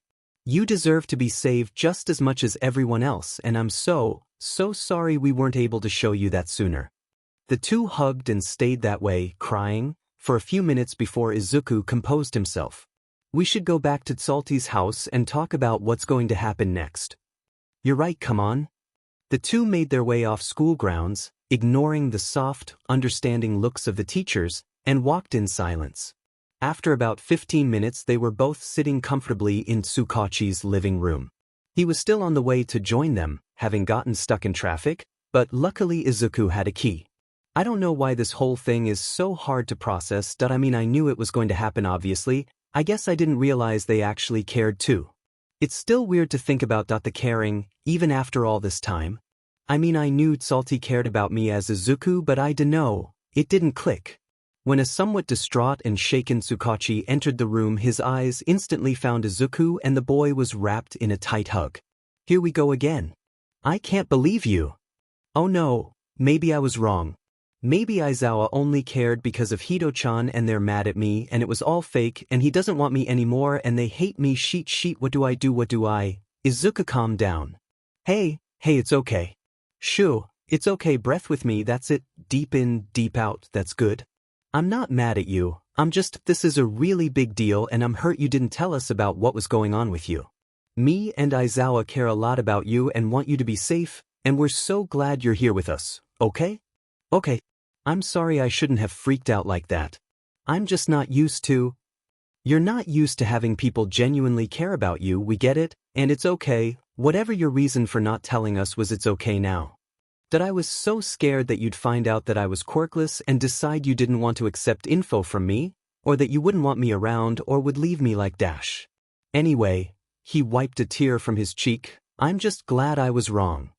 Look, it doesn't matter if you're freaking All Might, you save people every day, literally, and as heroes and police officers it's our job to turn in criminals, we never would have turned you away. Aizawa tapped in with a hand on Tsukachi's shoulder. And we get that it's hard for you to trust us, of course it is, but try to believe me when I tell you that we love you like our kid, Apparition or Izuku, and we just want you to be safe. Midoriya burst into tears and sank into the floor with Tsalti following him down. Aizawa stood on the side and ruffled Midoriya's hair. This has been the best day ever. Midoriya was sitting in his room when his phone started to ring. Huo. I'm outside your house. Oh, Hito-chan. The call ended. Midoriya carefully put his laptop down and moseyed towards the door. Right before he got there, he poked his head into the living room. Hey, I'm gonna go hang out with my sib. Aizawa nodded, and then started sputtering when what Midoriya said caught up with him. The boy laughed. See ya, dads. Gotta love embarrassing your parental figures. It's so much better in real life. Midoriya opened the door to see Hitoshi standing on the porch. Hey, what are you doing here? I thought I'd check in, see how you are, Shinso lazily replied before hopping down the steps. You care. I feel so loved. Midoriya laughed and jogged until the two UA students were side by side. I'm doing pretty good. I've already replaced all of Tsukachi's window locks with robotic ones. Robotic window latches? Shinso asked, looking slightly concerned. I got Hatsune to make them for me. All I have to do is log into an app and press a few buttons for them to open with me. It's beautiful. Midoriya giggled and started to skip besides Shinso. Midoriya then began to speak again after a short pause. So, where are we going? You'll see. Shinso answered. The two friends kept walking for about 5 minutes, Midoriya being totally confused. Then, suddenly, he saw a couple buildings that he recognized. Wait, are we going to dash? Trying to get a better idea of where they were, the hacker kept a sharp eye for any other identifying features he recognized. Then, suddenly, he saw a little clump of trees that were very familiar. Ah, Hito-chan. This is the park where we met. Midoriya grinned up at his friend. Yeah. I felt that everything's come full circle now. You're in a better place, I'm in a better place, it just seemed right. Shinso rubbed their head nervously and smiled. I guess you're right. You know, this could be qualified as very romantic, Shinso choked on air. But I know you have the hots for Pikachu so. Midoriya squawked and ducked as Shinso tried to whack the boy on the head. Alright. I honestly forgot this place existed. No problem. They kept walking in silence until Midoriya spotted a few familiar people behind a few trees. Hito-chan, why are some of our classmates here? Midoriya questioned, making eye contact with Todoroki. I invited them. I felt that it would be a fun get-together. Shinso replied, looking sheepish. Ah. Midoriya launched himself and hugged his friend. You are so sweet. Then he spotted Kaminari. Wait, did you just do this as an excuse to talk to Kaminari without asking him out? Shinso's face turned red. No. I was just trying to be nice to you. Shut up. Midoriya snickered. Finally, the two siblings entered the open field where their friends were waiting for them. Hello Shinso, Midoriya. Todoroki greeted from where he was sprawled out on the grass. Hi Todoroki. Midoriya chirped. When the group heard Midoriya's voice, they made their way over to where he was. Midoriya. Shinso. Glad you could come. Yaoyorozu smiled and hugged the smaller of the two. I literally put this all together. Why wouldn't I be here? Shinso spoke up and Momo blushed. Oops. The group, except for Todoroki, laughed and most joined the before-mentioned student on the ground. Momo had already took it upon herself to produce a bunch of soft picnic blankets, and the weather was beautiful. All in all, life felt pretty good. Wait, is that Hudaro and Hito-chan? Look. Shinso gave him a confused look as he pointed to a couple on a bench. Am I supposed to know who that is? Oh right, you haven't met. Hang on. The group of friends watched as Izuku stood up and started waving. Hey, Viper, over here. Hi. Midoriya shouted and someone on the bench he had pointed to looked up. Wait, is that who I think it is? Hey abusive kid. It's been a while. Viper shouted back and stood up. He motioned for his friend? Girlfriend? To stand up and they quickly made their way towards Midoriya. Wait, what? Is he talking to you? What does he mean by that?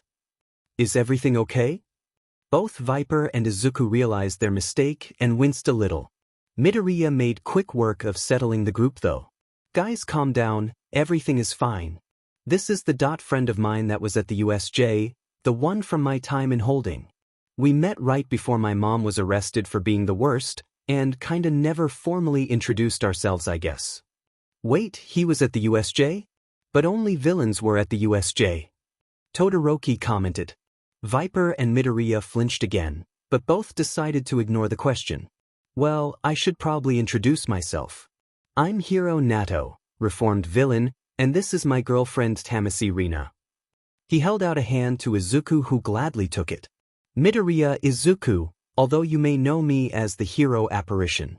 Midoriya added the last part quietly, remembering how he was the one that put Viper in prison in the first place. That was you. Oh man, how did I not see that coming? That's like anime tropes 101. I gotta say though, while you did put me in jail, you're also the reason my life got turned around, so thanks for that. I wouldn't be here without you, and I never would have met Rina. Viper smiled sappily at his girlfriend and she smiled back. Then Hiro paused. Just checking, you're not like, in the foster system, are you? Izuku laughed at Shinso's groan. No, but I do have a sixth dad slot if you want it. The rest of the group looked very confused. Ha yeah man. You got it. Viper looked around and saw that everyone else in the group looked left out. Well, we should probably go. See you around. Yeah. I'll text you. Midoriya waved and the two walked away. You have an interesting group of acquaintances, Kaminari said. The rest of the group nodded in agreement. Hey. Midoriya laughed sheepishly and flopped on the ground. Did you meet him as apparition? Todoroki asked. Yeah, I put him in jail for a bit. Midoriya answered while staring at the sky. I still can't believe your apparition. Tokoyami mentioned. I heard about you in the Endeavor trial. It's insane that you put that terrible hero behind bars. No offense, Todoroki. None taken. Todoroki replied. Oh, you have no idea the amount of good Midoriya has done. He's even helped me. Shinso commented. Wow. You're amazing, Midoriya. Yaoyorozu spoke up and Izuku blushed. Thank you. Midoriya smiled and the rest of the group did the same. Hey Izuku. I'll be right back. Izuku watched as Hitoshi got up and went over to where Kaminari was sitting before saying something and leading him away. Oh, romance. Midoriya shouted, earning some snickers and a very flustered F off. The day went pretty calmly after that. There was lots of story sharing, such as Hitoshi puppydogging Aizawa into adopting 6 more cats, Kaminari asking Hitoshi out and them finally getting together, Todoroki living with his sister, and many more. Finally, the sky turned dark and the group had to split ways. So, did you enjoy yourself? Shinso asked, sounding pretty pleased. Yeah, I really did. You know, I don't think I've ever been this happy.